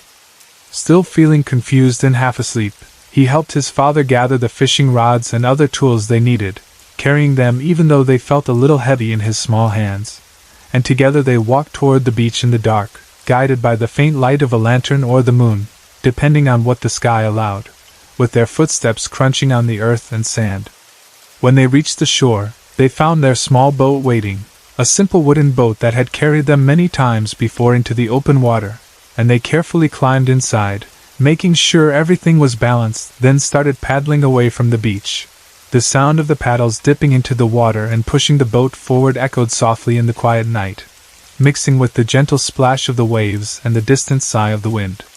They headed out until they reached a spot near the foot of a mountain, a place his father knew well from years of fishing, and there they decided to anchor, letting the boat rest in that particular area while they focused on their task. Once they were settled, they prepared their lines and cast the bait into the water, sending hooks baited with pieces of food down into the dark depths where fish might be swimming. For almost 2 hours, they stayed there on that small boat, surrounded by water and darkness, listening to the steady sounds of the sea and the occasional call of night birds, waiting patiently for a bite. But nothing happened. Each time they checked the lines, the bait was untouched. Not a single fish seemed interested in what they had to offer. My grandfather said that at first he tried to stay quiet and patient, because he knew fishing required time and calm, but as the minutes stretched into hours and nothing changed, he grew restless and cranky. He was just a child, after all, and the idea of sitting still in a boat in the cold night with nothing to show for it did not seem fair, so he started to insist that they should go back, telling his dad they had no luck that night, and that maybe they should try another time. His father, however, told him to wait a bit longer, perhaps still hoping that their luck would change, and then, suddenly, something very strange happened. Near the top of the mountain that rose up from the water's edge, torches began to appear one by one. At first it was just a small distant light, then another, as if someone or several people were lighting fire after fire in slow succession. The tiny flames moved in the dark, forming a scattered line or group of lights that clearly did not belong to the stars or the moon. Along with these torches, my grandpa said they heard the sound of children's laughter, clear and light, as if a group of kids were playing happily. The laughter floated down from the direction of those lights, echoing faintly in the open air of the night. My grandfather was startled and confused. He looked up at the mountain and asked himself, who could those kids be? What were they doing up there in the middle of the night? It was not normal for children to be out playing on a mountain slope at that hour, holding torches and laughing as if it were afternoon. His father, perhaps also puzzled but trying to stay calm, muttered that they might be the neighbor's kids, maybe out doing something unusual. But even as he said that, my grandfather could tell his father was not entirely convinced. There was something about the timing and the setting that felt strange. Before he could ask more questions, they heard another sound, a deep rumbling noise that seemed to come from the mountain or somewhere nearby, and the water around their boat started to ripple more strongly. The rumbling was like the sound of a big boulder rolling down the mountain, heavy and unstoppable, crunching and crashing against the earth and stone. But when they looked around and tried to see where exactly it was coming from, they could not find any clear source. The darkness hid the true cause from their eyes. My grandfather admitted that he became very scared at that moment. His imagination raced, and he pictured huge rocks tumbling down and crushing their small boat to pieces, or the mountain itself breaking apart, sending landslides into the sea. He grabbed onto the sides of the boat and demanded that they leave at once, saying that if they stayed there any longer, they might get crushed or dragged down by whatever force was shaking the area. His father, however, told him again to stay still and be quiet, his voice firm but not unkind, as if he knew something else was happening, something they did not fully understand but did not necessarily need to run from. While the rumbling continued and the torches and laughter remained on the mountainside, something happened to their fishing lines. Suddenly, there was a strong pull. Something was tugging at the line, making the rod bend. It was a fish. His father began to reel it in, and they soon had a fish flopping in the boat, alive and shining in the faint light. They placed it in the basket they had brought, feeling surprised and relieved. They cast another bait into the water, and not long after, another fish took the hook. Again they pulled, and again a fish came up, wriggling and fighting against their hands until it was placed inside the basket. This did not happen just once or twice. It happened over and over. Each time they cast their line, it seemed like the fish were suddenly eager to bite. The basket began to fill rapidly, and my grandfather said that at one point, even some of the fish did not bother to wait for the hook. Instead, they simply jumped into the boat on their own, as if some invisible hand or current was guiding them upward. All my grandfather and his father had to do was reach out and grab them, placing them with the others, their boats slowly filling with life and movement. While all this was happening, the rumbling sound continued for a while, and the strange torches on the mountain still flickered, accompanied by that distant, playful children's laughter. But as soon as their basket was full, and they had more fish than they had expected to catch on any normal night, the rumbling began to fade. The shaking feeling in the water stopped, and the sea grew calm again, its surface returning to gentle waves. Up on the mountain, the torches seemed to move as if entering an unseen opening, and the lights vanished one by one, disappearing as if the children who held them were going inside a cave or some hidden place in the rock. The laughter faded with them, leaving behind only the quiet of the night. My grandfather and his father sat there for a moment, breathing heavily, their hearts still pounding from fear and excitement, staring at the full basket in front of them and the now dark, silent mountain. They could not fully understand what had just happened. They only knew that something beyond their usual experience had taken place. Even so, they decided it was time to go back. They lifted the anchor, paddled back toward the shore, and returned home, puzzled and full of questions, but also smiling from ear to ear because they were bringing back a very good catch that would feed their family and maybe provide extra money at the market. The next day, curiosity would not let his father rest. He asked their neighbors if any of their kids had gone up to the mountain the previous night, around 2 or 3 in the morning, carrying torches and playing near the top. The neighbors looked at him with confusion and shook their heads, saying no one they knew had been up there at that time, and their children had all been at home, sleeping. In fact, they told him that nobody really went up that mountain at night because it was considered dangerous and difficult, and people stayed away from it when darkness fell, choosing instead to remain in their homes or in the more familiar areas of the village. Hearing this, my grandfather's father realized that the explanation he had given his son, about the lights and laughter belonging to neighbors' kids, could not be true. Nobody had been there, at least no one from the human families they knew. Still, he did not feel anger or fear as much as a deep sense of wonder and respect. Whoever or whatever those children with torches were, spirits, elementals, or some other kind of beings, he felt they had helped them that night by stirring the waters, drawing the fish toward their boat, and giving them one of the best catches they had ever had. My grandfather remembered his father saying that even though they did not know exactly who those beings were, he appreciated their help and would always be grateful for that mysterious night when unseen children lit their torches at the top of the mountain. The sea rumbled with power, and the fish came to them as if answering a silent call from another world. My family moved into our current house back in 2014, and at first it felt like the kind of place where nothing strange could ever happen. It's in an exclusive subdivision, the kind of neighborhood with guards, high walls, and clean streets, and our house itself is newly built, designed by my brother from the ground up. There was no old house on the lot that had to be demolished, no ancient structure with a history. Before the subdivision was developed, the land used to be part of a farm, so in my mind it felt like clean, open ground with no heavy past. The house is modern, bright, and laid out carefully. When you stand outside, you see the garage that can fit 2 vehicles.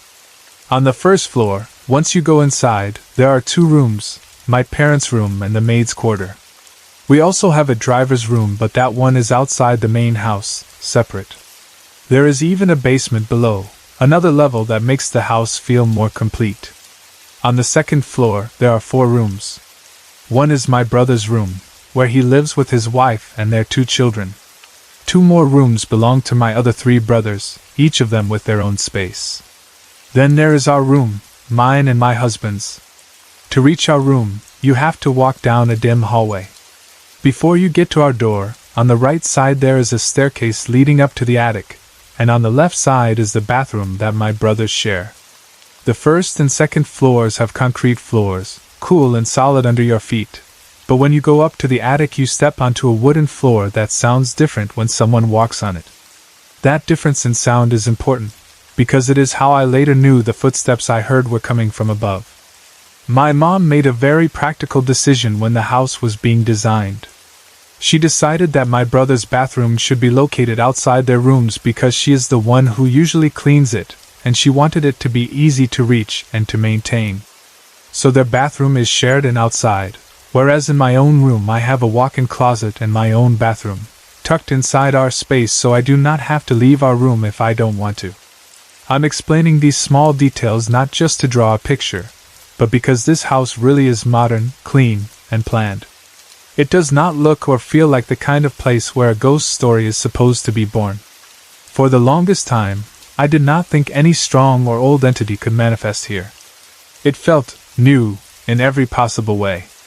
But sometimes, the assumptions we carry make us blind to what is actually happening right in front of us. I usually do not stay home on weekends. I like going out, spending time with my husband or meeting friends, doing errands, anything. Weekends are my days to be outside. But on one particular weekend, I made a different choice. I decided to stay home because I needed to clean my room and sort my clothes. My closet was starting to overflow with clothes that I no longer wore, and I told myself it was time to remove some things, set aside what I could donate, what I might sell, and what I simply needed to let go of. That morning, my older brother, his wife, and their 2 kids were at home too. For a while the house felt lively and normal.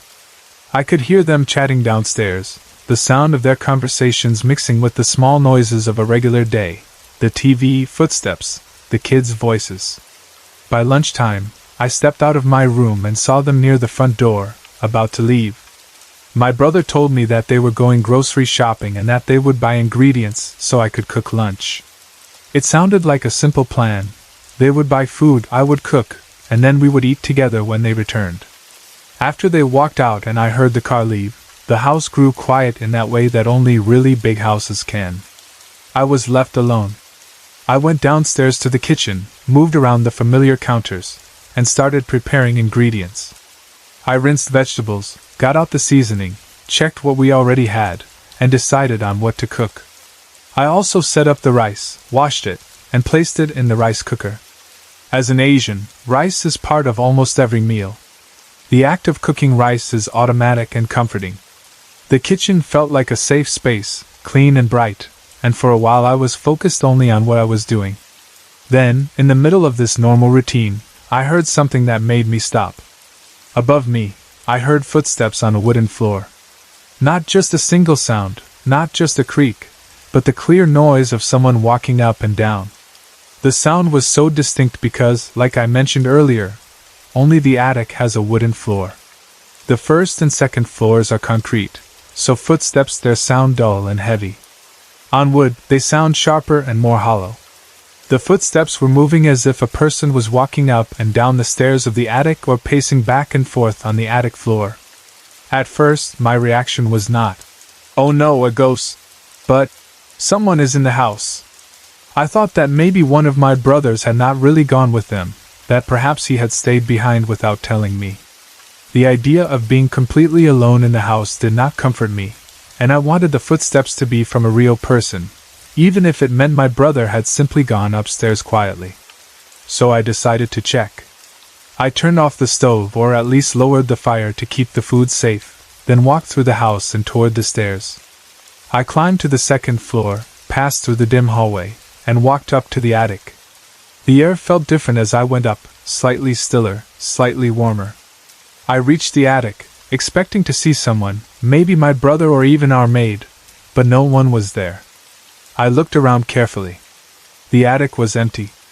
No one was hiding behind boxes or furniture. From there, I decided to check all the rooms, one by one, because even if the sound had come from the attic, I wanted to be sure that nobody was anywhere else. I opened doors, peeked inside each room, checked the corners, and found nothing. No one. It was unsettling. My heart started to beat a little faster, not because I thought of ghosts, but because I suddenly had another thought. What if someone had broken into the house? Our attic has a large window, bigger than normal, and in that moment I imagined all kinds of possibilities. Maybe a robber had used that window to get inside, making as little noise as possible, and now was somewhere in the house trying to avoid me. The footsteps I heard might have been from someone moving around, looking for valuables. That idea scared me more than any ghost. I went back to the attic window and checked it closely, trying to see if it had been opened or forced. But the window was locked firmly from the inside. There were no signs that the lock had been tampered with, no scratches or marks. The thought of a robber began to fade, and in its place came a quiet, creeping uneasiness. If it had not been a brother, a maid, or a robber, then who was walking upstairs? The house was supposed to be empty except for me. And yet I had heard those footsteps very clearly. This was the moment when my brain stopped trying to find simple explanations. I felt alone in a huge house, and the silence suddenly had weight to it. I went back down to my room, feeling more alert than before. The air felt different now, like it had a question hanging in it. I picked up my phone and called my husband, who was not at home. As soon as he answered, I told him what had happened, the sounds of footsteps on the wooden floor, my search of the house, and how I had found no one. I told him how I had even checked the attic window for signs of a break-in. He listened and then told me to play loud music so that the house would not feel so quiet, so that my mind would not focus too much on small noises and make me even more nervous. It was a simple suggestion, but it made sense. Sometimes silence can make fear grow louder. So I put on some music, turned the volume up to a comfortable but noticeable level, and let the sound fill the house. With the music playing, some of the tension eased. I went back to the kitchen to continue cooking, trying to shake off the feeling that something unseen had moved around while I was alone. After some time, I heard the familiar sound of the pickup truck arriving. The engine, the wheels on the driveway, the closing of doors, It was my brother and his family returning from the grocery. Their presence felt like a wave of normal life washing back into the house. I went downstairs and opened the front door to let them in, greeted them, and helped bring in some of the grocery bags. I did not tell them right away about what had happened while they were gone. Part of me wanted to see if anything else strange would happen, and part of me did not want to sound dramatic or silly if it turned out to be nothing. So I kept the story to myself for the moment and focused on cooking. Time passed as I finished preparing lunch. Because of everything that had happened, we were a bit late. I finally finished cooking around 2 p.m., which is late for lunch, but still fine for us. I plated my food, took my plate and utensils, and went back to my room because I was watching TV there. I sat on the bed or at my small table, eating slowly, the TV show playing in the background. It felt good to be in my own little space again, with the door closed and the sound of the television keeping me company. After about 15 minutes, I heard my brother calling me from somewhere outside my room. He was not just speaking normally, he was raising his voice in a way he does when he wants to be heard from another room. "Anna!" he shouted, using my name, not my real name. I answered, "Yes?" And he called again asking, "Kumain ka na?" Meaning, "Did you eat already?" I replied, Anito ako sa kwarto kumikin. Akala ko kasi sabi na ko jan and I joy sa kwarto e. Which means, "Yes, I'm here in the room eating. I thought you and Joy were going to eat together in your room." When I opened my door more and looked at him, he seemed surprised to see me there with my plate. He said, "Ah, okay." And the conversation ended at that moment, at least on the surface. I went back to my food and finished eating in my room, thinking that was the end of it. About 10 minutes later, I carried my empty plate and glass downstairs to wash them in the kitchen sink. When I entered the kitchen, I saw my brother there, eating his lunch alone at the table. As I started washing my dishes, he began to talk to me again, this time more seriously. He told me that the reason he had called me earlier was not just to check if I had already eaten. He confessed that before he shouted my name, he had heard someone in the kitchen. He had heard the distinct sound of someone preparing food, movement, maybe the rustling of packaging or the scraping of a chair, and then the clanging of utensils and ceramic plates. It sounded to him like someone was already there, fixing a meal or eating. That was why he called my name. He thought it was me in the kitchen, getting my food or cleaning up. So when he called and I answered from upstairs, saying that I was in my room eating, he was surprised.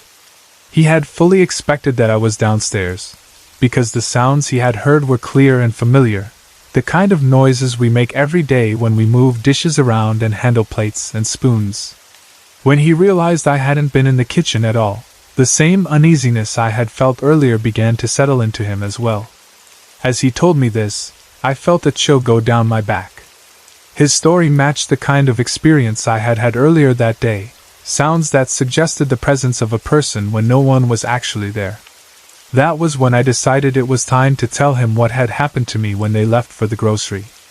I told him about the footsteps on the wooden floor of the attic, the way they had sounded like a person pacing or walking, my search through all the rooms, the locked attic window, and how I had ended up calling my husband and turning on music just to calm down. As I shared my experience, I could see his face change. It was as if we were putting together two pieces of a puzzle. First the footsteps when I was alone, then the sound of someone preparing food and using dishes when he thought I was downstairs. He listened and then asked me to stay with him in the kitchen until he finished his lunch. It was obvious that after what he heard and what I told him, he did not want to be alone in that space. I stayed, moving around slowly, cleaning up and putting things away while he ate. When he was done, we both decided to check the house again, this time more thoroughly and together. We checked all the doors and windows on every floor, testing each lock. Each one was secure. No door had been left open, no window had been pushed aside. Everything was as it should be, at least physically. After we finished checking, we went back upstairs and went into our separate rooms. The house fell into its normal rhythm again, with people in their own spaces and the usual sounds of life gradually returning. On the surface, Everything was unchanged. But inside my mind, something had shifted. Before that weekend, I had been sure that a newly built house on an old farm-turned-subdivision, designed by my own brother, blessed by a priest 2 days after we moved in, was not the kind of place where spirits or entities would linger. I thought that haunted houses were old, creaky, and full of history. Our home was clean, modern, and new. But the sounds of unseen footsteps and the clanging of dishes with no visible source made me realize that maybe we do not get to decide where spirits can or cannot be. We had already had the house blessed once, but lately I find myself thinking of getting it blessed again. Not because I feel that whatever is there is malicious or dangerous, but because I want to be sure that our home is protected in every way, both seen and unseen. So far, the spirits, if that is truly what they are, have not harmed us. They do not feel directly threatening. It is more like they move around us quietly, letting us know they exist through small sounds and moments. Still, the idea that something else lives in the same space as we do, something we cannot see but can hear, is enough to make anyone think more carefully about what a safe house really means. I still remember that particular night when I was staying in a hotel in Dumagit City as clearly as if it happened just yesterday, even though some time has already passed since then and I have had many other work trips and many other nights in strange places. That memory still stands out in my mind like a sharp, bright picture that refuses to fade. It was a 2-day assignment, and that was my very first night there, so everything was still new to me: the city, the hotel, the feeling of being in a place that was not my home. Before I tell you exactly what happened that night, I feel like I should share a little bit about myself and my situation at that time, because it explains why I was there, why I was alone in that room, and why I reacted the way I did. I was 22 years old then, still very young for my position, and I was already working as a project engineer. People often commented that I looked too young for the kind of responsibility I carried. Sometimes older workers at the sites would even ask me if I was really the engineer in charge or if I was just an assistant, and I would have to smile and explain that yes, it was really my job. My company often sent me to different parts of the country to monitor various projects, check progress, meet with site engineers, verify materials, and prepare reports. It sounds tiring, and it really is, but it also lets me see many different cities and provinces, from busy urban streets to quiet rural areas. That particular week, the second week of January 2017, I had been assigned to 2 project sites in Negros Oriental. It was not a vacation trip. It was all work, but still, being in a new place always brings a mixture of excitement and nervousness. I was not alone on this assignment, though. I was accompanied by 2 male colleagues. One of them was also an engineer like me, someone who understood the technical side of what we were doing, and the other one was our boss, the person in charge of making sure everything ran properly and of making final decisions. We were traveling together for work, sharing cars, meetings, and meals, but since I was the only woman in the group, some things were different for me, especially when it came to accommodation. Now, going back to my story, Dumaguete City is a well-known tourist destination in the Philippines, popular for its relaxed atmosphere, seaside boulevard, nearby diving spots, and access to other beautiful places. Because of that, and because January is still a busy time, it was difficult for us to find available rooms for the night. We went from one place to another, asking if there were still vacant rooms, and kept hearing that they were fully booked or that they only had one room left. It was getting late, and we were all tired from the day's travel and work. Then, as we were walking and discussing what to do next, a bystander, a fishbowl vendor, spoke to us. He told us that there were still rooms available in a place called Bayview Hotel. It was not a famous luxury hotel that we had heard about in advance, but at that moment we were just grateful for any decent place to sleep. We listened to his directions, grabbed the opportunity, and headed directly there. When we arrived at the hotel, we found that it was indeed not full yet, and they could still accommodate us. Since I was with 2 guys and I am not comfortable sharing a room with male coworkers, I asked them if it would be possible for me to have a separate room to myself. They agreed right away, knowing that it was better for my safety and comfort, and the hotel staff arranged the rooms for us. One room was given to my boss and the other male engineer, and another room was assigned to me alone. Standing in the hallway with my room key in hand, I remember feeling a mixture of relief that we had finally found a place to rest and tiredness from the long day. It had been a very long and tiring day, both mentally and physically. We had traveled, checked sites, met with people, and gone over details that required attention. My feet hurt, my back felt stiff, and my mind was heavy from thinking about work documents and schedules. Because of all that, my only real plan for that night was to lie down on a soft bed, close my eyes, and just let sleep come as quickly as possible. I wanted nothing more than to hit the sack and call it a day. But my colleagues, being practical and older, suggested that we grab something to eat first before we all went to our rooms. It made sense. Sleep on an empty stomach after that kind of day would probably not be very restful. So we left our bags in our rooms and walked out to find a place to eat. We ended up in a small Canaan, a simple roadside bar or eatery, the kind of place you find all over the Philippines where they serve home-style food and drinks. We ordered some dishes, ate, talked a bit about work and a bit about random topics, and let ourselves relax. Time passed quickly without us really noticing, and before I knew it, it was already past 11 in the evening when we walked back to the hotel. The streets were quieter, the air cooler, and the city had that half-asleep feeling that comes late at night. When we reached the hotel lobby, we said goodnight to each other and went to our own rooms. When I opened the door to my room, I did not spend much time looking around or exploring. It was an ordinary hotel room, not too big but enough for one person. There was a bed, a small table, a chair, a TV, and a bathroom with a washroom and shower. I was so exhausted that I moved almost on autopilot. I set my bag down somewhere near the bed, went straight into the bathroom, and brushed my teeth. I did not even bother to change my clothes. I just wanted to lie down.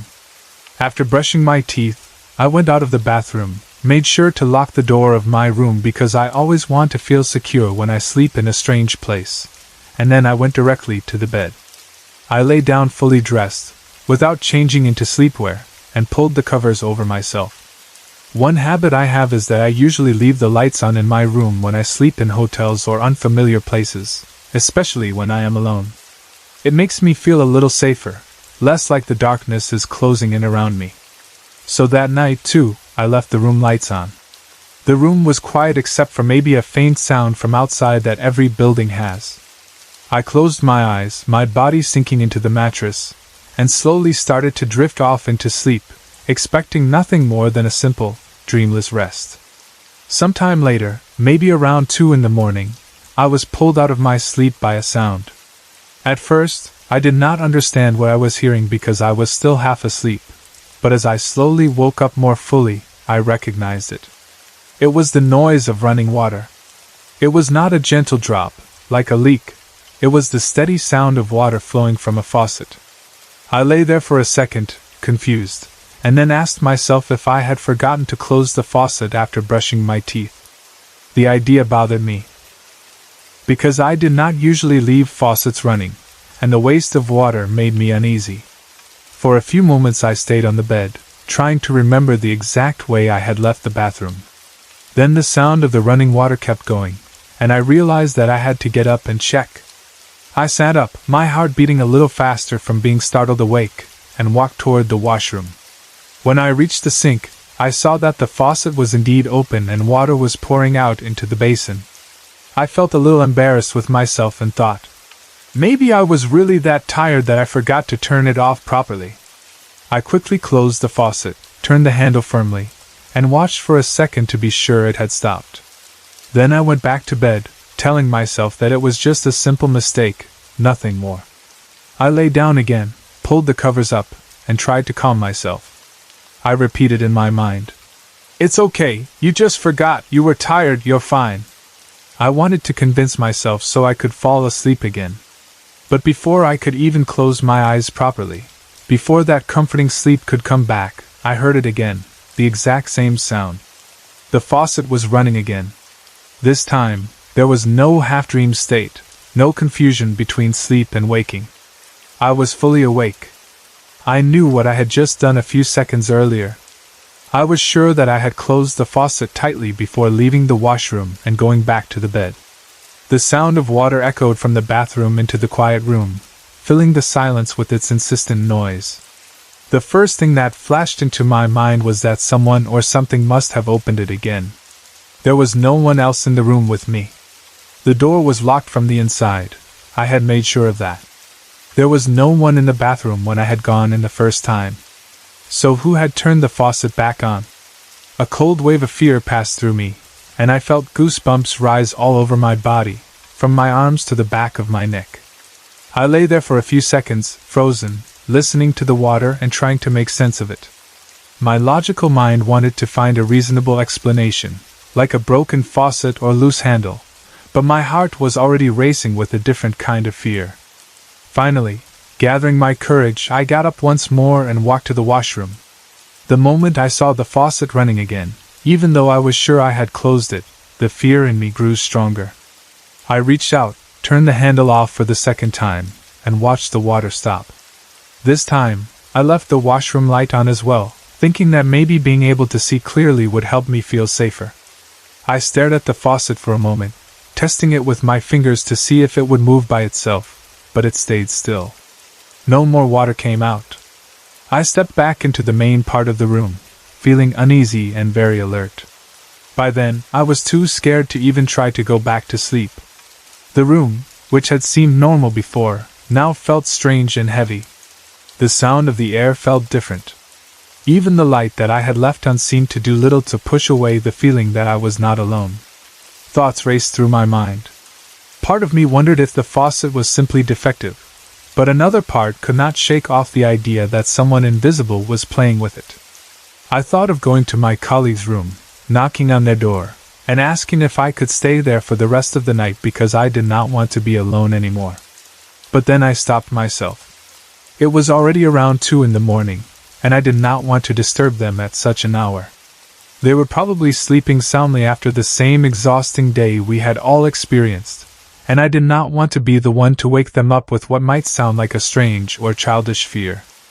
I sat on the bed for a while, my knees pulled close to me, listening to the silence and half expecting to hear the faucet again. When it stayed quiet, I tried to calm myself down. I said a little prayer, asking for protection and for whatever else might be there to leave me alone. I focused on my breathing, inhaling slowly and exhaling deeply, trying to slow the beating of my heart. Finally, after some time, I lay down again and forced myself to close my eyes, even though every part of me wanted to keep them open. It took a long time before sleep came back, and even when it did, it was not the peaceful, deep sleep I had wanted. It was light and uneasy, with me waking up several times and checking the room with my eyes.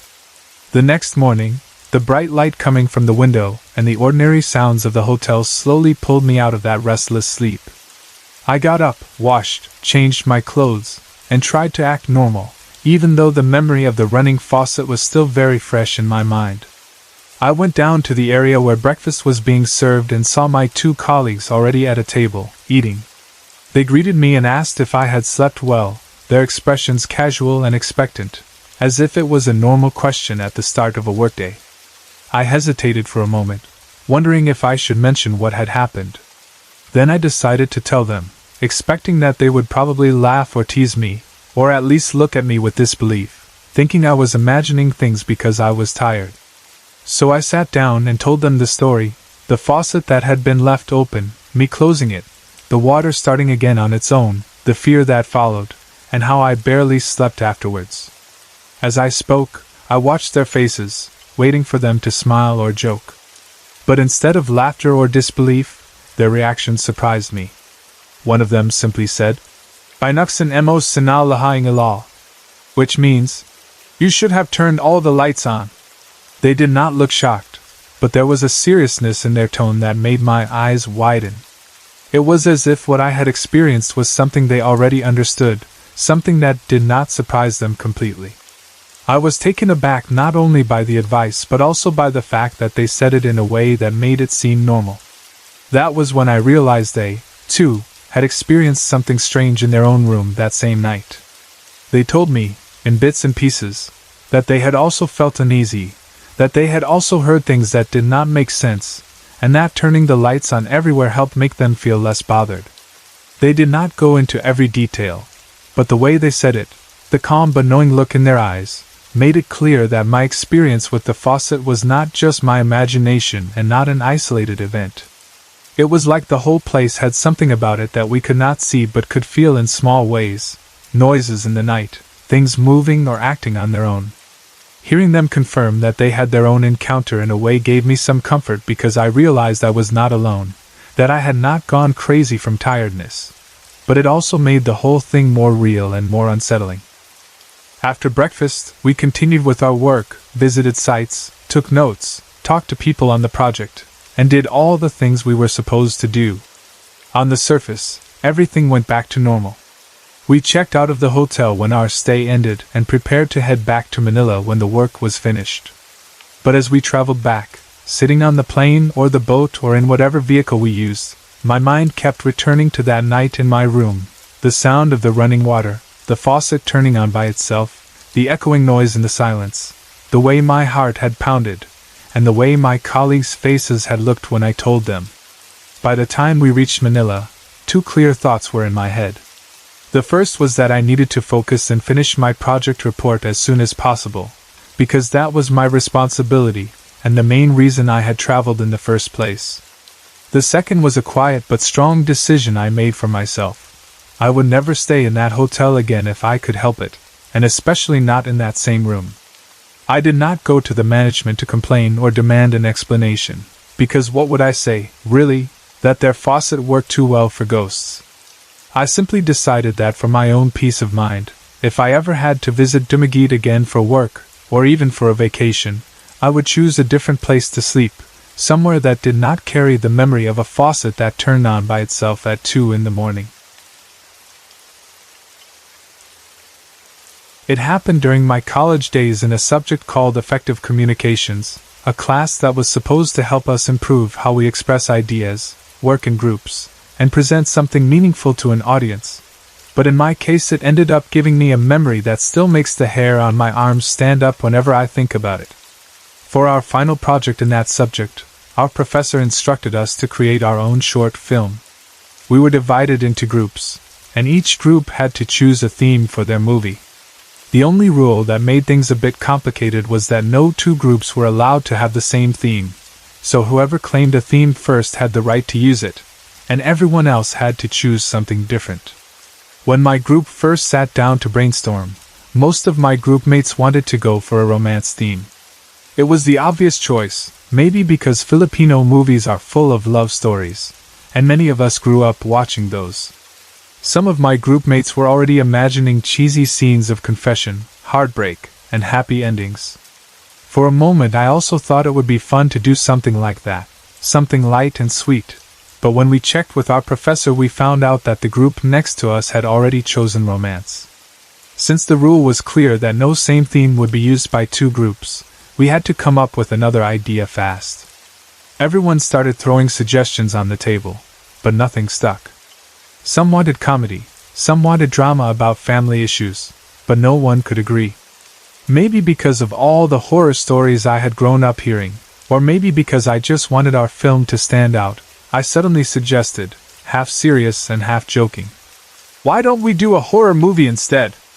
At first they all turned to look at me, as if checking if I was really serious, and then I added, "It doesn't have to be very long. Just a short clip of people dying or something creepy, as long as it scares them." Surprisingly, they all agreed quickly to the horror theme. I think some of them liked the idea of doing something different, something that might shock the class and the professor. But although they agreed with the theme of horror, they did not all agree with my first ideas for the story. While I was thinking more about simple ghost scenes or maybe a cursed object, the others suggested that we do something about doppelgangers. They had this idea that our characters would be dealing with doubles of themselves, creepy copies that appeared out of nowhere and caused confusion and death. The more we talked, the more the idea grew on me too, and in the end we decided that our short horror film would revolve around doppelgangers and strange deaths, something that would feel eerie and mysterious. We were not professional filmmakers, so of course our script and concept were not perfect, but we were excited and eager to get started. The day finally came for us to shoot the movie. Looking back now, I realize how unprepared we really were in terms of planning the details. We did not have a solid storyboard, we did not carefully think about camera angles, and we especially did not think deeply about the location. We knew that setting and background were important for horror, but we were students with limited time and resources, so we just decided to meet at one of my groupmates' houses and conduct the filming there. It was convenient, safe, and free. On the day of the shoot, we all gathered at her house, bringing whatever we thought we needed, some props, a borrowed digital camera, extra batteries, simple snacks, and a lot of enthusiasm. But once we started imagining how the scenes would look on screen, we realized something. My classmate's house was beautiful, modern, and bright. It had nice furniture, clean walls, and a comfortable, homey feel. It looked like the kind of place where families took selfies and ate merienda together, not a place where dark, terrifying events would happen. No matter how we tried to picture it, the background of a neat, pretty house did not really give off the vibe of a horror movie. It was very hard to imagine a creepy doppelganger lurking behind a nice sofa with floral pillows. We needed something else, something that already carried a natural feeling of unease. We were all standing around thinking about what to do when one of us remembered that near my classmate's house there was an old, abandoned clinic. The moment the word abandoned left her mouth, we all turned our attention to her. An abandoned building already sounds like a horror setting before you even see it. We started asking her questions, how far it was, what it looked like, if people still went there. She said it was not too far, just a short walk away, and that it had been closed for a long time. When she described the place, with dusty windows and overgrown walls, it sounded perfect for our horror film. We decided to check it out, and if possible, shoot some scenes there. Before going, we knew we could not just walk into an abandoned private property without any permission, not only because it might be illegal but also because it might be unsafe. So we went to look for a barangay tanod, a barangay policeman, to ask if someone could accompany us and if we could get permission to use the place as a set. We found a tanod in the area and explained our situation. We told him that we were students doing a school project and that we wanted to take some scenes inside the old clinic, if it was allowed. He agreed to accompany us, but as we walked together toward the place, he started telling us stories about it. He said that his father used to work as the caretaker of that building when it was still functional and even after it was shut down. But there was something strange about how his father did that job. According to him, his father never cleaned the inside of the building. He never swept the floors inside, never dusted the desks, never washed the tiles. His daily routine as caretaker was always outside the building. He would rake the fallen leaves around the yard, pick up trash, clear the path, maybe check the gates, but he stayed away from the interior. When we asked why, the tanod did not give a very clear answer at first, but the way he said it made it sound like his father simply did not like being inside that structure. The way the tanod talked, half serious and half hesitant, made the air around us feel heavier. Walking toward an abandoned clinic that even its own caretaker refused to clean inside was not exactly reassuring, but for a group of college students trying to make a horror film, it sounded like exactly the kind of background we needed. After a few minutes of walking, we finally arrived at the location, and the sight of the building made all of us fall silent. The clinic itself looked like the definition of horror, even before the camera started recording. It was a one-story building from the outside, but its paint was peeling off. The windows were dusty and dark, and strange stains marked the walls. Ferns and small plants were growing out from cracks in the walls, as if nature was trying to reclaim the structure. The pathway leading up to the door was cracked and uneven, with grass pushing up between the lines. The whole place gave off a feeling of being forgotten and left behind by time. The tanod then added something that made it even more unsettling. He said that although it only looked like a small one-story building from the outside, the clinic was actually much bigger down below.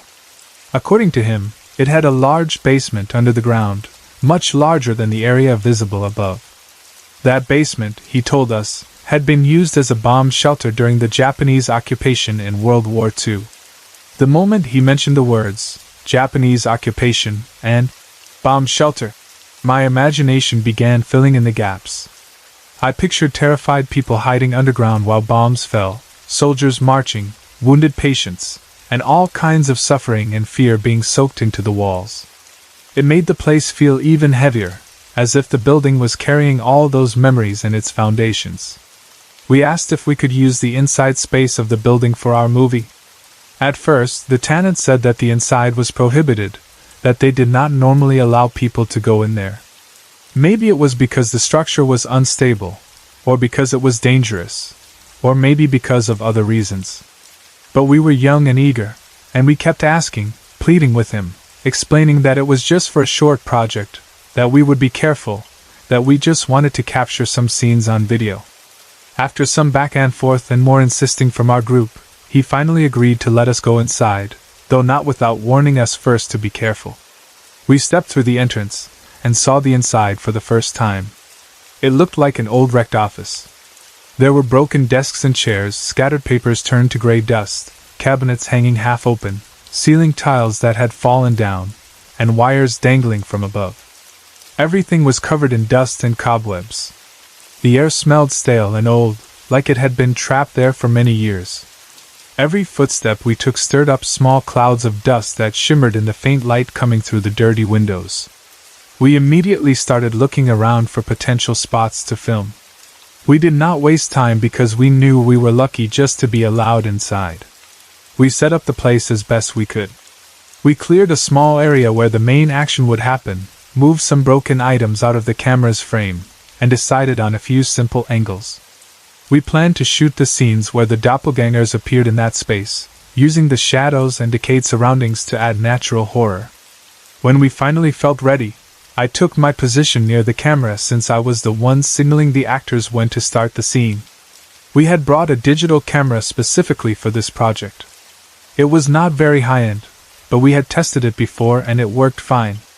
I lifted my hand to signal the actors to start, and just when they were about to begin their lines and movements, the camera suddenly turned off by itself. At first, we thought maybe the battery had just run out.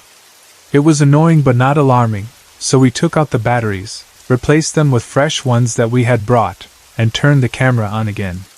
We checked the screen, saw that it powered up, and set up the shot again. Once more I gave the signal to start. The actors took their positions, and again, just as the scene was beginning, the camera went off. The screen turned black. No beep, no warning, just dead. This time, the hair on the back of my neck rose a little. It felt strange that a camera that had been working fine earlier suddenly refused to stay on in this particular place. Still, we tried not to be superstitious. We opened the battery compartment again, checked the batteries, tried another set. Nothing. The camera would turn on, but as soon as we tried to record, it shut down. We all exchanged confused looks. No one wanted to say out loud what we were thinking, but the uneasiness was there.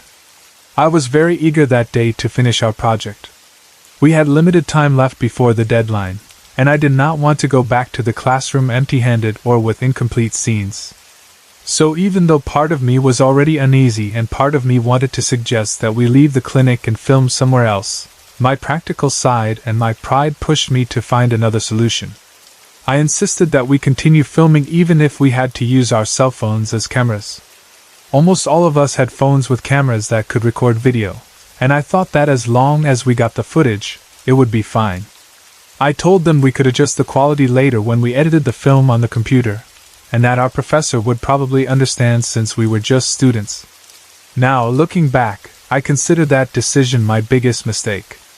Maybe that was the moment when I should have listened to the quiet warning in my chest and told everyone, "Let's just pack up and call it a day. Let's not film here." But I didn't. Instead, we gathered ourselves, took out our phones, and started shooting. Using our cell phones, we managed to record all the scenes we needed inside the old clinic. There were some takes where someone forgot their lines or laughed nervously, but eventually we had enough footage to piece together the sequence. After that, we went back to my groupmate's house, filmed a few remaining scenes in safer locations, and started editing everything together. We added background music, adjusted the brightness, and tried to make the whole thing look like a proper short horror film. Once we were done, we rendered the movie file, saved it on my laptop, and all felt a mix of relief and pride. Despite the problems with the camera, we had managed to finish our project and submit it on time. The day came when our professor would announce our grades and let the whole class watch the films created by the different groups. The classroom was buzzing with excitement and a bit of nervousness. Each group sat together, some joking, some quiet, wondering how their work would be received. Our professor started playing the films one by one using a projector connected to a laptop, commenting briefly after each one. When it was our group's turn, I stood up, holding my laptop, and walked to the front of the room.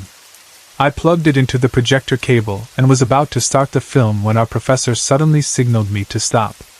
He raised his hand and told me, calmly but clearly, that we needed to fix the sound bug first before showing our film to the class.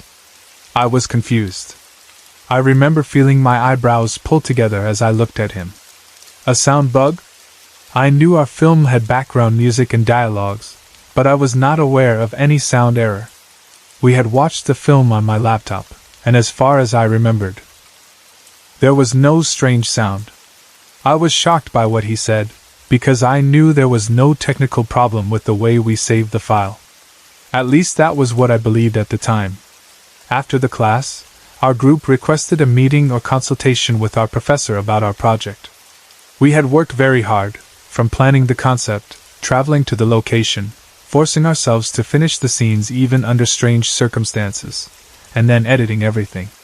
It did not feel fair that he would just dismiss our film with a comment about a sound bug without even letting our classmates see it. We wanted to understand what the problem was and if there was anything we could do.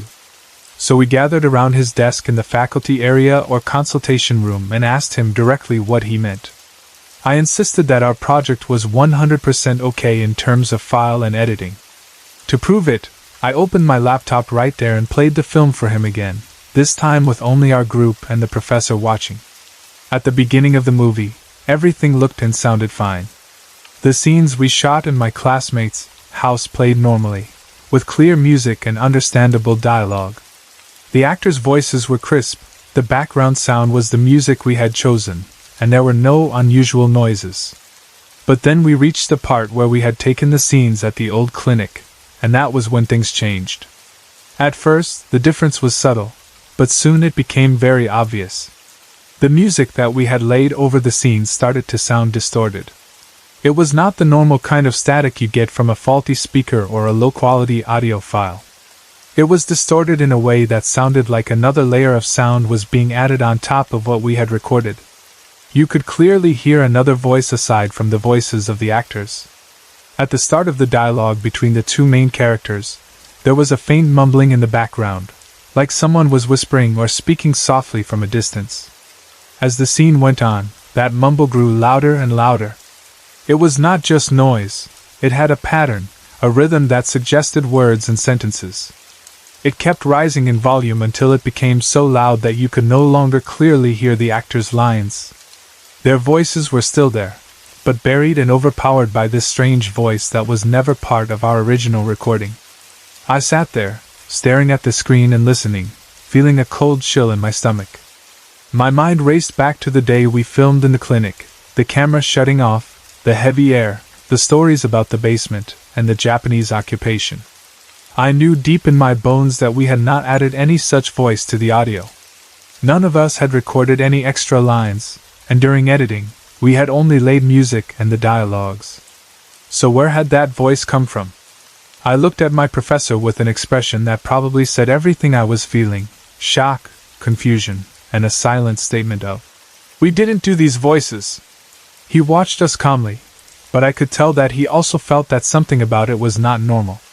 Still, he was our professor and had to grade us based on the final product he saw and heard. At the end of the day, he gave us a grade of 75 for our project. It was a passing grade, but not very high. I felt disappointed because part of me wanted recognition for the effort we had put in, but at the same time, I could not deny that the film was not in the state we wanted it to be. The sound in the clinic scenes was almost unusable, drowned in that strange voice. After we left the consultation, our group sat together and discussed what had happened, trying to make sense of it. We talked about all the possible reasons. Maybe a technical glitch, maybe interference, maybe some error in editing. But no matter how we tried to explain it logically, none of the ordinary explanations truly fit what we had heard. The only conclusion we could reach, the one that matched everything that had happened from the moment we stepped inside that old clinic, was that we had probably disturbed something in that place. Maybe a spirit or several spirits that did not want to be filmed, did not want to have their space turned into a student horror project. The more we thought about the history of the place, especially what the tenant had said about the basement being used as a bomb shelter during the Japanese occupation, the more it made sense that whatever voice was in our film was not human in the normal way. One thing became clear to us as we listened more carefully to the distorted part. The voice that overpowered our actors' lines was speaking in Japanese. We did not understand the words, but the sound, the flow, and the tone were clearly that of Japanese language. That realization made my skin crawl, and to this day, whenever I remember that film and the way the unseen voice slowly took over the audio, I still feel the same mixture of fear and regret, wishing that on that day, when the camera first refused to work, I had listened to that silent warning and never forced us to keep filming inside that old abandoned clinic. This story happened when my friends and I went on a trip to Sagada, a quiet town high up in the mountain province in the Philippines, the kind of place that feels almost separated from the rest of the world because of the long, winding roads and the walls of mountains and pine trees that surround it on all sides. We arrived there at around 10 in the morning after hours of traveling by bus along those rough and curving roads where sometimes one side is a rock wall and the other side is a deep drop hidden under clouds and trees. The air in Sagada was much cooler than in the lowlands. As soon as we got off the bus I could feel that kind of cold that seeps gently into your skin and wakes you up. The town itself looked small and peaceful, with simple houses, small inns and lodges, and little stores and eateries lined along the main road. The sky was bright but the sun did not feel harsh because of the cool wind and the shade from the tall pine trees. We walked to the lodge where we had booked our stay prior to the trip, carrying our backpacks and some plastic bags filled with snacks and extra water, and when we reached it, it looked just like most Sagada lodgings, modest but cozy, made of wood and cement, with balconies that looked out over trees and rooftops and sometimes even into valleys below, depending on where you stood.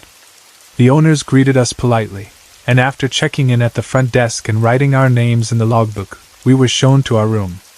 Inside there were a few beds arranged side by side, clean sheets, thin but warm blankets, and simple furniture, a small table, a couple of chairs, and a cabinet. The floor was wooden, and when you stepped on certain spots it made a slight creaking sound that reminded you that you were in an old mountain house where the nights could get really cold and really quiet. We put our bags down, rested for a while, and just let our bodies relax from the long journey. Some of us lying on the bed staring at the ceiling, others sitting by the window looking at the view outside where pine trees gently swayed and the roads sloped in strange angles. After resting a bit, we decided it was time to get lunch and start exploring, because we only had limited days in Sagada and we did not want to waste any of them staying inside. We went out to a small restaurant nearby, one of those local places that serve home-style food, and we ordered hot soup, rice, vegetables, and meat dishes, our cold hands wrapping around warm cups of coffee or tea. While we ate, we talked excitedly about our plans for the day. We had already agreed earlier that we wanted to go spelunking, exploring the inside of the famous caves, particularly the Shumagan Cave, which is well known among travelers, and Lumiang Cave, which holds the traditional burial coffins at its entrance. After finishing lunch, we joined a group tour and met our local guides, who looked used to walking up and down steep paths with flashlights, ropes, and lanterns in their hands. They explained some safety rules to us. Listen to the guide, watch where you put your feet, hold on to the rocks carefully, avoid making too much noise, and do not touch or disturb the coffins or anything that looks sacred or fragile. Then we started the walk toward the caves.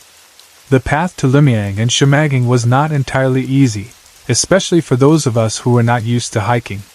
We went down long stone steps, passed by hanging coffins on the cliffs that made me feel a mix of fear and respect, and went through areas where the ground was damp and slippery from constant moisture. The entrance of Limeang Cave had stacked wooden coffins, some very old, piled on top of each other in a way that felt both strange and deeply meaningful. Our guide told us that this cave entrance was a burial ground and that the coffins belonged to people who had lived and died in Sagada generations ago. The air was cooler there, and there was a faint smell of soil and old wood. We did not stay long at that entrance because we still had much of the spelunking ahead of us, and part of the route goes from Limeang to Shimaging, passing through dark chambers and narrow openings where you must squeeze through or hold onto rock formations while stepping into cold cave water. Once inside, we had to get used to the darkness. The only light came from our guide's gas lamp and some flashlights, and outside sounds disappeared completely, replaced by the drip of water and the echoes of our own voices. The rocks were smooth or sharp in different parts, and the guide sometimes had to tell us exactly where to put our feet because one wrong step could make us slip into a pool or down a slope. We crawled, slid, and climbed, sometimes laughing nervously when one of us struggled to move, sometimes falling silent when the guide pointed at strange formations or reminded us that we were walking in a place that many people considered sacred. We were tired but amazed, and after going through the long, wet, and exciting route, we finally came out of the cave feeling both physically exhausted and emotionally thrilled by what we had just experienced. By the time evening arrived, our bodies were sore and our clothes slightly damp from the cave water, but our spirits were high. We decided to have dinner at another small local eatery where many travelers usually gathered. The place was simple but warm. It had wooden tables and chairs, soft lighting, and the smell of grilled meat, soup, and coffee filling the air. While we were eating, we got acquainted with another traveler, a woman who seemed friendly and talkative. She had been to Sagada a few times already and knew some of the good spots to visit. During the conversation, she asked us if we wanted to join her in watching the sunrise the next morning at Kiltapan Peak, one of the places Sagada is famous for. She explained that from there, you could watch the sunrise rise above a sea of clouds if the weather was good, and that it was a beautiful sight worth the effort of waking up very early. However, she also mentioned that going there would require a hike of about 2 hours from where we were staying. We looked at each other and talked about it for a bit. We were tired from the caves and we knew we would need to wake up around 3 or 4 in the morning to be able to hike in time to catch the sunrise. But in the end, we agreed because it sounded too nice to miss. We told her we would meet up around 4 in the morning as she suggested, and after finalizing the plan, we finished our dinner and later decided to pass by a local pub before heading back to the lodge. The pub was small but energetic, with dim lights, loud music, and a mix of tourists and locals chatting, laughing, and drinking. We ordered a few drinks, nothing heavy, just enough to keep us warm and loosen the tiredness a bit, and we talked about the caves, the hanging coffins, the cold air, and our plans to hike to Kiltapan. Time passed quickly in that cozy noise, and when we finally checked the time, it was already close to 11 in the evening. We realized how late it was and decided we should get back to the lodge to rest because we had to wake up before dawn. We walked back through the cool night, the streets quieter as most people had already gone back to their rooms. When we reached our lodge, we went up to our room, changed into more comfortable clothes, and got ready for bed. My friends lay on the separate bed across from me, and we turned off the main lights. The only light left on was the one coming from the balcony area, a pale glow that crept into the room through the curtain or glass and kept it from becoming completely dark. I lay down in my bed, expecting that I would fall asleep quickly because of the long day of travel, hiking, and spelunking, but for some unknown reason, even though my body was tired, my mind felt restless.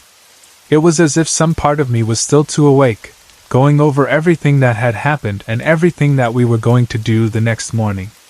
My friends fell asleep quite fast. I could hear their breathing become slow and even, and I could see their shapes on the bed across the room, not moving much under their blankets.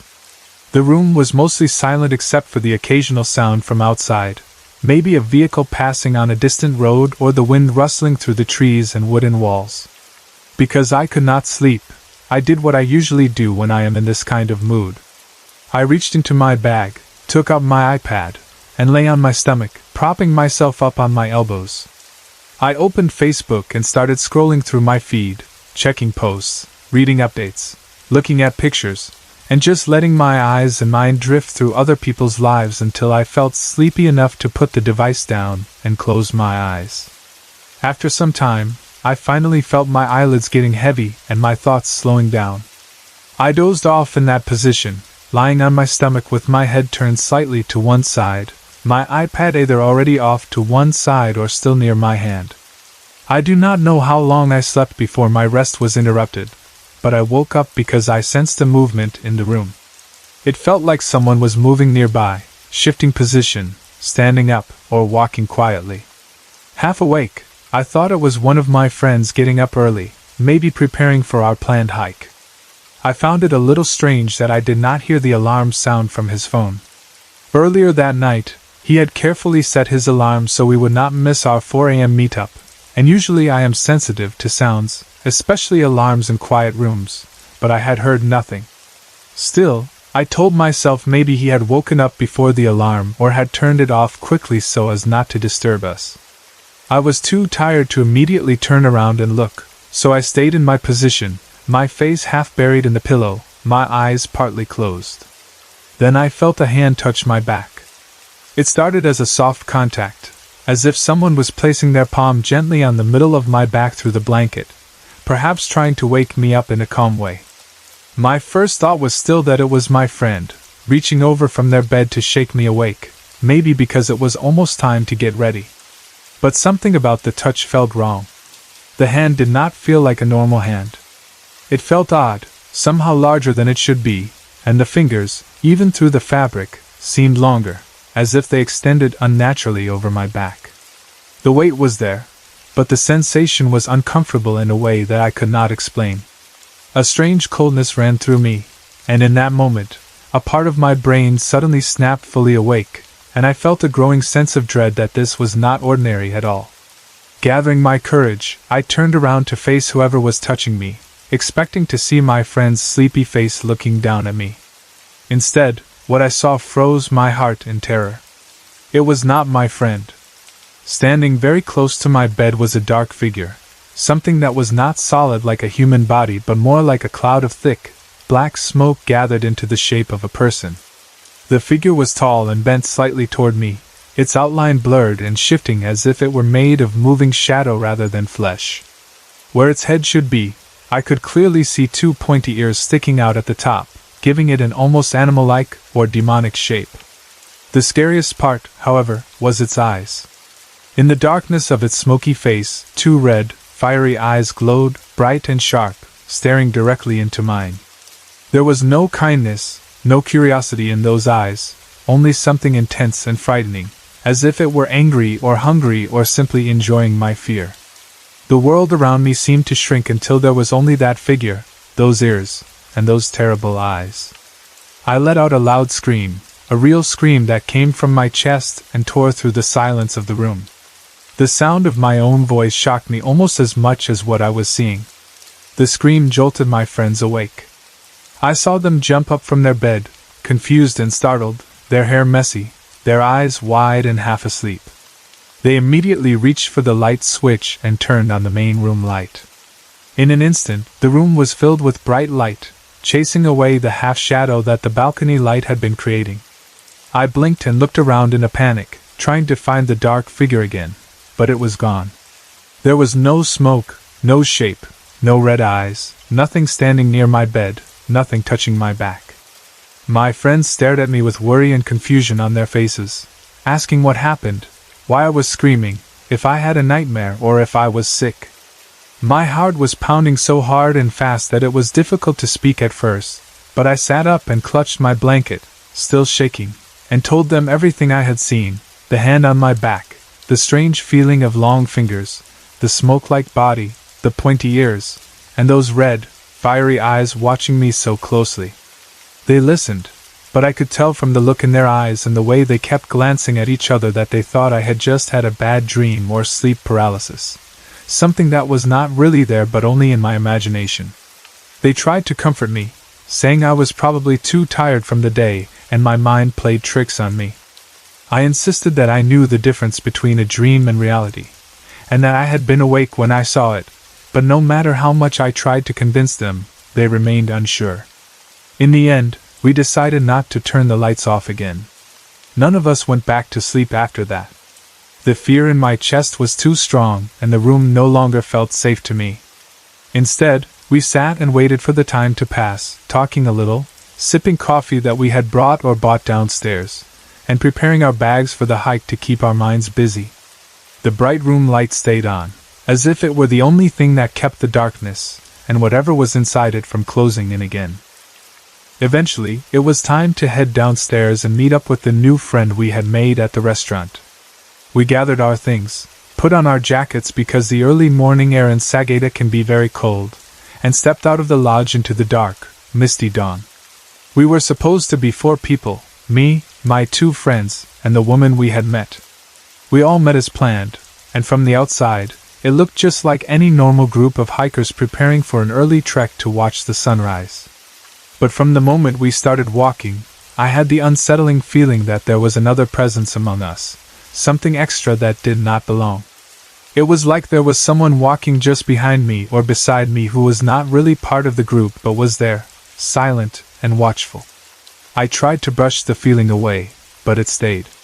We followed a path guided by a map and some basic directions shared by other travelers, walking along rough dirt tracks, stone steps, slopes, and occasionally passing small houses or fields. The sky was still dark, but its shade was slowly changing from black to deep blue as the sun prepared to rise somewhere behind the mountains. At one point during the hike, we passed by a lamp post with a light still on. It cast a yellowish glow on the ground and on us as we walked under it. For some reason, I decided to look down at the ground to see our shadows. Under that lamp post, the shadows were clear and sharp. My 2 friends and our new companion each had one shadow stretching out from their feet, shaped according to their bodies and movements. But when I looked at my own shadow, my breath caught in my throat. There were 2 shadows attached to me. One was the usual outline of my body, but beside it or just behind it, almost overlapping, there was another shape, slightly different, darker and less defined, but clearly there. It looked as if someone or something was standing very close to me, sharing my space under the light. That was the moment I realized that whatever I had seen in the room the night before, whatever had touched my back, had not disappeared completely. It had followed me out of the lodge and was now walking with us on the path, hiding in my shadow under the light but real enough for me to see. My fear rose again, stronger this time because we were outside, far from the safety of the lodge and its bright lights, walking along a trail that was not completely familiar, and I could not just go back and hide. I also began to worry that the thing was not only following me but might eventually try to harm me or even one of my friends. I did not want anyone else to become involved or get hurt because of whatever was attached to me. The thought that it might reach out and touch them, or that they might see what I had seen, made my heart feel heavy with guilt and dread. So instead of staying close to the group, I slowly started to keep my distance, walking either ahead of them or slightly behind, trying to separate myself from their cluster. I thought that if the creature or presence was focused only on me, it would be less likely to turn its attention to them. Even though we were following a map and had some idea of the direction we were supposed to take, we got lost several times on the way to Kiltapan Peak. There were parts of the path that seemed clear at first but then suddenly turned into a dead end, with trees blocking the way or the ground becoming too difficult to pass. Other times we followed what looked like a proper trail only to realize later that we had gone beyond the correct route and needed to walk back, retracing our steps, our feet growing more tired and our breaths heavier because we were now not only hiking but also correcting our mistakes. Each time we made a wrong turn, I could not help thinking that maybe this was not just bad sense of direction. A part of me wondered if the thing that had attached itself to me was trying to confuse us, to pull us away from the right path, to lead us somewhere else. That thought made me walk with even more caution, and I silently prayed that whatever it planned, we would somehow slip away from it and still be able to reach the peak safely. Despite the delays, the wrong turns, and the strange, heavy feeling that hung over me, we somehow managed to reach the spot at Kiltapan Peak with enough time to catch the sunrise. When we got there were already a few other people gathered, some sitting on rocks, some standing near the edge looking out at the dark outline of mountains. The air up there was colder than below, and the wind blew gently but steadily, carrying with it the scent of pine and damp earth. We found a place to stand where we could see the horizon. Slowly, the sky shifted from deep blue to lighter shades, purple and pink mixing near the horizon, and then a line of orange light appeared. Below us, the famous sea of clouds started to become visible, thick clouds filling the valleys so that it looked like the tops of mountains were islands rising from a white, soft ocean. As the sun slowly rose higher, the light grew stronger and spread across the sky, turning the clouds golden and making everything around us glow with a warm, gentle brightness that felt both peaceful and powerful. As the sun's rays touched my face and the surrounding mountains, I felt something inside me become lighter. The fear that had wrapped around my chest all morning began to loosen, and the sense of being followed by a dark presence started to fade. It was as if the first light of the day was pushing back whatever shadows were clinging to me. The warmth of the sunlight, even in that cold morning air, seemed to seep into my skin and chase away the chill that had nothing to do with the weather. I took a deep breath and let it out slowly, watching the clouds move and the sky brighten, silently thanking whatever power there was in the sun that made me feel safer and more at ease. On our way back from the peak, as we walked down the path in full daylight, our new friend looked at me and asked why I had looked so distressed earlier on the trail, why I had been so quiet and distant compared to the others. She said that at some moments, my face looked almost pale and tense, like I was carrying something heavy in my thoughts. For a second, I thought about telling her everything, about the dark figure in the room, the hand on my back, the extra shadow under the lamp post, and the feeling of being followed by something unseen. But then I looked at her and remembered that not everyone believes in these things, and even if they do, they might not understand what it feels like to actually see or sense them. So instead, I just told her that there are some things I can see that she cannot, and that I know she will never fully understand. I said it in a calm way, without anger or frustration, just stating it as a simple truth. And she shrugged it off, perhaps thinking I was just being dramatic or joking, and did not ask any more questions. When we returned to town later that day, after having breakfast and resting a bit, my mind was still thinking about what had happened. I decided to talk to one of the locals, someone who had lived in Sagada a long time and was familiar with the caves and the stories around them. I told him a little about my experience, carefully choosing my words so I would not sound crazy. I said that I had seen something in my room after visiting the caves, and that I had felt followed afterward. He listened quietly and then told me that it was possible that something had followed me from the cave, especially from the area near the mouth of Lumian Cave, which, as he reminded me, is a burial ground. He said that spirits or other beings sometimes attach themselves to people who are sensitive or open, especially if the person did not protect themselves spiritually before or after entering such places. Hearing that, a chill ran through me again, but at the same time, it made a kind of sense. I thought back to the stacked coffins at the cave entrance, the heavy feeling in the air, and the reminder from our guide not to disturb anything. Maybe I had unknowingly attracted something there, and it had decided to cling to me when we left.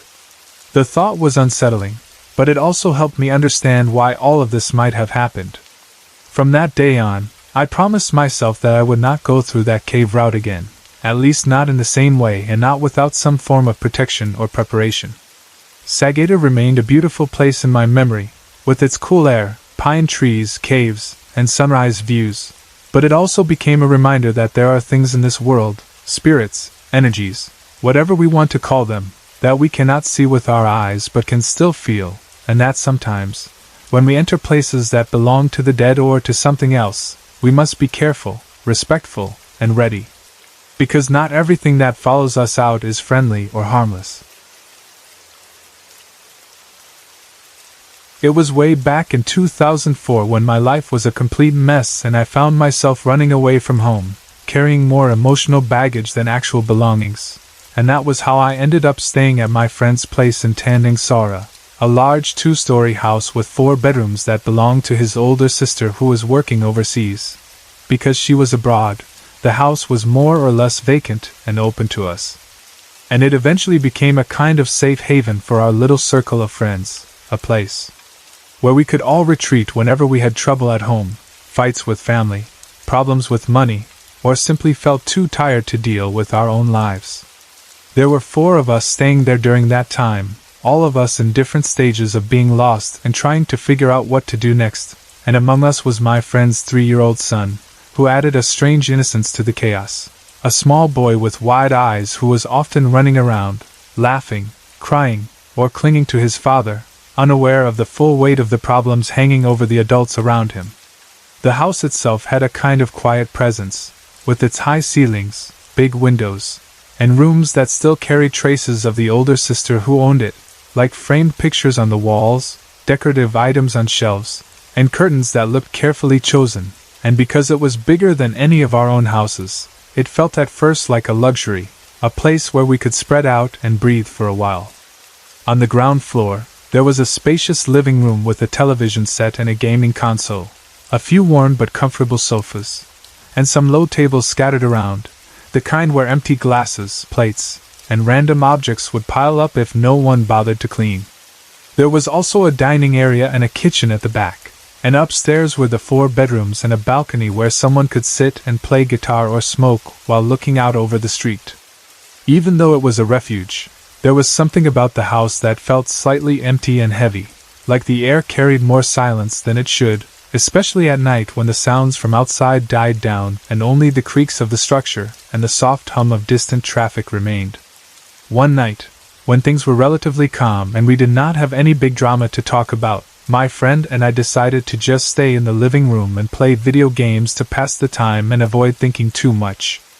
I still remember clearly that the games we chose were Resident Evil 2 and Silent Hill 4, The Room, both horror games with disturbing imagery and tense atmosphere, games that were already creepy on their own even without anything supernatural happening in real life. We sat on the floor and on the couch, controllers in hand, eyes fixed on the screen as flickering digital shadows moved through abandoned halls and foggy streets, and the only light in the room came from the television, casting a shifting glow on the walls and our faces.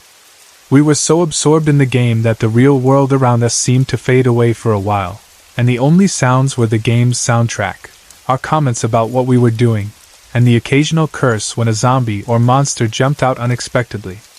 Then, in the middle of all that, we heard footsteps coming down the stairs, slow and clear, as if someone was carefully making their way from the 2nd floor to the living room. The house was quiet enough that every step was distinct, and instinctively, we both glanced toward the direction of the staircase. It was my friend, carrying his 3-year-old son in his arms, and the 2 of them walked straight to the couch without saying anything, sat down, and began to just watch us play. At first I did not think much of it, but after a few moments, I started to feel that something was off. I knew my friend well, and I knew that he had a strict habit when it came to his child's sleeping time. He never allowed his kid to stay up late at night, especially not to sit in the living room watching horror games that were definitely not meant for a child to see. He usually made sure the boy was in bed early, safely asleep in their room upstairs. So seeing him bring the kid down in the middle of the night, and just sit there quietly felt strange. The 2 of them were sitting there for a good 5 minutes without saying a word, not laughing, not commenting on the game, just silently watching the images on the screen while the boy sat on his father's lap, and the silence started to bother me. I noticed that my friend's face looked tense and distracted, as if his thoughts were far away from the game and even from our conversation. The boy's face, on the other hand, looked troubled and gloomy, not like his usual cheerful or curious expression. The longer they sat there, the heavier the atmosphere became, and I could feel something building up in the space between us, something unsaid and uncomfortable. Finally, I put down the controller for a moment and turned to my friend, asking him directly what was wrong, why he brought his son downstairs at that hour. Instead of answering me, he tilted his head slightly and told me, in a flat voice, to ask his kid instead. That answer alone made my stomach tighten, because it hinted that whatever was bothering him did not come from him, but from something the child had experienced. I looked at the boy, this small toddler who normally spoke in simple words and broken phrases, and I gently asked him what happened. He looked at me with fearful eyes, his face pale and tight, and in a small voice he said only 2 words in Filipino. Bobby Beauty, which means Lady White, or White Lady. The moment those words came out of his mouth, something inside me reacted strongly. I already knew what he meant. In our culture, a white lady usually refers to the ghost of a woman dressed in white, often with long hair covering her face, a very common figure in Filipino ghost stories. Hearing that a 3-year-old child had seen something he called a Bobby Beauty in the house made my chest burn with a mix of fear and anger. It pissed me off furiously, not because I was angry at the child or at my friend, but because whatever was in that house, whatever was showing itself to a child, had chosen the weakest, most innocent person in the house to scare. It felt unfair and cruel, and that injustice triggered something fierce in me. I was not someone who was always brave in every situation, but when it came to children, especially a small child like him being frightened by something unseen, I felt a strong urge to protect him. Without thinking too much, I immediately got up and ran upstairs, my feet pounding on the steps as I headed toward the 2nd floor where their room was. Behind me, I heard the child follow, his small footsteps trying to keep up, and his voice filled with panic as he began to cry and call out my name. Amer Wag, which was his way of saying, Homer don't, over and over again. The sight of him following me, weeping and begging me not to go, should have made me slow down, but it only made my anger and determination stronger. I did not want him to be haunted by fear in a place that was supposed to be safe. When we reached the room, I took him into my arms, lifting him up as he clung to me and buried his face against my shoulder, and with that same rush of emotion, I pushed the door open and came crashing into their room. My heart was pounding, not only from the physical movement but from the mix of rage, fear, and defiance inside me, and I began yelling into the empty air, addressing whoever or whatever might be there, invisible but present. I shouted things like, I don't know what you want, but just don't scare this kid again or else I'll take drastic measures and mess you up. Words that tumbled out of my mouth half-formed but full of raw feeling. I did not know what I could actually do to a spirit or entity, but in that moment I did not care. I just wanted it to know that I would not tolerate it terrorizing a child. I continued, saying that if she wanted to talk, if she wanted to show herself or make her presence known, she should talk to us grown-ups instead, to people who could handle seeing her, not to a 3-year-old boy who barely understood what ghosts were. After that emotional burst, the room remained physically unchanged. I did not see anyone standing there, no white figure in the corner, no movement except for the trembling child in my arms and my own heaving chest. But something in the air felt slightly different, as if whatever was there had at least heard me. Holding the boy close, I went back downstairs, feeling drained but also strangely satisfied that I had at least spoken up and drawn a line. That night, after that confrontation, none of us fully relaxed. My friend and his son did not immediately go back to sleep. They stayed downstairs with me and the others, staying close to where there was light and company.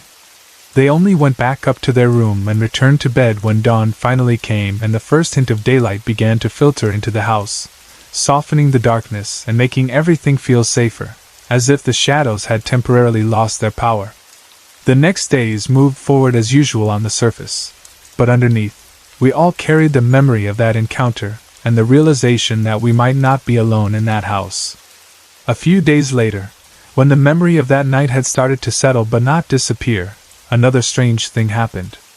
I was in the house again, going about my normal routine, and at one point, I spent some time talking to someone on the phone. I cannot even remember now what the call was about, maybe something ordinary like work, family, or a friend checking in, but what stayed in my mind was what I saw after the call ended. While I was still on the phone and pacing around, I noticed Archie, my friend, suddenly running hastily down the stairs from the 2nd floor, his movements quick and tense, his face tight with alarm. I could only glance at him at first because I was still finishing my conversation.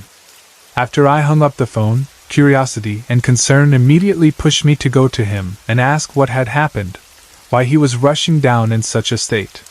He told me that he had been on the balcony upstairs, sitting in the cool air, playing his guitar the way he often did when he wanted to relax or think, when he felt something very strange.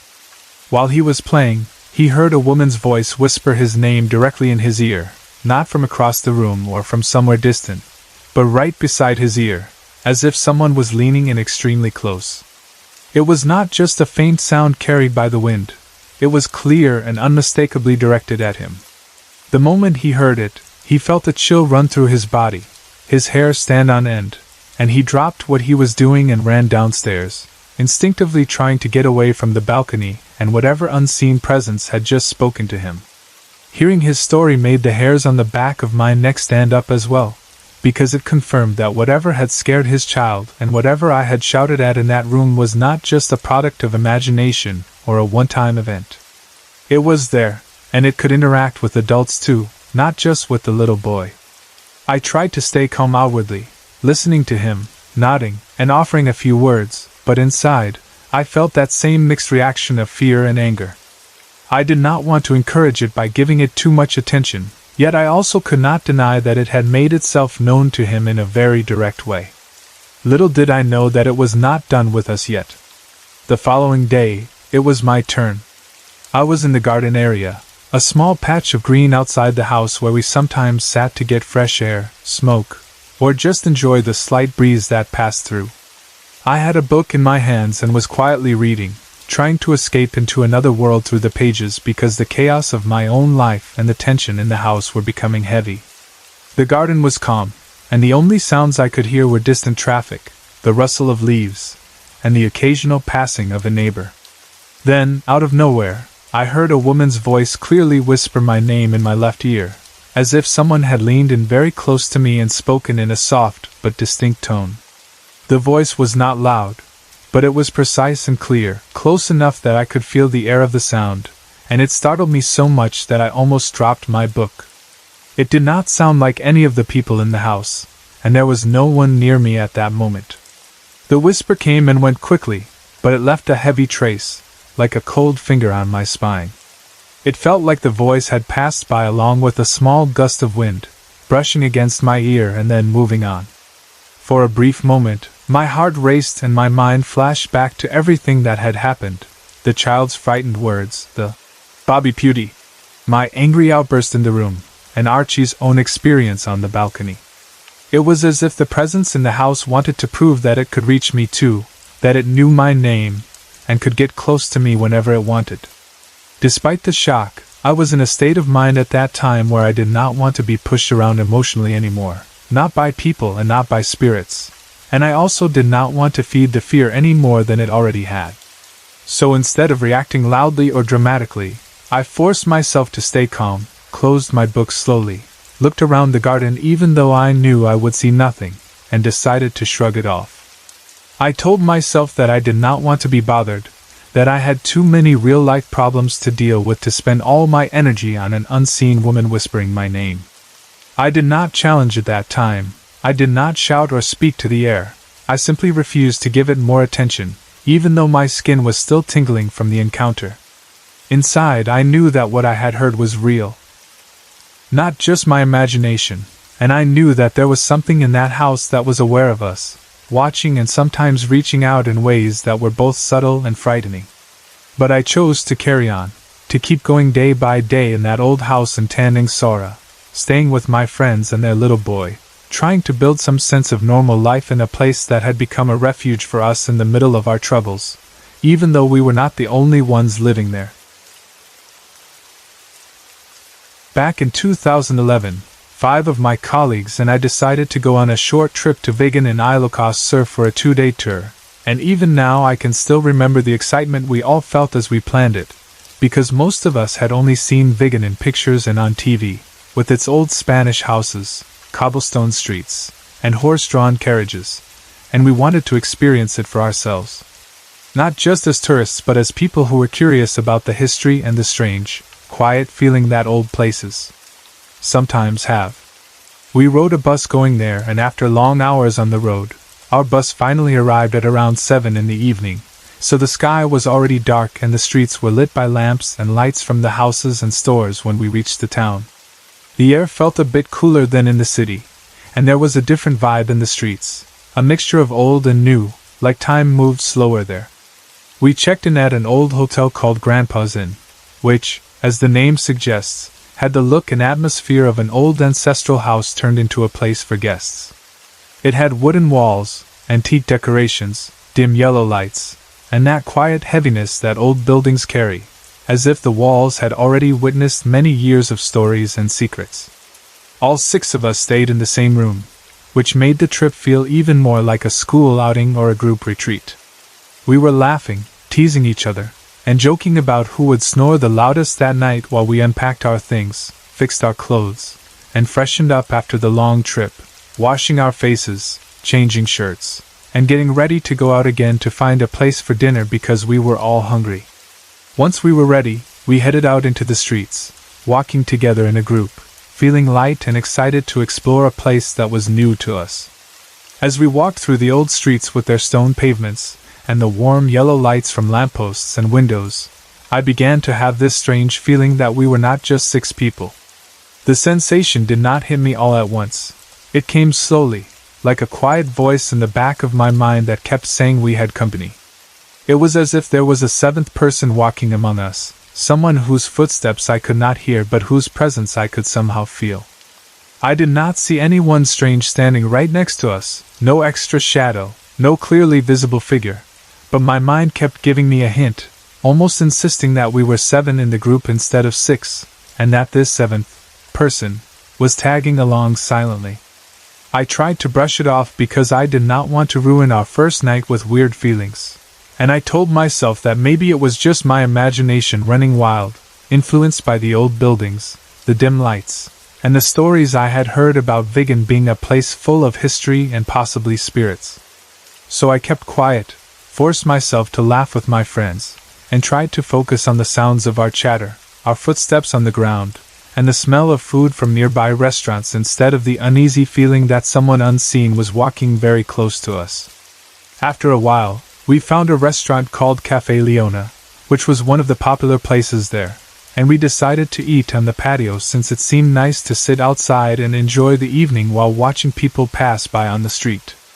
The patio had several tables with chairs around them and soft lighting that made the place feel cozy. We chose a table that could seat our group and started pulling out chairs, counting enough for each of the 6 of us. We were already seated and ready to order when one of my friends, Farah, called a waiter and requested another chair. At first I thought she just wanted to use it to put her bag or other things on it while she ate, because most people do that when they don't want their belongings on the floor. The waiter came over, brought her another chair, and placed it near our table. I glanced at it, and saw that it was empty.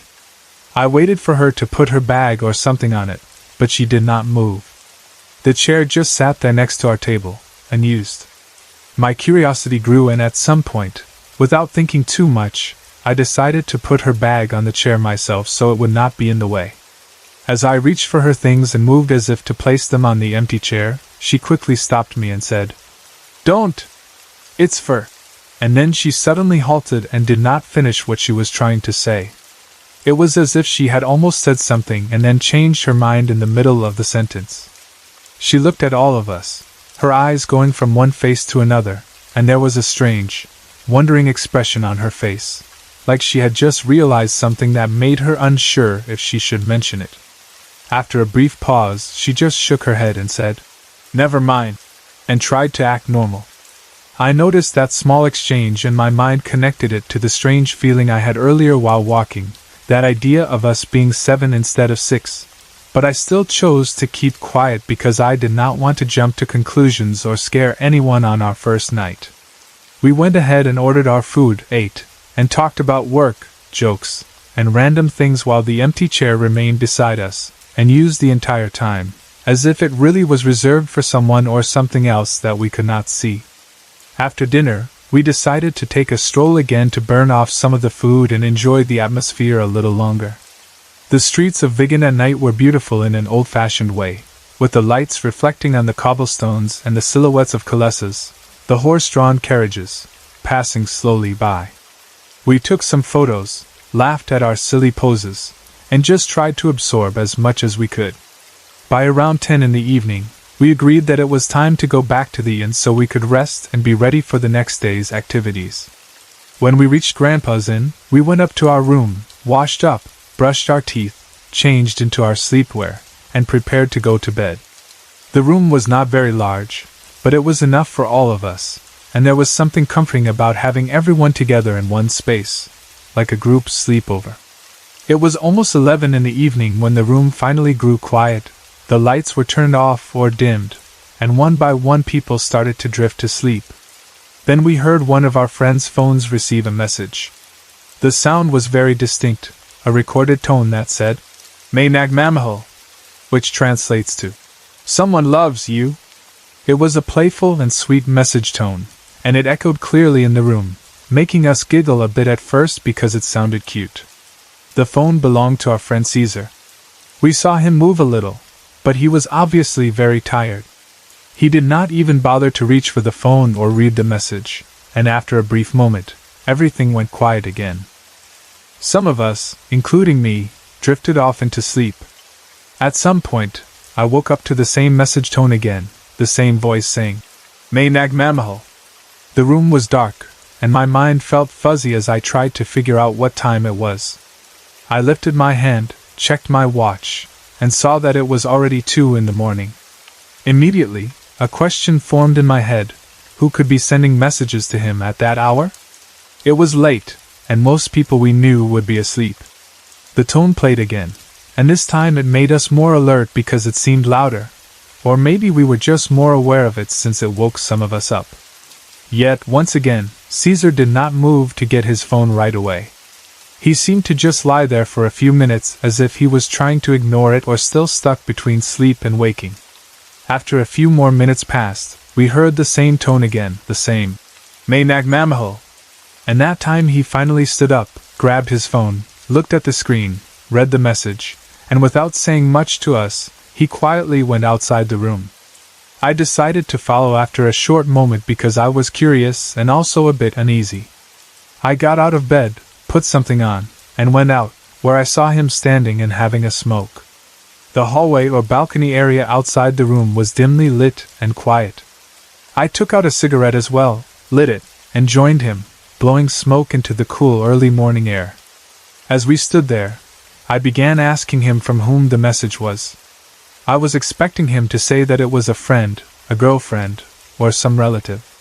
He answered that the message was from his daughter, which would explain the special tone because he had recorded her voice saying, "May Nagmamahal," and used it as his message alert sound. But then he added something that made the whole thing strange. He showed me his inbox and said that there were no other new messages except the one he got around 11 in the evening. In other words, according to his phone, he had only received one message that night, not 3, and that one message had arrived a long time before we heard the 2 later tones at 2 in the morning. I thought he was trying to play a joke on me, maybe because we were in an old inn and people like to tease each other with ghost stories in such places. I told him not to kid around because that sort of thing was not funny at that hour and in that kind of place. But when I looked at his face, I saw that he was serious. There was no playful smile, no hint of teasing in his eyes. He was genuinely puzzled. We talked quietly for a bit, going over the details, and both of us slowly realized that the last 2 message tones we had heard earlier did not seem to be coming from his phone at all. They did not have that slightly muffled quality of a sound coming from under a blanket or from a corner.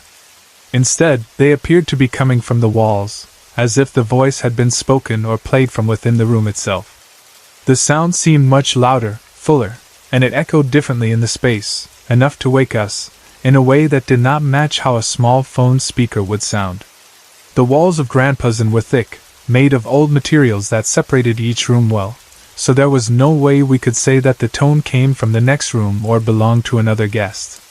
On top of that, the tone was a recorded voice of his own daughter, which made it extremely unlikely that someone else in another room would have the exact same recording and use it as their message tone too. The more we thought about it, the more we realized how strange and impossible it was. In the end, we simply put the matter aside for the meantime, maybe because it was too late, and we were too tired to think clearly, and we headed back to our room to try to rest again before morning came. The following day, after we woke up and got ready, we had our breakfast at the inn, talking about the places we planned to visit that day, trying to keep the mood light even though the memory of the night's strange events still lingered in the back of our minds. After eating, we proceeded to a nearby church bell tower to take a few photos. The tower was one of the historical spots in the area, and as usual tourists liked to pose near it, smile at the camera, and capture memories of their trip. The bells in the tower had probably been there for many years, calling people to mass or marking important times of the day. We admired the old structure, took turns posing, laughed at each other's silly and serious poses, and tried to enjoy the moment. When we were done and started heading out, we saw an ice cream cart parked nearby, the kind that sells cold treats with simple flavors like chocolate, mango, cheese, and ube. The day was already warming up, and the sight of ice cream was very tempting. Each of us decided to get one. While we were choosing our flavors and waiting for the vendor to scoop the ice cream into small cups or cones, my friend, being in a generous mood, told us that it would be his treat and that he would pay for everyone's ice cream. When the ice cream guy asked him how many people he would be paying for, without any hesitation he replied, 7. I automatically turned to him and reminded him gently that there were only 6 of us in the group. For a split second he looked confused, as if he had spoken without thinking, and the others, who heard the number clearly, made their own comments, saying they too had felt the same strange thing right after we checked in at the hotel, that sensation that there was one more among us than the actual count. At that moment, we all started staring at each other in disbelief, realizing that we had shared the same quiet feeling but had not talked about it until then. It was like all of us had subconsciously accepted that there was a 7th presence walking, sitting, eating, and staying with us, and only now were we saying it out loud. During the rest of the tour, while we visited different heritage houses, museums, and historical spots, the idea that someone unseen was with us never fully left my mind. At one of the museums we visited, a place that used to be the house of Father José Burgos, I had another unsettling experience. The museum was an old house turned into a place where artifacts, furniture, and other historical items were displayed, and as I walked through its rooms, the wooden floor creaked under my feet, and the air felt thick with age and memory. I was looking around at the displays when, in one area, I saw something that made my heart stop for a moment. In that particular spot, I saw the ghost of a headless priest. The figure was dressed in priest clothing, but there was no head above the collar. It was as if someone had simply removed it, and yet the body stood there, visible to my eyes. It was shocking and unsettling, but at the same time, it felt strangely connected to the place. I would not be surprised, I thought, because this had once been the house of Father José Burgos, a Filipino priest who had been executed by garrote, a strangling device, after being accused of treason by the Spanish authorities back in 1872. The idea of a headless priest in that place matched the story of someone who had died in such a way. When I told the guide about what I had seen, he did not look shocked or dismissive. Instead, he said it was not the first time someone had reported seeing such a figure there. According to him, there were other people who had also witnessed the same thing in that same spot a few times. Hearing that others had seen it too made me feel both uneasy and strangely validated, as if the old house itself was still holding on to the image of the suffering and injustice that had taken place in its history. Thinking back on that entire trip to Vigan, from the quiet feeling of a 7th companion, the extra chair at dinner, the mysterious message tones echoing from the walls in the middle of the night, the accidental count of 7 at the ice cream cart, and the headless priest in the museum. It felt like our 2-day tour had not only given us a glimpse of the town's beautiful heritage, but also a close experience with the unseen side of its past, reminding us that some stories do not end just because the people in them have died, and that sometimes, when we visit places with long, heavy histories, the past may choose to walk beside us, sit with us, or let us feel that we are never truly alone. It was in the month of May 2015 when I joined an outreach program that brought me to Baguio and then even farther into the mountains. And at that time I was more excited than afraid because the whole purpose of the trip was something I really believed in. We were going to carry school supplies to Luboong, a small school in the district of Hungwin, way up on top of a mountain in Ifugao, and I imagined children in simple clothes, shy smiles on their faces, and thin notebooks finally being replaced by new ones we had brought up from the city. From Baguio we still had quite a journey ahead, and the road to the rendezvous point felt very long, winding along steep slopes and overlooking deep valleys that were covered in trees, rice terraces, and mist. Our meeting place was in a small mountain community called Yahaj, and when we arrived there, our group was actually the first to reach the rendezvous point, which meant we had to wait for the other volunteers who were coming up from Manila, traveling by bus and van and sometimes walking part of the way. While we waited, we tried to relax, and I took some time to just look around at the scenery, the sky that seemed closer, the mountain air that felt cooler and cleaner, and the sound of wind moving through the leaves and wooden houses. On our first day there in Yahaj, we stayed in cottages, the typical mountain-style lodging with wooden floors, simple beds, and shared spaces. The cottages were not luxurious, but they were comfortable, and being surrounded by trees and fog at night felt almost peaceful in a mysterious way.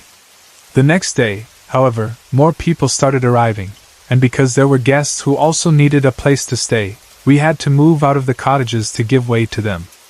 The organizers arranged for our group to transfer to another place to sleep, which turned out to be the community library. I remember clearly the first moment we entered the library, because it had a very distinct smell and atmosphere that hit me immediately.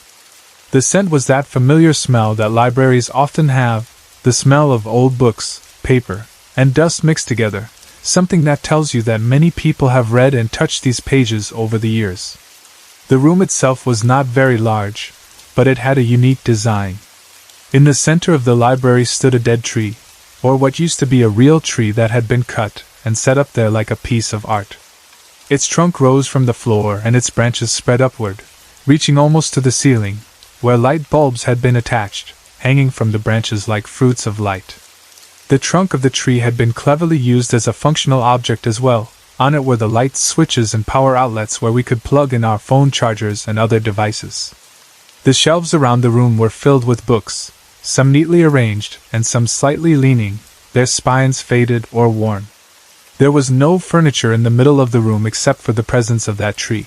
There were no beds or sofas, only space. 10 of us would be sleeping there that night, and instead of proper beds, we were given mattresses that we simply laid out on the floor next to one another. It might sound uncomfortable, but with the cool air, the soft lamps above, the smell of old stories in the books, and the feeling of being together as a group, the place actually felt cozy and safe, at least at first. We spread the mattresses out on the wooden floor, joking about who would snore the loudest or who would roll around too much in their sleep, and we arranged our bags near our sleeping spots. While we were settling in and exploring the library with our eyes, one of my friends noticed something unusual hanging on one of the branches of the dead tree. It was an old backpack, dark and worn, hanging as if someone had just placed it there and forgotten about it. The bag looked out of place, like it did not belong to any of us and did not match the usual items you would expect in a library. At first we just glanced at it, but then curiosity started to grow inside us. It was the kind of curiosity that slowly builds up in a group, where one person says, "I wonder what's inside that bag." And then another person agrees, and before you know it, everyone is thinking about it, and imagining the contents. Maybe old notebooks, maybe clothes, maybe someone's lost things. Curiosity got the better of us, as it often does when we are in a strange place with nothing much to do at the moment. So eventually we decided to take the bag down and have a peek inside. I remember the way the fabric felt a little stiff and dusty as we unzipped it. No one said anything for a second because all of us were leaning in, eager but also a bit nervous. When we opened the backpack and looked inside, whatever playful curiosity we had instantly turned into shock and uneasiness. It was not notebooks or clothes. Inside the bag was a human skull, and it was missing its lower jaw. The top part of the skull stared up at us, empty eye sockets, the smooth bone where flesh should have been long ago, and without the jaw it looked even more eerie, like it had been cut off or separated from the rest of the skeleton. For a moment no one spoke. I felt the hair on my arms rise and a chill crawl up my back. There was something deeply unsettling in realizing that we were holding a part of a human body, someone's head, someone who had once been alive, maybe walking these same mountains. As soon as we gathered our wits, we carefully put the skull back into the backpack and hung it exactly where we had found it, almost as if we were trying to undo what we had just done, hoping not to disturb whatever or whoever it belonged to. After that, the atmosphere in the library changed a little. While we tried to laugh it off and make jokes to lighten the mood, each of us knew that what we had just found was no ordinary object. When it was time to sleep, we turned most of the lights off, but left one light on so that the room would not be completely dark. The reason was simple. If someone needed to get up in the middle of the night to go to the bathroom, which was outside the library, they would not accidentally step on someone lying on the floor or trip over bags and shoes. The single light left on created a soft glow that reached across part of the room while leaving corners in shadow. We lay down on our mattresses, pulled our blankets over us, and closed our eyes, but I could tell from the way people shifted and occasionally sighed that none of us had actually fallen asleep yet. The library was quiet, with only the sound of our breathing and the faint noises from outside like the wind and distant voices from other buildings. Then, as I lay there with my eyes closed, I suddenly had the strong feeling that we were not alone. It felt as if someone was watching us, standing somewhere in the room, silently observing. This feeling was not like the usual fear of the dark or the leftover nerves from finding the skull. It felt like a specific presence, like a person standing where I could not see them. I opened my eyes slowly and let them adjust to the dim light. As I scanned the room, my gaze moved toward the shelves and one of the shadowy corners beside them, and that was when I saw something. Lurking in the shadows, near the bookshelves, I saw what looked like the figure of a man. His details were not crystal clear, but I could see the outline of his body, and what stood out to me was his uniform. He seemed to be wearing a yellow uniform, something with that distinctive color that caught my attention even in the dimness. He was just standing there, looking in our direction, and my heart began to race. Without thinking too long, I got up from my mattress, my movements probably surprising the others, and I walked toward the light switch on the tree trunk. I turned on the other lights in the library so that the whole room was flooded with brightness. The sudden light made everyone blink and sit up, confused. I quickly looked back at the corner where I had seen the figure, but there was nothing there anymore. The shelves looked normal, just rows of books and shadows created by objects, but no man, no yellow uniform, no solid presence. Everyone stared at me, wondering what I was doing. I felt a little embarrassed but also too unsettled to care. I told them that I thought I had seen someone in the room, a man standing near the shelves, and I pointed to the exact corner where I had seen him. Some of the people in our group just looked confused or tried to joke about me seeing things, but a few of them had a different reaction. They understood what I was talking about because they, too, considered themselves sensitive, meaning they believed they could sometimes sense or see things beyond the ordinary, like spirits or energies.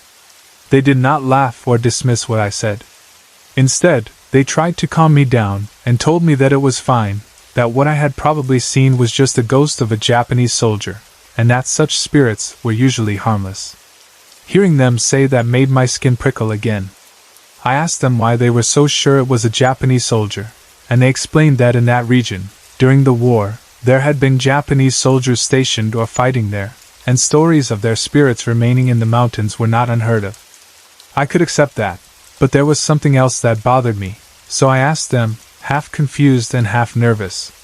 If he was a Japanese soldier, how come he was wearing yellow? The Japanese soldiers I had seen in photos or movies were usually in green or brown uniforms, not yellow.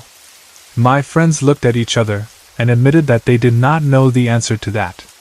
They just repeated that I should not worry too much, that such spirits were not out to hurt us, and they persuaded me to turn the extra lights off again so that people could try to sleep. I went back to the switch, turned off the other lights, leaving only the single one on again, and lay back down on my mattress, trying to calm my thoughts. That night, when I finally drifted into sleep, I had a dream that was vivid enough for me to remember clearly afterward. In my dream, I was not myself in the usual sense. I was a Japanese officer, dressed in a soldier's uniform, and I was in the middle of a serious argument with my superiors. We were in some sort of wartime setting, maybe in a camp or a makeshift base, and they were giving me orders that I did not want to follow. I could feel in the dream the frustration and conflict inside me. I was raising my voice, trying to explain why I did not agree with their commands, arguing that perhaps their orders were too harsh, or that they would lead to something terrible. My superiors were stern, insisting that I must obey because those were the rules and expectations of a soldier. But I resisted, and the tension in the dream was so strong that I woke up feeling unsettled and tired, as if I had been fighting with someone all night. At that time, I did not fully understand why I dreamed such a detailed scene, but I could not shake the feeling that it was somehow connected to the yellow uniformed figure I had seen in the library. A few months after that outreach trip, when I was back in the city and living my usual routine again, I went to a museum. It was not connected to the trip. I just happened to visit, curious about history and artifacts. While walking through one of the exhibits, I saw a section that showed uniforms and equipment used by soldiers from different countries during different wars. There, displayed on a mannequin or a stand, was a Japanese pilot's uniform from the past, and to my surprise it was not the green or brown that I had always imagined. It was actually a yellowish color, some kind of mustard or light brown yellow shade. Seeing that uniform made my heart skip for a moment because it reminded me instantly of the figure I had seen in the library, the man in the yellow uniform in the shadows. It was then that I realized that back in those days, not all Japanese soldiers wore the typical fatigue colors I was used to seeing in pictures. Some of them, especially pilots, wore uniforms that were closer to yellow. That small discovery connected the pieces in my mind: the yellow figure, the dream where I was a Japanese officer, and the history of Japanese soldiers in the mountains. The following day in Yohaj, after the night when I saw the figure and dreamed the strange dream, another odd thing happened. We were having coffee in the afternoon, sitting around in the library, resting between activities and waiting for the time when we would go back to our tasks. While we were chatting and sipping our drinks, someone found an old children's book lying around on one of the shelves or tables. It was one of those interactive books that have pictures of animals and buttons that you can press to hear the sound that each animal makes. When you press the picture of a cow, it moos. When you press the goat, it bleats, and so on. The book looked worn and aged, its colors a bit faded, but it still worked when you pressed the right spots. Some of my friends picked it up and started playing with it, laughing as they pressed the buttons and made the animal sounds echo in the quiet room. It was a silly, harmless thing, just a way to pass the time. For some reason, though, I did not feel like touching the book. I could not fully explain why. It was just a strong sense that there was something different about it. While others pressed the buttons and laughed, I watched from a short distance and kept my hands to myself, feeling uneasy without knowing exactly why. Later that night, when everyone had finished their tasks and dinner, and we all returned to the library to sleep again, we spread out on our mattresses and one by one people started to drift off. As usual, I was the last one still awake, lying quietly and listening to the sounds around me. The room was dim, the single light still on, and the shadows were long and soft. As I was finally feeling sleep approach, my eyes already closed, I suddenly heard a goat bleat. It was not a real goat somewhere outside. It was the sound of a goat coming from the children's book, that same artificial bleating sound that plays when you press the goat button. My eyes flew open and my heart sped up. I sat up, looked around the room, and saw that everyone else was asleep. The book was not near anyone. When I got up and walked around, I found it on the shelf where they had left it earlier, sitting there quietly with its pages closed. There was no one pressing it, no hand near its buttons, and no obvious reason for the goat's sound to have played.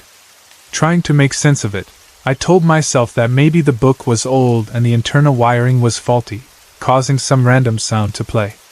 I put it aside in my mind, went back to my mattress, and lay down again, determined to sleep. But just when I was about to close my eyes a second time, The goat sound played again, loud and clear in the quiet library. The bleat echoed in the room, and this time I did not even bother getting up.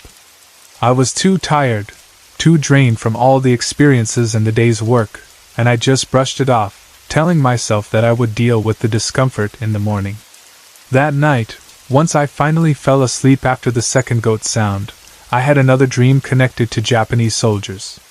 In this dream, I was once again not myself as I normally know me, but a Japanese soldier, and I was in a situation that felt very urgent and dangerous. My enemies were after me, and I felt the panic of being hunted. I ran and ran, trying to escape through some landscape that felt unfamiliar yet real, possibly in the mountains or near a river. At some point in the dream, I reached a body of water and, in my desperation to escape, I jumped into the river without thinking. Behind me, I could sense my pursuers getting closer. The moment I hit the water, however, I realized that I could not swim. The terror of being chased suddenly merged with the terror of drowning. I felt my body sinking, the cold water surrounding me, my arms and legs flailing without effect. The surface of the water moved farther away above me as I slowly sank toward the bottom, and in the dream I could feel the pressure and helplessness. Just before everything turned completely dark, I woke up, gasping lightly and feeling my heart pounding in my chest. In the morning, as we talked and shared experiences casually, some of my friends told me about something that had happened during their previous visit to that same place, long before this trip.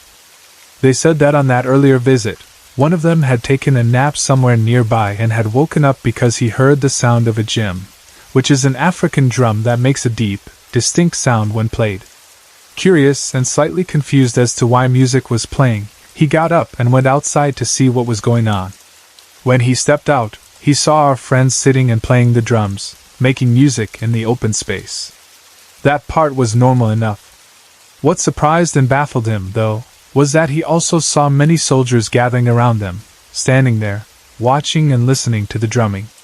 They were not modern soldiers in current uniforms, but figures that looked like soldiers from another time, their clothing and presence out of place. He kept wondering where they had come from, why there were so many of them, and why the others did not seem bothered by their presence.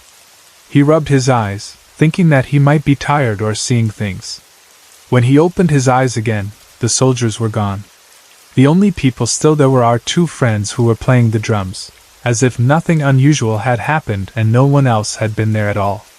That story added another layer to what we were experiencing, making our strange feelings and dreams seem less like isolated events and more like pieces of a pattern tied to the place itself. Later on, we found out more about the background of the library and the area around it, information that helped explain, at least partly, why there seemed to be so many Japanese presences and why we found a skull in a backpack hanging from the tree.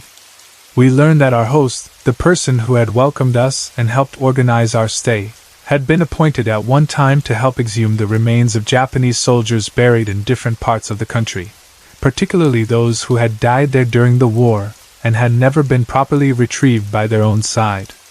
His job was to locate, recover, and store their bones before they could be sent back or properly dealt with. The library where we were staying had not always been a library for books. In the past, it used to be a storage area where they kept the bones of these soldiers, a temporary resting place for skulls and other remains that had been dug up from the ground. The skull that we found inside the backpack hanging on the tree in the library belonged to one of those Japanese soldiers whose body had been exhumed. Realizing this, many of the strange things we had felt and seen began to make more sense, not in a scientific, logical way, but in a spiritual or emotional way. The presence in the shadows, the yellow uniform, the dreams of being a Japanese officer and soldier, the animal sounds from the children's book that would not stay quiet, the sight of soldiers listening to drums, all of these could be connected to the restless souls of those who had died far from home, their bones kept temporarily in that space, their stories still lingering in the air. Knowing this did not completely remove the fear, but it gave us context and a kind of reluctant respect. We were not just sleeping in a library, we were sharing space with history, with the traces of lives that had ended in war on those mountains many years ago.